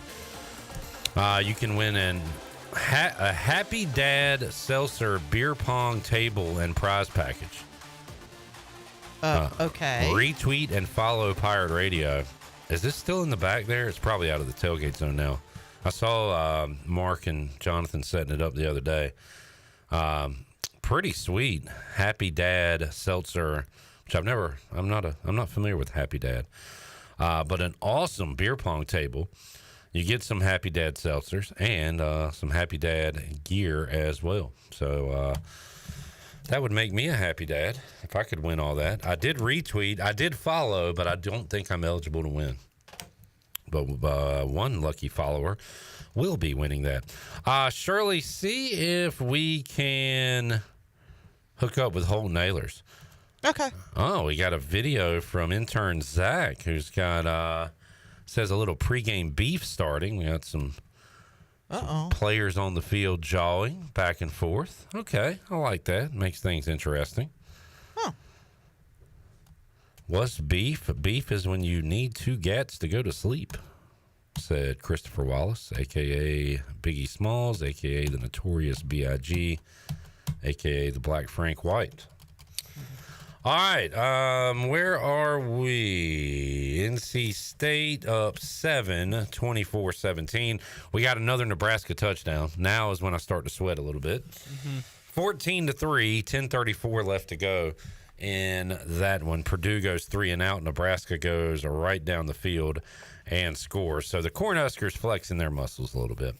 Yes, they should. Ole Miss up 17-13 on Kentucky. 12:37 left to go in the game there. K-State in a rout over OK State. BYU beating Baylor 34-21. And let's see, Indiana up 35-21 on the Terps. It is Western Kentucky continuing to lead Boston College 20-14. Another Navy touchdown, 37-10 over UAB. Tulane all over South Florida, 45-10. On the Buccaneer Music Hall scoreboard, we'll head out to the Big Rock Power Sports Live line and talk to one of my co-hosts on the U.S. Sailor fifth quarter call-in show. Holt Naylor's joining us. What's up, Holt? Clipper, what's up, brother? Hey, man, a lot of football left, but how about these military academies? Army took down Temple. They stay undefeated. They're 2-0 in league play. Navy hammering UAB. They're about to be 4-0, 2-0 in league play. And you're going to have Army and Navy on top of the conference as we head into next week. Yeah, I'm sitting here standing right next to Caden. I said, look, dude, at the last game of the season may be the freaking one to go to the playoff. If one of the triple option schools makes it to the playoff, I would think it'd be hilarious. So we'll see how it goes, man. It's gonna be tough to beat. A good triple option team's always hard to beat. Speaking of Caden, I need to talk to him to figure out what the hell he was doing during his pick segment this week. Muscular clip. I'll give him the phone after this, so you can. All right, fair enough. How your I tailed your NC State pick. Right now, the Wolfpack are up 7 on Northern Illinois. How are your picks going so far? Well, that's the first one, so we'll see how it goes. I was sitting here talking to Ellerby, and I guess my phone was trying to unlock the passcode, so I haven't been able to check the scores in like 20 minutes. So that was my first time hearing about the state one, but the rest of the ones are later on. But I feel good about it, man. We'll see how it's going. I started off obviously really well. I don't know if it's going to keep going that well, but I sure hope so. What side do you own for the big one tonight, Holt? Alabama, Georgia. Who you got? I got Georgia. My bold prediction that we posted, I think Georgia wins by at least 2 touchdowns. I wouldn't be surprised if it's a close one, too, but I got Georgia in it. All right. Now, I know you and Caden, or I guess you and Muscular Me are on opposite sides in that one. Holden Pirates and UTSA. East Carolina's lost 2 in a row. New lease on life. New season starts today with conference play. How are you feeling about East Carolina's chances to go out and beat the Roadrunners? I think it's pretty good. Look, I mean, UTSA has played 2 good teams and got blown out by 2 teams. So I think we got a good chance. And, look, I think, you know, obviously, like you said, conference play is huge. It's a new story. You go win these games, and, you know, people are talking differently around town. So, look, I think this offense is built. I've said on the fifth quarter, I've said on the podcast, this offense is built to beat bad teams, and I think this offense is going to go out there and look really good today. Holden, how much of a factor was the delay and when the Pirates got home and almost losing a day on Sunday? I'm sure they were able to get something in, but Mike Houston said, yeah, these boys were tired. Is that a factor now, fast forward to Saturday? Probably affected them earlier in the week, but should there be any kind of residue from that hanging over to this week? Yeah, I don't think so, Cliff. I mean, look, I kind of had that experience when we played at Houston. Yeah. The same kind of type of thing happened. You know, the next day it affects you a little bit. But then after that, you're ready to roll. I mean, Cliff, listen, we were up till 4 a.m. doing the fifth quarter, so it affected our broadcasting a little bit earlier in the week, but we feel good now, so we're ready to roll. Very well said. I don't even know why I'm asking you. I experienced the same thing that these players did last week. All right, Holt, how you feeling about Jake Garcia heading into this one? Are you seeing progression? Are you seeing regression? And maybe it's Hauser time. How you feel about Jake? No, there's definitely progression here. Look, it feels like we say it it's a big game for him. He can't afford to go out there and play, you know, one of those first 2 games where he, you know, threw a bunch of picks. He can't afford that. But I think if he goes out there, it's a competitive game and plays the way he has, then he'll be just fine. Holden, what were your takeaways from your film study this week? Did you feel any different about anything after you did that than you did, say, late Saturday night, early Sunday morning? What really kind of jumped out to you when you broke it down? You know, the one worry is the tempo beating up, you know, the offensive tempo beating up the defense. You know, obviously the defensive line is the strength of this ECU football team, and you go into the fourth quarter, late in the fourth quarter, you know Liberty's going to run the ball and we give up the rushing touchdown. So that worries me a little bit. And look, we know this defense is really good. We're not going to be as well without Savone, but I mean, is the tempo of the offense beating up on the defense. That's something I would keep an eye on to see them maybe even slow it down just a little bit. Check more at the line of scrimmages. We're missing a couple re-mics on the ID from the quarterback right now, and that could just slowing it down could help with that. Holden Naylor's joining us. We'll see Holden on the fifth quarter. We'll be enjoying some dank burrito, and we'll have fun talking to the Pirate Nation after the game. Appreciate you, Holt. Yes, sir, Cliff. Hey, you want to talk to Caden? Yeah, put him on. All right, here you go, Caden. Cliff's upset with you because Caden? On right now. Caden? Hey, what's up, Cliff? Hey, Caden. Taught a muscular clip at all today? No, I haven't seen him, but I'll have to turn on my TV and catch up with him here soon after the game. Yeah, Caden, I think, has lost his mind. He's talking to people through the television now. But, yeah, I just got to say, a lot of my picks are different than muscular clips picks. I guess that's the point, though. Well, the picture I got from you from your early 20s might be a different mindset. People change if they get older. 20-year-old Brock might have different mindset. I do kind of like Colorado, but I'm opposite on muscular clip when it comes to Bama, Georgia. But we'll talk more about that on the fifth quarter. How you feeling about today's game, Caden? You confident? Well, Clip, I've said I was confident 4 weeks in a row. I think this week I'm going to sit back, let the Pirates play football, and talk out the fifth quarter. I'm done making predictions. I do think the Pirates, when we do pull it off, it's going to be a defensive win, though. There you go, Caden. We'll see you after the game, man. Appreciate it. Yep. Caden Norman, Holden Naylor's on the Big Rock Power Sports live line. If you missed, Shirley, have you seen that video? If not, you at least need to watch the first 4 seconds of it. Which one? Caden's predictions. The most recent one? Yeah. Oh, yeah. I saw that one. Okay. And the I was sliding and yeah, it was a good edit. I'll give him that. I saw the one before it too. So yeah, pretty creative. Yeah, I mean now that's pressure, man. I know that kind of pressure when you do something that people like and you got to keep building it every week. Pressure's on him to keep that going. I've heard you mention a few times that Bama Georgia game tonight. You're on Bama, right? No, you're with the Dogs there. Yep. Roll Tide. All right. Well, I mean, knowing you're on Bama makes me feel better, Earl. You haven't exactly been great on these Saturdays. So. No, I haven't. Touchdown, Minnesota. Wow. 24-17. 11:08 left to go in the Big House. I would have lost that under. They got to be over now, that was right? 34.5 that total. Yeah, so they went over that one.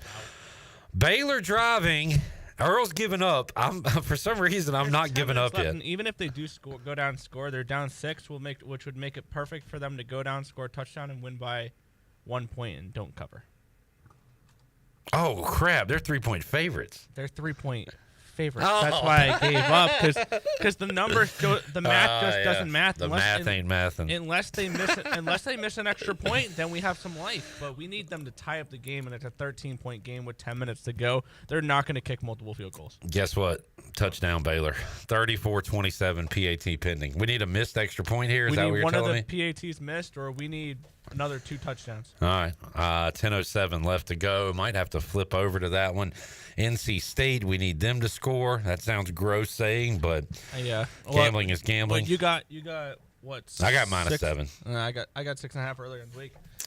But yeah, it definitely feels weird because I've noticed that plenty of times where I'm sitting back and I'm watching the games I bet, and I'm like, damn, do I really have to root for this team? Like I have UNC later as well. I have NC State Carolina right now. wins today. I bet the Braves later. I'm like, do I really want to root for these teams? Now you are very numbers analytic. You follow it. Are you doing a Braves bet as a jinx bet, or do you really think they win today? I actually really. I don't even know who's pitching. It's more of a fade of the Royals because one thing I've been doing towards the end of the baseball season, which this angle has actually been pretty decent. It lost fading the Yankees and the Dodgers last night, but whenever a team clinches and they pop those champagne bottles, go ahead and bet their opponent the following day. Do you think the Royals pop? I know they clinch, but do you pop champagne bottles after a loss? Do you think they pop them anyway? They probably did. I would have to go back and look, but they clinched a playoff spot for the first time since 2015. Yeah. I can imagine they don't care about the result of last night's game. By the way, Shirley, I tweeted out, I saw where the Tigers clinched, and it reminded me of the old voice Jeff Charles, and he joined me every Wednesday on the show, but he didn't one particular Wednesday because he went to a Tigers game, and he texted me and said rain delay, and he's pointing to the tarp, but really it just looks like he's flexing his giant biceps. And he said rain delay, which every once in a while he would do. But man, Jeff would have been pumped up to see the Tigers in postseason play. How much fun is this Tigers team right now? I don't know. I haven't followed them. On August 11th, their percent chance to make the playoffs was 0.2. Wow. Yeah, hottest team in baseball. Yep. All right, you want to take a break? We'll come back. What time do the Braves and Mets and Diamondbacks play today? Those are 7 o'clock games later. All right. So I do have a question, Clip. Mets Brewers 7:15, Royals Braves 7:20, Diamondbacks play at 8:10. Question. You know, during the show, you print out a script for me to follow, so I know who is coming up next and who do I need to call next. Yeah. And on the script, it just literally says the word something. Yes. Do we know what that something is yet? Yeah, that was this segment. We just did it. Okay, so Pretty good segment, right? I love a segment. So we had a didn't get it segment, and now we had a something segment. Something.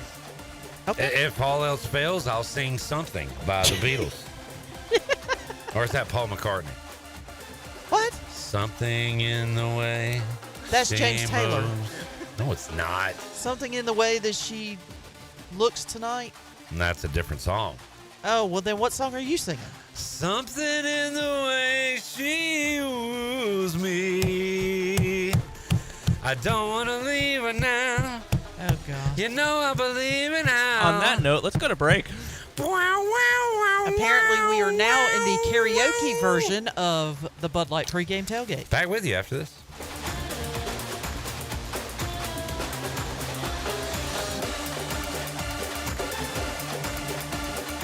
Do you ever talk to yourself about where to eat today, and then you hear Warren's hot dogs. Then you're thinking, yeah, 2 hot dogs, chips, and a drink for $7.50 would be awesome. Warren's hot dogs. And maybe some homemade lemonade, perhaps a pizza or a sub, and definitely an apple or peach turnover. Warren's hot dogs. Don't overthink where to eat today. Go to Warren's Hot Dogs in Greenville across from Ron Ayers or in Chocowinity next to the fire station. Warren's Hot Dogs, serving the Pirate Nation since 1991. Go Pirates! I'm Michael Vaughn with East Coast Grading and Utilities. Many of you know my dad, David Vaughn, and his work in putting in subdivisions all over Pirate Nation. But East Coast Grading and Utilities is not just for those type of big jobs. We're here for the homeowners. Whether it's concrete, driveways, hauling rock, or sand, whatever you need, East Coast Grading and Utilities can get the job done. Call us at 252-531-7494 or check us out on Facebook at East Coast Grading and Utilities. Take a hit from a 300-pound linebacker, and you better be wearing pads. Take a hit on the road, and you better have good auto coverage. When you've got North Carolina Farm Bureau Auto Insurance, you've got the best local agents ready to help you bounce back. If you don't, well, you'll probably play football without a helmet, too. This is proud ECU graduate and former baseball player Brandon Manning. Give me a call today, and let's talk about your insurance coverage and about the Pirates. Call 531-1812 and go Pirates. The Holistic Company in downtown Greenville is a family-owned and operated business offering hemp-derived products such as tinctures, topicals, raw flour, skincare products, and more. They even have a drink menu including infused mocktails and frozen lemonade with a variety of flavors to choose from. At the Holistic Company, they pride themselves in offering true education about the hemp plant and its abundant benefits. So stop by 501 Evans Street, just a few doors down from Pirate Radio, to get informed and try the array of products today. Michaels & Gateway Cosmetic and Family Dentistry has been Greenville's premier dental practice for over 40 years. I am Dr. Chris Gateway, and our mission at Michaels & Gateway is to provide exceptional dental care with compassion, integrity, and innovation, ensuring every patient leaves with a healthy, confident smile. Doctors Michaels & Gateway are committed to providing an outstanding patient experience with every visit. Not only do we offer all your dental needs under one roof, in most cases, we can take care of those needs on the same day. Bring your smile to us at Michaels & Gateway Cosmetic and Family Dentistry. This is Aaron Williams with New Blue Service Group. Our technicians stand ready to face any challenge that time or the elements may throw at your home. Your home deserves the best, and New Blue is here to help with all of your plumbing, electrical, and HVAC needs. Facing electrical issues due to the elements? We're on it. Plumbing concerns or emergencies? We're ready to fix it. HVAC struggling to keep up? We'll bring the climate back under control. So go to callnublue.com today. Go Pirates. Slow ruins everything, so why not pay less for fast? U.S. Cellular's home internet gives you the speed you need for just $39.99 per month when bundled with a wireless plan with a 3-year price lock guarantee. Get fast 5G home internet made simple. U.S. Cellular, built for us. Terms apply. See uscellular.com for details. This is Brandon Tate, owner and operator of Atlantic Wireless, an authorized agent for U.S. Cellular since 1997. Visit AtlanticWireless.com to find a store near you. We go beyond the call. It's bow time.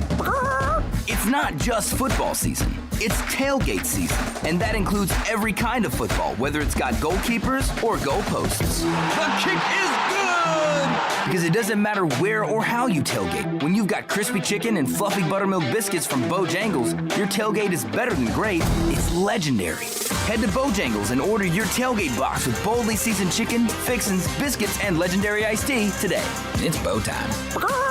Hey folks, Coach Steve Logan here, asking you to support the life-saving mission of the Atlantic Beach King Mackerel Tournament this October. This event helps raise needed funds for the fire department's purchase of life-saving gear that could save someone you love. Join Bojangles, Window World, Flatlands Jessup Insurance, and Linda Wright Real Estate as we raise money to save lives. Sign up for the Atlantic Beach King Mackerel Tournament or simply make your life-saving donation at WeFishForLife.com. This is Pirate Radio, WGHB Farmville, 1250 and 92.7 FM Greenville, WDLX Washington, 930 and 104.1 FM Washington.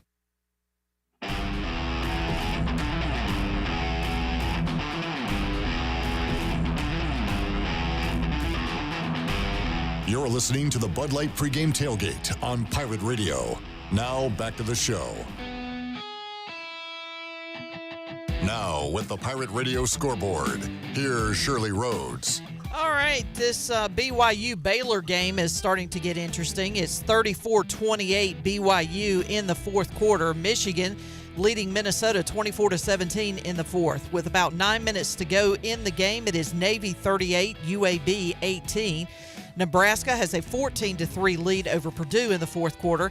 NC State leads Northern Illinois 24-17 with about 4 minutes left to go in that game. K-State is beating up on Oklahoma State in the fourth quarter 42-13. Tulane all over South Florida 45-10 in the fourth. It is Ole Miss 17, Kentucky 13 with about 7 minutes to go in that game. And Western Kentucky leads Boston College 20-14 in the fourth quarter. That is a look at your Buccaneer Music Hall scoreboard, brought to you by The Buck. It is your beacon of music in the land of pirates. They are open from noon until 2 a.m. with live music every night and free entry for ladies. Follow the Buck on Instagram for an updated schedule, and we'll see you at the Buck. Now let's head back into the Bud Light pregame tailgate. Here is your host, Clip Brock. All right, BYU just hit a 70-yard punt. It's going to be 1st and 10 Baylor at their own 3-yard line, trailing by 6. NC State gets a pick. They have the ball up 24-17, 4:05 left to go in that one. Another Nebraska touchdown. And I have under 25.5. There are 24 points scored. And Purdue throws it right to Nebraska, who's going to take it to the end zone for a touchdown. Wow. There is a flag. If that's not offsides, this one is over. And let's see what the flag is. My God, Purdue. There's what we talked about. The turnover. The stuff. Yeah. See, I just the way I look at games, there was no way I would have taken the under 24.5. Okay, Earl, now's a great time to say that when they just went over. You're the worst type of person. You're the worst. Why even say that? What's the point of you saying that? Because this could be a lesson learned for another day where for me, when I live bet, I look for lines that are better than the pregame numbers. Shirley, can we get a new producer for video for pregame? I don't like her. I don't like Earl anymore. Why? Apparently, Clip Nate wants a new video producer. Do we have Chandler? Do we have Chandler? Huh? Can you call Chandler? Oh, am I supposed to call? I thought he was calling us. No. Oh. Okay, yeah, I'll call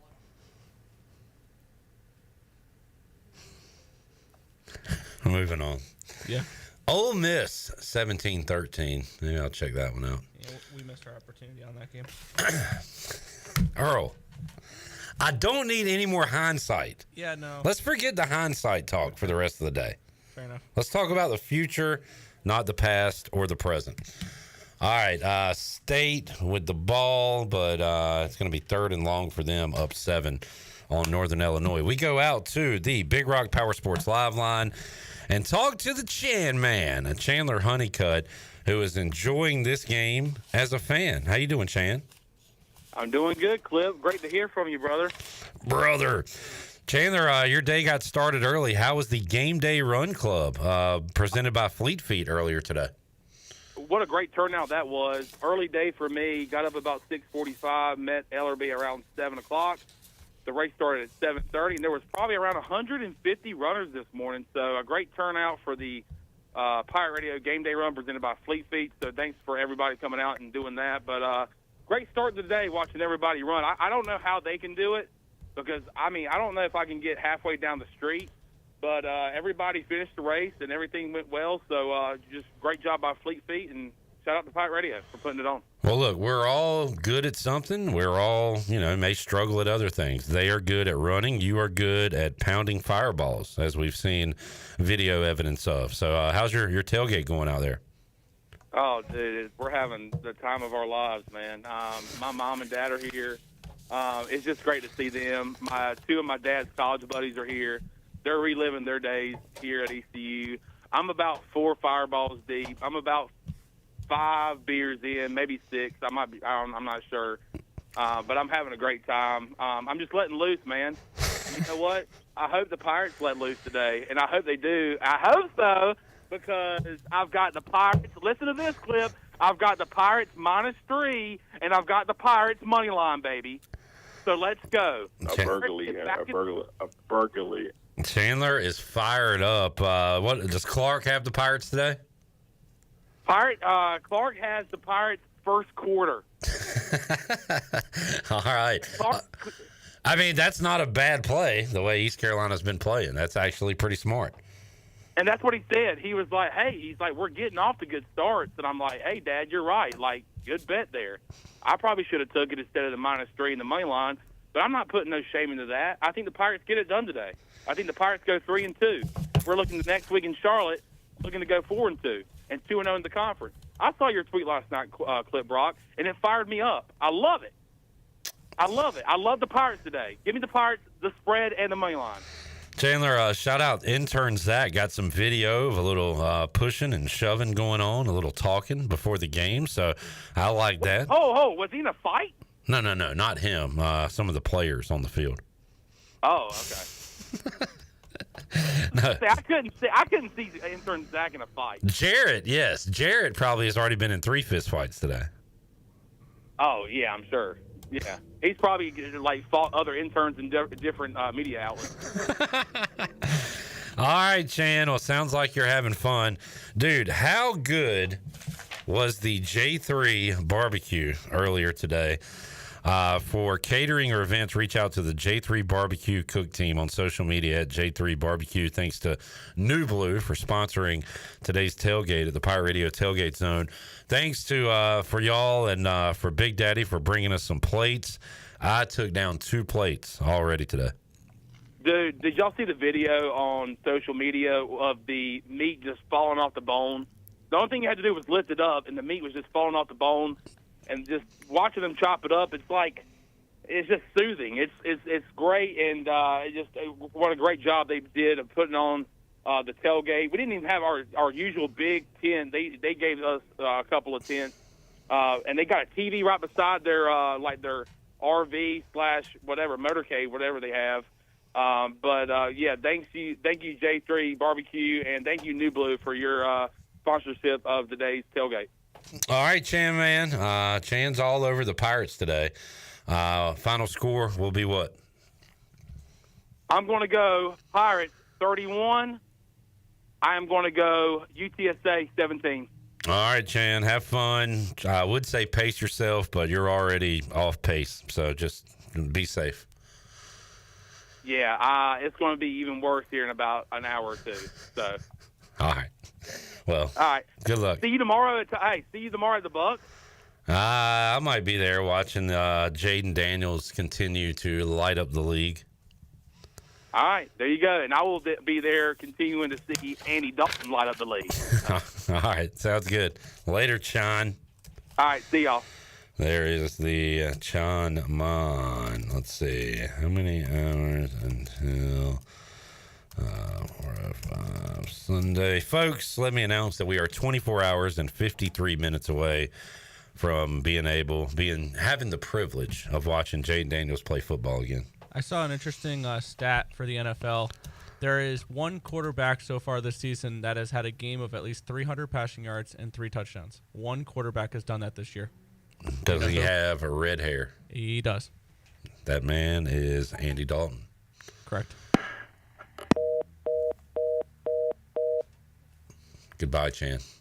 All right, Chandler loves the Pirates today. Sounds like he loves life. Sounds like he is having one out there at the Pirate Radio tailgate zone and surrounding areas. All right, Shirley, let's get a break in. We'll come back.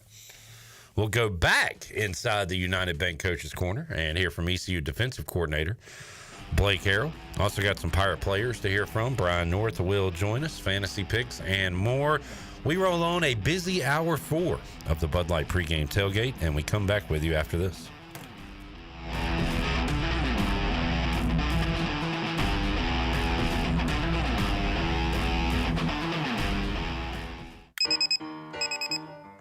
Some days you hit snooze, but not today. Today you have to go on a run to get burgers for the tailgate. You've got to haul something heavy, a cooler stocked with Bud Light. When you've got beer and football, nothing is hard. Until the other team scores. Bud Light. Easy to drink, easy to enjoy.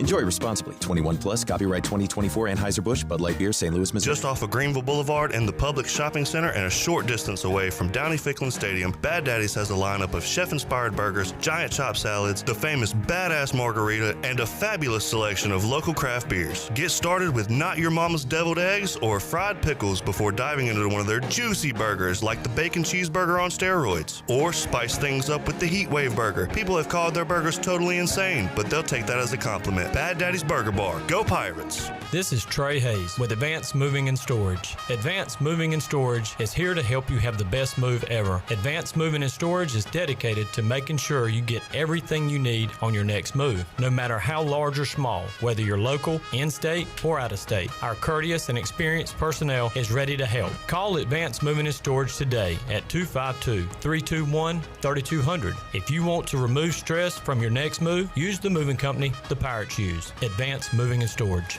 Hey, Pirate Nation. This is Brian Buck with Buck Insurance Agency. This season, when you attend your favorite sporting event, take the Game Day Pledge. If your team is playing, win or lose, support your team to the end of the game. When you leave early, you risk missing your favorite athlete making the play of their career. When our family buys a ticket, we always plan to stay to the very end. Take the Game Day Pledge this season with Buck Insurance Agency. Play to the end, stay to the end.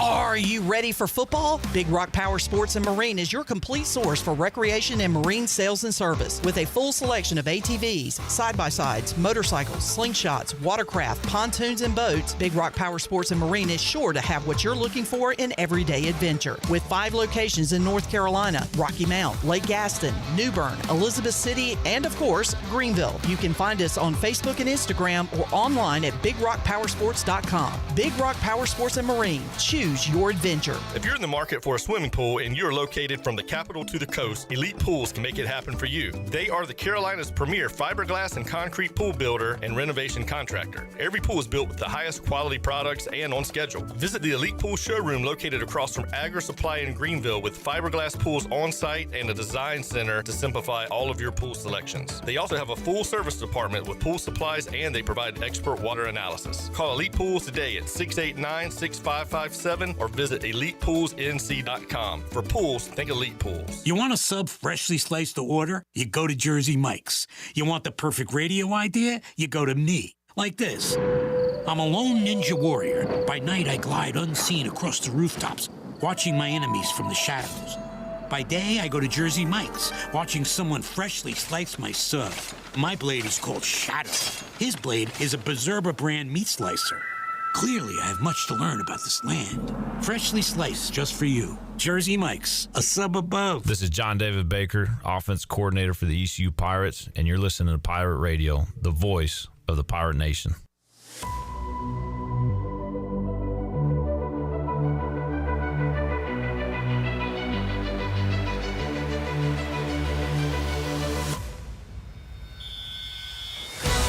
You're listening to the Bud Light Pre-Game Tailgate on Pirate Radio. Now, back to the show. Welcome back. Watch all of Pirate Radio's local programming on YouTube Live. Go to YouTube and search for Pirate Radio TV and click on that subscribe link. And after you do that, you can watch Pirate Radio Live Monday through Friday from 3 until 6 p.m., the Bud Light Pre-Game Tailgate, and the U.S. Cellular Fifth Quarter on game days. Plus, you get all the Pirate Radio podcasts like the Holton Ayler Show and the Greg Hudson Show, and all sorts of other surprises we'd like to throw in there. Just go to YouTube, search Pirate Radio TV, click on that subscribe button, and while you're at it, click on the like button as well. Now let's head back in to the Bud Light Pre-Game Tailgate. Here is your host, Clip Brock. All right. 4th and 7. Kentucky hits a bomb to get into the red zone. Then a few plays later, they get it into the end zone. It is 19-17 Kentucky, PAT pending. We got a game in Oxford. Northern Illinois has a 4th and 1 right around midfield. 1 minute remaining. And we'll have the 4th and 1 play after a timeout. So we're keeping track of what's going on here late in these 12 o'clock window games. Looking at the UBE stat sheet from last week. Boy, UBE has been rocking and rolling today in ECU tradition for over 50 years. Shop online at the new and improved pirateware.com. UBE has the biggest and best selection of ECU sportswear and accessories for Pirates of all ages. Every day is game day at UBE.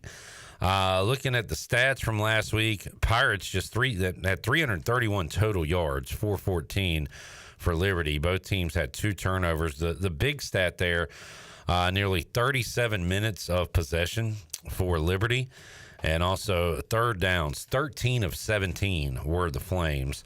So a couple of things there that ECU's defense has to get better at, and the offense needs to help them with that time of possession as well. We will go back inside our United Bank Coaches Corner and hear from Pirate defensive coordinator Blake Harrell. Here were his comments earlier this week. You guys have been so good on third down really since you got here. Just I'm sure that, outing the other night kind of sticks with you. So what were your thoughts watching tape and everything? Yeah, third down is something we took a lot of pride in. Our players and program took a lot of pride in, and started off the game, I think 3 and out a couple times, and started out really good on third down, so you felt really good about it. And then there was a streak there. They got hot, and we couldn't get off the field. Missed a few tackles, couldn't knock a ball down, and those type of things. And that was really the difference in the game to me, to be honest. I mean, those third downs and drives are so huge. Think about the one at the beginning of the fourth quarter. We got a chance to make an opportunity to make a sack back there, miss a sack, and he scrambles, gets the first down, keeps the drive alive. And all those drives led to touchdowns. I think 4 of their touchdowns came on third down. So we got to be better there. We got to be more locked in. That was a huge focus today, was our third down period, and just put it at the end of practice. So, hey, it's at the end of the game. It takes priority of our attention, our focus, playing it when we're tired, all those type of things. So we got to be much better there. And that starts with me. That starts with making sure we got the right plan, make sure we got the right mindset, the right focus of executing and getting the job done. So, and some of us hats off to them. Their quarterback made some plays. He's certainly a good player, but, at the end of the day, we got to pull a thumb. And what can we do better against UTSA this week to get back at dominating third down like we have in the past? With the run game, I know they went for 191 on the ground. What were some of the things on film that you saw that stood out? Yeah, I thought we played the run really well at times. And they put you in some binds where you got a quarterback run game, you got the pin and pull, you also got the receivers out wide. You got to help pay attention to. We were in cover 3 a couple times, and they popped a couple of runs in there. I think the first run that led to the first score about 25 yards there. And they just ran a gap scheme to the field, and we were in cover 3. We didn't quite get over the top with the Mike backer and leverage it back to the backside, a hook player. We had a few like that, just kind of got out on us. We had another one out of trap pressure, bringing field pressure. They run to the boundary. We don't fit off the tight end there, and it kind of gets out on us for about another 25. So it wasn't, it was just a few here, a few there that we got to do a better job on, and that's their main focus, their main staple, is that being an option team, they want to run the football. Again, we talk about third down, taking a lot of pride in. Our run defense is something else we're taking a lot of pride in, and we didn't get the job done there the other night. And we got to be better there and just do a better job of fitting those things up. At the same time, being able to give some help in certain places, but being able to play the run as well. Losing Sabone last week, I know you don't want to make excuses. Yeah. You had to play at least a role, and then, just thoughts on that injury. Yeah, it's always next man up mentality. I got total faith in every one of our guys in our defense and in our room, in the secondary, up front, wherever it may be. And, Von's a great player and really good kid, and just hate it for him and feel for him. And, I've lost a lot of sleep over the last week, not for me, not for but for him as an individual and a young man and his family and just his future. And I know he'll bounce back. He'll be stronger than ever. It's just a comeback for him. But at the same time, it does cross your mind like, hey, Siobhan's a once-in-a-lifetime player out there, and now you do some things differently. Some things you build around him. Now you got to change some things up. Find out last Thursday for sure that was the case. We're gonna lose him, and I had to make some adjustments there. And at the same time, it's a little easier going forward because you know exactly what you're playing with when you're game planning for that week. So, just our thoughts and prayers continually with him and his family and just his future. I know he'll bounce back, but I got total faith in our corners and what they're going to do. But not only our corners, but the rest of our defense, how they're going to step up and fill that void there, and so we won't miss a beat, hopefully. To what extent, when you do have that extra time in this full week of game planning without him, does that help when it comes to the challenge of replacing and playing around him? Well, for one, that's a young man that was getting, we do about 100 reps of practice, and he gets 50 on with the ones. Well, now those reps go to somebody else. So it gives another young man an opportunity to get more reps, improve his game, feel more comfortable with the game plan, feel more comfortable with the offense is trying to attack us with, and those type of things. So right now that's been Lamp and Nash, and they're doing a really good job this week responding. Got some young corners coming along as well. So, but just, the more reps they're going to get each and every day, whether it's practice or in a game on Saturday, they're going to get better and better. You're going to face, I was going to say, but both those young men are talented. I mean, one started at North Carolina, one started at West Virginia. So both of them are young, very talented, and I know they're going to make plays. Sorry. No, so you're going to face a really up-tempo team this week. You did that a few weeks back against Old Dominion, held them to 14 points. How much do you look back at your own guys on film from a few weeks back against Old Dominion and relate it to this week against UTSA? Yeah, UTSA certainly hurt us with some tempo last year. And, I think we look back at that game and our game last year, a year ago, and that was the things that hurt us was the tempo plays. We were very conscientious of that going into ODU, making sure we got lined up, got our feet in the ground, feet set, cleats in the ground, ready to play. And that's what we got to do this Saturday, being prepared for it and always prepared for it. They may not go tempo every snap like an ODU or like our guys. They'll slow it down, speed it up, slow it down, which in some ways is tougher because you don't know exactly when it's coming. But we always got to be prepared for it. So if we're always prepared for it, it never catches us off guard. As a play caller, I got to get the call in quick. So we got our cleats set, feet set, and we're ready to play. Are they pretty much the same, even though Harris isn't there anymore, quarterback? Yeah, surprisingly, I thought Frank Harris was, obviously a veteran quarterback, but an 8th-year player there, and a really good one. McCown is, obviously knows a lot of football through his dad and all that stuff. But last year they were like 75% runs, just first and second down between RPOs and those things. And this year that's more like 50-50. I don't know if that's the quarterback situation or exactly what. But for the most part, it's the same offense. You see little tweaks here and there. And, both are left-handed, so same left-handed game plan for that quarterback. And the backup's pretty good, too. Number 9 does a really good job, and he comes in. He's got a strong arm, so it doesn't change a whole lot of what they do. Does lefty versus righty, I mean, I know we'll make a bigger deal of it, but is that a big thing as a coordinator kind of playing for it, or just kind of overplay? I don't think it's the biggest thing. It's like, in baseball, left-handed pitcher, right-handed pitcher, that's probably a big deal. In football, there's some things that does change about the hash, maybe what hash they like. A few years ago when we had Holton, you could tell, like, hey, he liked certain things off of this hash, or he liked doing this or doing that, or throwing the ball to his left versus his right, and maybe a right-hand quarterback's flip-flop, especially as a young guy. When guys get older, Frank Harrison in his 17th year, Holton was a 10-year player or whatever he was. But as those guys get older, they feel more comfortable doing both things right and left. Sometimes a younger quarterback, hey, he's only comfortable to his throwing hand, or only comfortable to, certain plays away from his throwing hand. So we do look at that. We do study those tendencies and see if we can, help us give an advantage to us. We talked to Stu Rad yesterday. He seemed to indicate, obviously the defensive standards pretty high as a senior. Have you seen kind of that those upperclassmen will respond pretty well this week? Yeah, and I think we've talked about that a little bit before. Just kind of the defense is more player-led because you have some older guys. And Stu Rad and all those guys will talk about the standard and talk about trying to be the best defense in the conference, in the nation, those type of things. And they get as down as I do, and probably more down than quicker than I do, and they probably get over it faster than I do too. But of making sure we hit that standard, and we don't, it really bothers them. And you see those guys be vocal about it, and it's the older guys, and they're encouraging everybody, and in a positive way. And that's what's encouraging about it. They're helping hold that standard of just the little things. Hey, we're going to take the field. Let's make sure we're behind the line. Hey, we're going to communicate. Make sure we all communicating. Hey, third down, alert hard counts. Make sure we're all alerting hard counts. And just saw that in practice today, and just really proud of those guys. We got to continue to do that and continue to do it with urgency, intent, and may take that into game day on Saturday.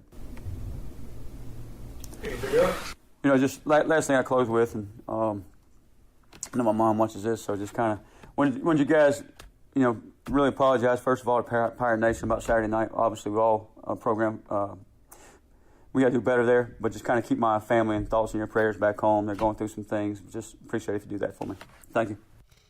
All right, there is Pirate defensive coordinator Blake Harrell. We are winding down some games here. Big play. Ole Miss hits it down the field on 4th and 11. Kentucky had 4th and 7. They hit a bomb. Ole Miss 4th and 11 with just under 2 minutes. They hit one all the way down to the Kentucky 35. It is Kentucky 20, Ole Miss 17. Still a lot of time left now. We're under 2 minutes. And Ole Miss is driving, and Jackson Dart is throwing, and he overshoots his man at the 5-yard line. Going to be 2nd and 10. NC State has defeated Northern Illinois 24-17. That final score, Dave Doran beating his former team. So the Wolfpack survive a tough one from the Huskies on this Saturday. Jamie points out that Earl's Maryland +7 is not good. Jamie, we don't do hindsight. There's no need to say that. The only play that's looked good so far for me is NC State. So there you go. Thanks for the reminder, though. I appreciate it. Sometimes we need reminding on how much we suck. Exactly. Yeah. And I'm used to it by now. I've done content for it for years now. So I hope you learned a lesson with that one. Oh, I learn lessons every single day on how to approach different things a certain way. So, all right. Yeah, why not? Okay. If you're not learning, then what's the point, right? I guess.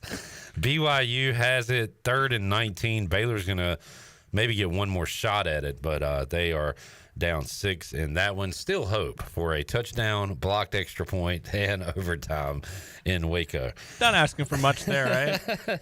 Happens every day. All right, before we take a break, let's hear from East Carolina defensive lineman Sarad Ware. He talked to the media earlier this week.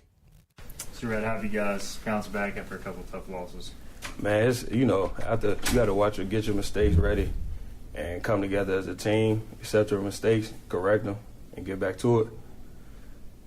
What did you see on those third downs? I mean, obviously you were close to get off the field. Liberty had a lot of success. Just how frustrating was all that? I mean, it's anytime you trying to get off the field on third down, man, and they convert, you got to do your job. That's the main thing. Like Coach Houston always say, play your position. And so as Coach Harrell, they always emphasize doing your job. So when you don't do your job, man, they're going to convert. And it's frustrating, but we get the corrections. It was almost uncanny how good they were on third down. I mean, that just doesn't happen really in football. You know, it was crazy, wasn't it? Yeah, it was okay. I mean, I don't want to give them too much credit for our mistakes, but like a good team should do, like Coach Houston say, when somebody make a mistake, you make them beat. Were you guys getting a little tired there at the end? I mean, obviously it was 2 whatever in the morning. Also, I think time of possession was something like 23-7 there in that second half. Did it kind of start to wear on you guys midway through the fourth? I wouldn't say weird because Coach Harrell, he strained us a lot in practice for those moments. So I wouldn't say strained, but like I said, once again, it's just doing your job. When you get people not doing their job, you know, one person not doing their job hurts the whole entire defense. And so, like I said, we just got to get those corrections, and we'll get back to it coming this weekend. What was it like going through that 5-hour delay? Man, I was here when we was back in Houston, and y'all know that 6-hour delay, it was rough. You know, just sitting around, man, you get ready to play, you got your mind ready, come from the hotel, and then you wait. So if this happened again, we could focus and lock in more onto the break, but we handled it. I feel like we handled it pretty well as a whole. How do you continue to lock in during that long span? How do you try to keep your body warm up?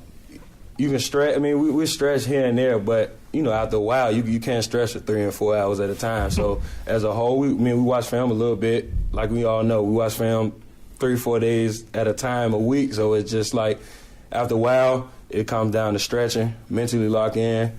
Put your phones down a little bit too. Like Coach Houston always say, stay off your phone a little bit, and yeah, pretty much just locking in on the game and responsibilities. We're going over your playbook. We're going over the job for the week. So yeah.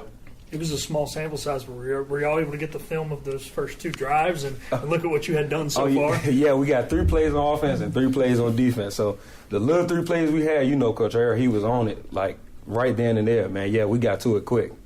What do you see in UTSA this week?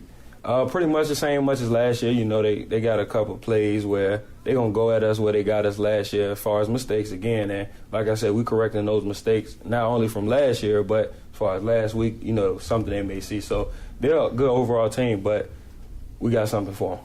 A different quarterback this year. Frank Harris last year, a new quarterback this year. What are you seeing from the quarterback for UTSA? The quarterbacks are a little different. You know, the guy last year, he was moving a lot, you know, inside and outside the pocket. You know, you got to keep that pocket. But pretty good guy. I mean, he made good reads, and the reads not as much as for me, but we keep him in the pocket. We'll get to him. You know, you guys defensively as seniors, especially, you have so much pride. So, I don't know, is there a little extra motivation to bounce back after last week? Y'all seem pretty mad coming off that field. So. Oh, yeah. I wouldn't say mad. It's more a disappointment because, like you said, the expectation is high. I mean, the standard, Coach Harrell calls it the standard, and the standard is the standard. And when you don't reach the standard, you feel like you're less of what you set the standard for. All right, there is Sarad Ware ready to make up for last week, have a good defensive effort for the Pirates today. Let's take a break. We'll see if we can hook up with Brian North, WCTI 12. Also, comments from Jake Garcia and Dustin Hall. More to go as Ole Miss has sent their kicker on the field to try to tie this game in the final minute against Kentucky. So we'll have an update on that and all the 3:30 games about to get underway. More to go on the Bud Light Pre-Game Tailgate. We're back with you after this.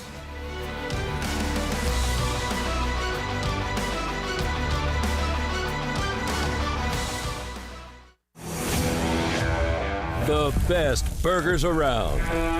Everyone loves a thick, juicy, and fresh burger. Tiebreakers does real burgers better than anybody. And don't forget about the cheese sticks, fresh salads, and more. So don't just go to any burger-themed restaurant chain. It's time to break the chain and eat local.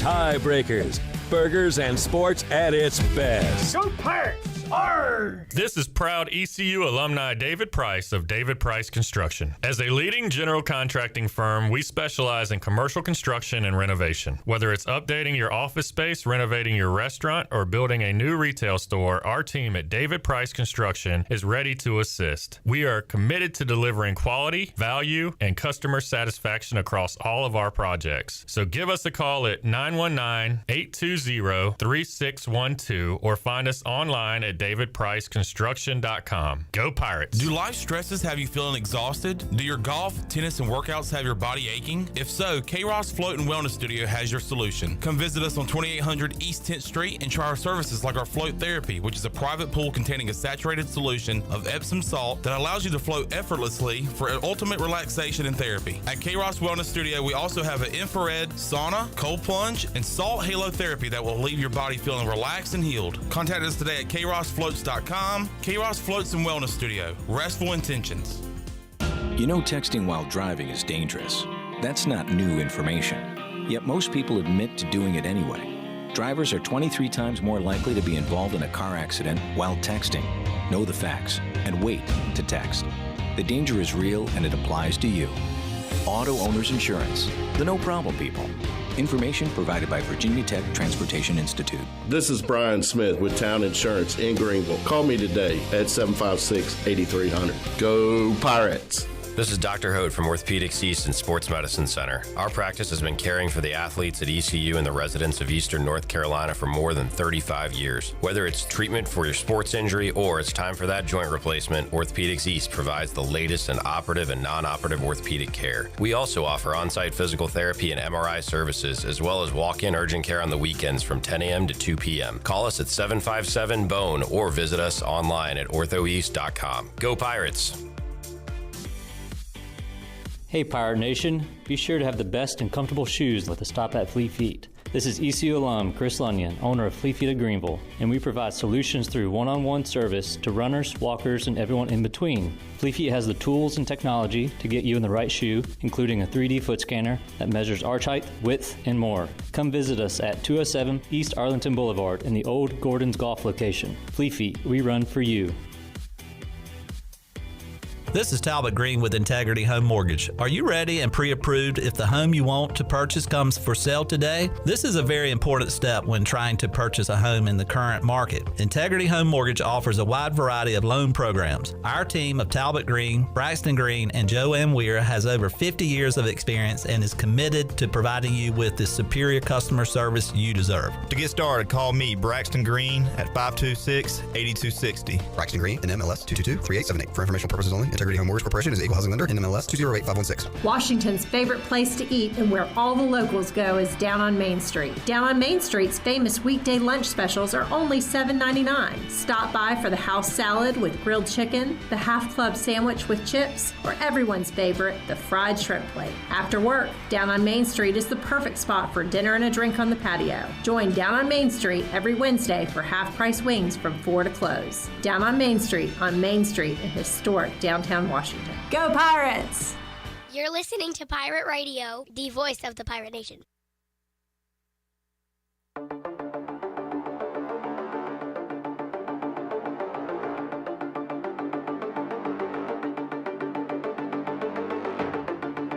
You're listening to the Bud Light Pre-Game Tailgate on Pirate Radio.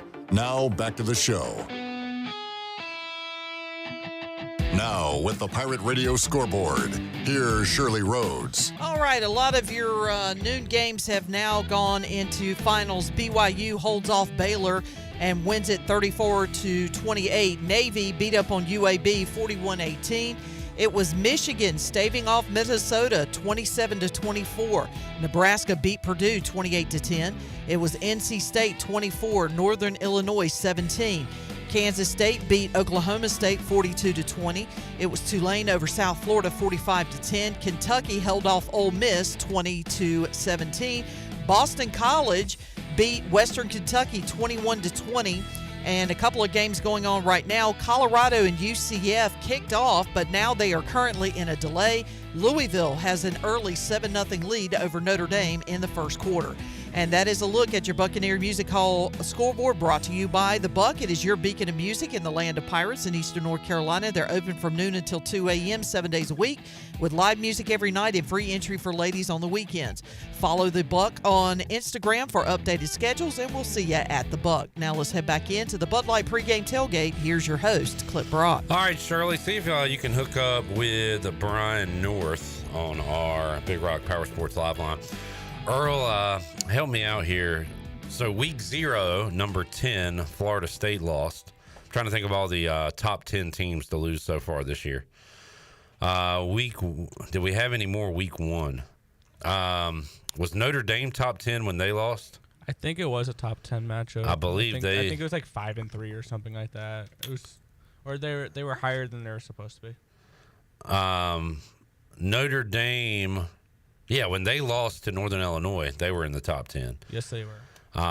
We've got one today with Ole Miss as they lose as a top 10 team. Kind of glad we stayed off trying to bet them live. Okay. I'll let you look hindsight in that one. Yes. Good thing we didn't do that. All right. So, yeah, top 10. Michigan was also in the top 10 when they lost. Now they got beat by number 3 Texas. So yeah. How do you want to count those? I don't know if that top 10 counts. losses?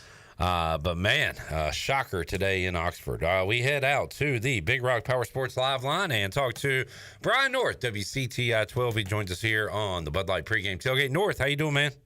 Doing great, Clipper. Hope you are. You know, I was listening to your show coming up, and I heard about your segment of something and your other segment of something else, and then you singing karaoke. So I'm hoping the Pirates are better prepared than you were for your show today. We run an offense, Brian, that we check. We audible out of things. It's we have a script, but here's the thing, Brian. How's that script working out for ECU right now? When they go by the script, they're fine. When they have to go off script, that's when they screw up. We keep the show moving when we go off script. How about that? And that's why you guys have been so successful all these years and why everybody wants to complain to you till 4 in the morning. I'm not. How about that script, though, Brian? So Pirates up 16-0, lose that one. 17-0, lose that one. I mean, I wouldn't be shocked if they came out hair on fire again, got a lead. It's about keeping that lead and getting that killer instinct. And John David Baker put a lot of that on the players this week in his press conference. I was a little surprised, but I mean, I guess he's right. These players have to figure out how to go do it. They also need the coaching to go do that. Well, you know, how many times have we had have the Pirates had tipped passes that turn into interceptions, or an interception doink off their helmet, or there's just you got to make plays at the end. And look, I agree with you that there could be more aggressive play calling once they get a lead. It seems like they start to get conservative once they get that double-digit lead, and the offense has not been as prolific in the second half of games. Maybe they're not making adjustments. I don't know, but what it comes down to every game is a couple of plays, and those plays are not being made by ECU. A fumble by a senior running back late in the game. You know, there's just these little moments, 3 or 4 plays, missed field goals that can make all the difference in a game. So it's just having somebody make those plays instead of having it go the other way and somebody else not making the play. Yeah, I mean, last week it was our guy, Rajay, who had the fumble. I looked like an elbow was down, maybe even a knee down, but as Mike Houston said on Wednesday when I asked him about it, if that was a call he thought went against him, he said, look, we got to hand the ball to the referee. That's all there is to it. Whether Rajay's down or not, doesn't matter. You gotta have that ball and give it to the ref. So players got to make the plays. Defense needs to win the day as well, Brian. Mike Houston said they weren't gassed. He said it was execution. Sarad Ware said about the same when we heard from him this week. So I don't know if the time of possession is actually hurting East Carolina, but you want that number to be a lot closer than it was last week. Yep. And then maybe you blame some of that being gassed on not being able to make some of those plays that they need to make. So, look, there's a lot of things that go into it, but ultimately one guy makes one play and you win by one. As Ruffin McNeil used to say, that's great deodorant, and no one's talking about all your mistakes quite so much. So it's just sometimes in life things go your way, sometimes they don't. Sometimes you're the windshield, sometimes you're the bug. So Pirates need to turn it around, though. This is a schedule we all said was a winnable schedule. UTSA comes in. I don't think they're as good as they were last year. We still really don't know. But this is a game I think you have to win if you want to keep your season on the right path of winning a conference championship. Brian, what kind of crowd is it looking like today? Still sparse right now. Certainly coming in, it wasn't as much traffic.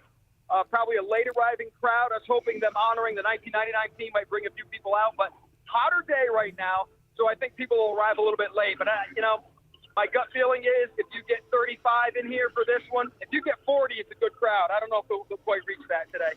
All right, Brian North joining us on the Big Rock Power Sports Live line. North, enjoy the game. Thanks for joining us, man. We'll talk to you next week. All right, sounds good, Clipper. All right, there is B North. Shirley had mentioned a delay in Orlando. I'm reading that kickoff has been delayed to 4:20 in Orlando due to lightning in the area, continuing our trend of September delays in college football. Man, I don't remember a time where we had this many weather delays. I mean, occasionally you would have a delay once in a while, or maybe if there's if it's a night game and the lights don't work or something like that. I mean, I can see stuff like that, but it just seems like, what are we in week 5 now, where there has been every week there has been some sort of weather delay on multiple fronts. We experienced it last week, obviously, but it just seems like 2-3 games sometimes will have weather delays. We got a sea of orange going on down in Auburn, Alabama, as Oklahoma gets ready for Auburn. I'm still not used to I'm going to go ahead and say it, I don't like the score bug ESPN uses. You noticed it, Earl? They got a new score bug at the bottom. That's just, I don't like it. I haven't really been paying attention to that. I don't know if it's because it's new and it doesn't look right, but I think it's just because I don't like it. I'm not a fan of it. Change it back, ESPN. Sure. Give me back my old score bug. All right, Shirley, let's hear from Pirate QB Jake Garcia as he met with the media earlier this week. Jake, just talk a little bit about, sometimes they say teams have to learn how to win, and you've been around some teams. Did you see that this team has to kind of learn how to put teams away and learn how to win? Yeah, definitely. I was thinking about that last night, thought about it, and I think this team, last game we definitely believed that we were going to win. We definitely had the belief, and we've just kept building on that. I feel like throughout the season so far we've kept building on that. So, I mean, moving forward, we just have to – the narrative is going to be what the narrative is going to be, right, from last year and prior years. So we just have to wipe that clean and focus on this year. I feel like last year can kind of get into people's heads, especially for the people that were here last year. So, I mean, yeah, you just have to have that winning culture. And I feel like the guys around here, we definitely have the mindset, and we're just got to keep pushing. So I definitely want to stand up in front of the team and talk to them about it. Just that, I've been different places and I've seen it before where things didn't go well.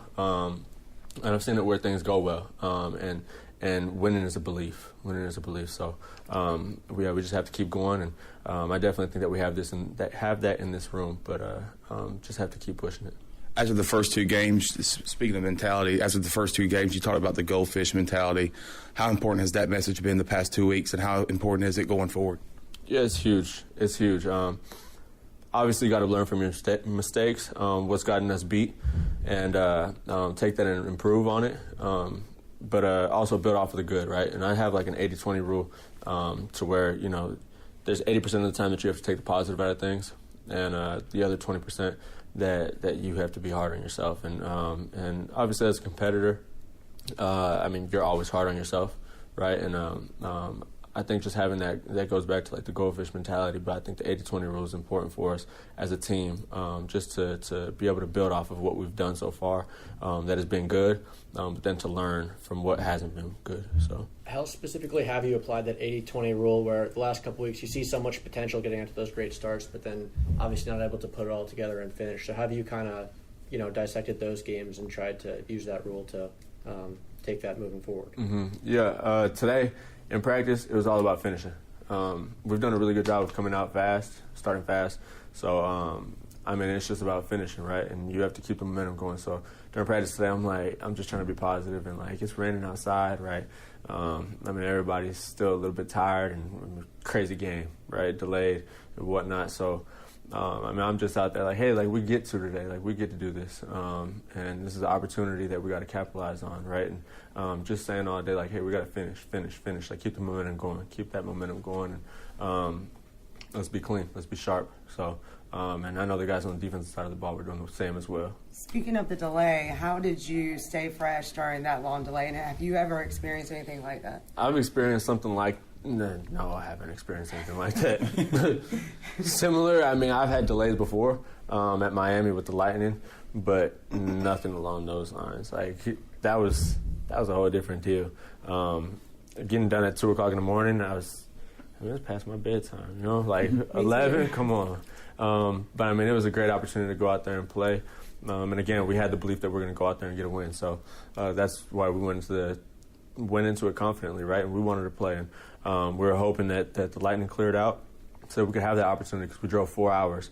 But, yeah, for me, I just stayed in the indoor and kind of just hung out with the guys.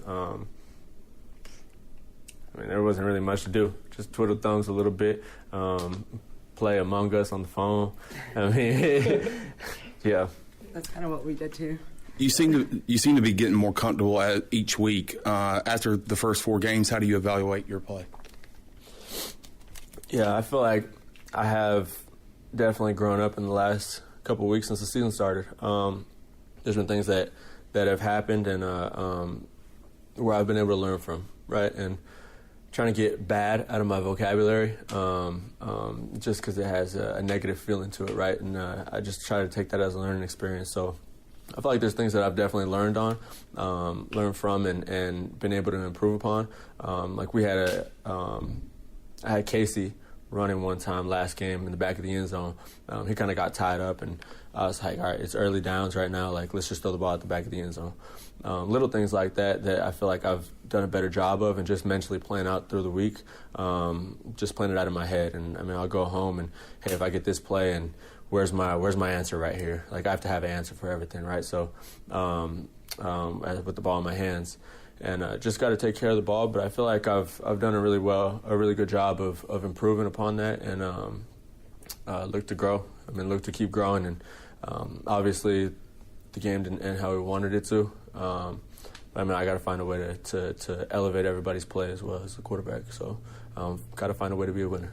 That ended early Sunday morning. It's Tuesday now. Have you kind of caught up mentally and sleep schedule and all that stuff yet, or is that still kind of a process? Yeah, it's still a little bit fatigued, a little bit tired, but I mean that's a given after a game, and it's a physical game. So, yeah, definitely been trying to get my body back, get my mind back, and just reset. You know what I'm saying? Hit the reset button personally and as a team and each side of the ball. So yeah, I mean. Feel good going into this week. I'll be rested by Saturday. You were just talking about what you were practicing before you came in. How's that been going? Yeah, it's just a different thing, learning how to slide, right? Right, yeah. So we had and mind you, I didn't run in high school, right? So I started running when I got to college. My freshman year, I pulled the ball in a zone read, ran 50, and got tackled, hurt my ankle, was done for the year. But I mean, like, that was the first time I really started running. So, yeah, I've been trying to learn how to slide.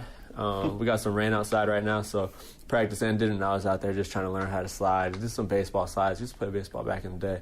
So was running and try to slide like that, but, I mean, that's where guys come in and they try to take your head off. So try to learn how to do the little head first and land on the left shoulder, right? So I'm not – right now I'm kind of a head but the ground type of guy. That's what Coach Baker said. So I just kind of run and guys get around me and – I just dropped. So trying to stay off that right shoulder and just learn to protect myself some more. What do you see in UTSA on tape? I see that I would say that they're kind of similar to our defense. And we've been playing against our defense for all spring and all fall, right? So, but I mean they do some special things. They're a good defense. They're a good defense. But looks like they're doing some base stuff. Looks like they have some packages that they could bring out. But we definitely have some ways to get after them. All right, there is Pirate QB Jake Garcia. We'll take our final break, come back, wrap it up, and tell you who's going to get in the end zone for the Pirates today. A few fantasy picks. We'll do that when we return. Bud Light, Pre-Game Tailgate. Back with you after this.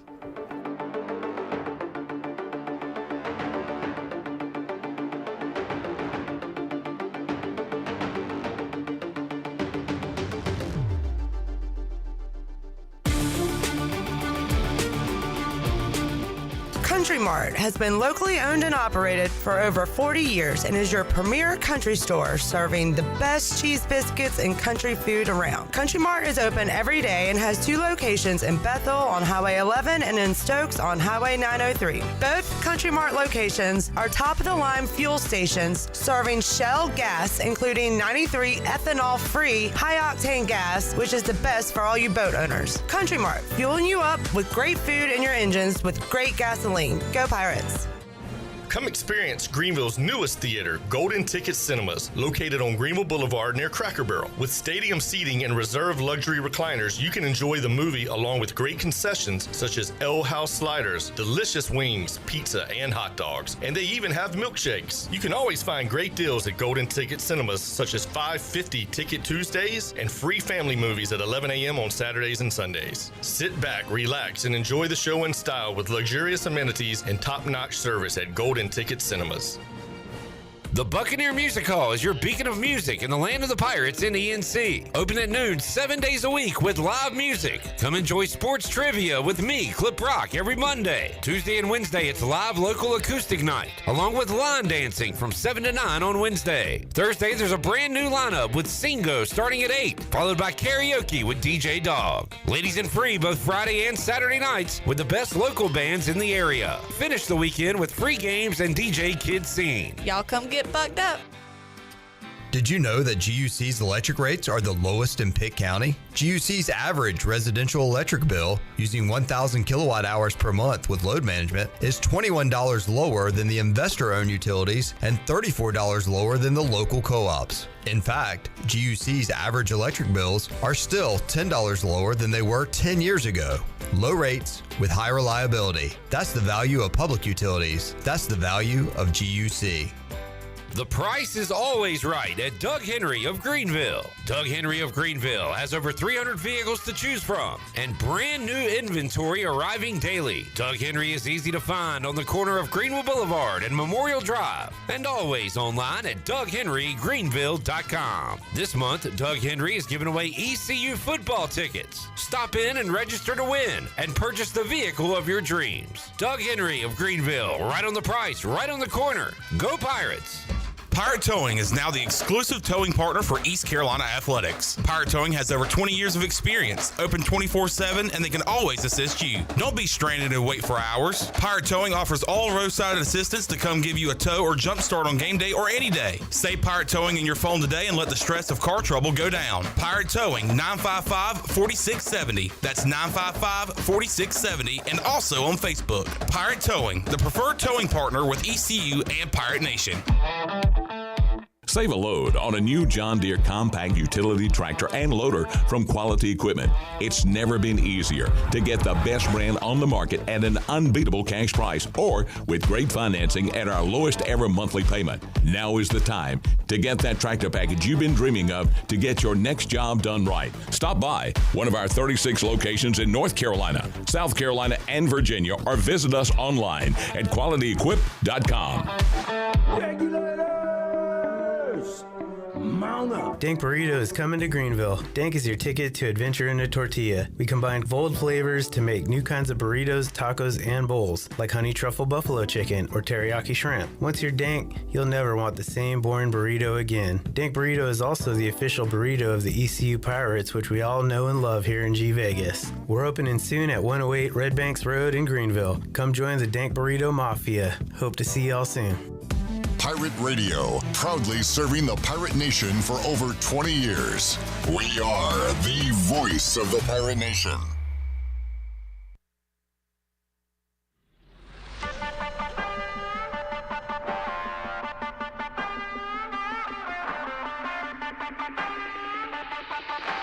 You're listening to the Bud Light Pre-Game Tailgate on Pirate Radio. Now back to the show. Welcome back for the latest breaking news, interesting stories, and awesome contests that can make you a winner. Be sure to follow Pirate Radio and our social media on Facebook, Twitter, and Instagram at PR927FM. You can join the over 81,000 followers today. Now let's head back in to the Bud Light Pre-Game Tailgate. Here's your host, Clip Brock. Y'all have got to see this video. I just retweeted it. Oklahoma players are running out on the field, and an Auburn cheerleader is in the middle of one of those. Oh, no. Doing backflips for 30 yards. Uh-huh. And usually, the player runs over the cheerleader. This time, the cheerleader runs over the player, hits him mid-kick. Unbelievable. Flattens the player. What a highlight. Y'all got to check that out. Oh, I'll have to check it out. All right, fantasy picks. I'm going with my guy, Rajay, to make up for the fumble. He'll have 75 yards and a touchdown today. Oof. Shirley. We just saw the video. How awesome was that? Okay. Who did I pick last week? Do you know who we picked? Who I picked last week? I don't. Winston Wright. And Earl. Sewell. Sewell. We got a touchdown to UNLV. Come on, Valley boys. Stand up. The former Campbell quarterback runs it in. All right, Pirates, Roadrunners. Thanks for joining in on the Bud Light pregame tailgate today. Brought to you by Bud Light. We had the UBE stat sheet. Went inside the United Bank Coaches Corner. Had the Orthopedics East injury report. The Buck scoreboard. The Papa John's Pirate preview with Brian Bailey. Our advanced moving and storage opponent preview. We stayed energized and active with Celsius. Thanks to New Blue for the tailgate sponsorship and that great food today that we had from J3 Barbecue Team. Enjoyed that. Also, our Big Rock Power Sports live line. That live line will be lit up after the game on our U.S. Cellular fifth quarter call-in show. We will talk to you then. For Shirley, Earl, Big Dog, and the crew, I'm Clip Brock. Talk to you after the game. Go Pirates. You've been listening to the Bud Light pregame tailgate, powered by Bud Light, the official beer of the ECU Pirates. Stay tuned and join us after the game for a complete recap and your phone calls on the U.S. Cellular fifth quarter call-in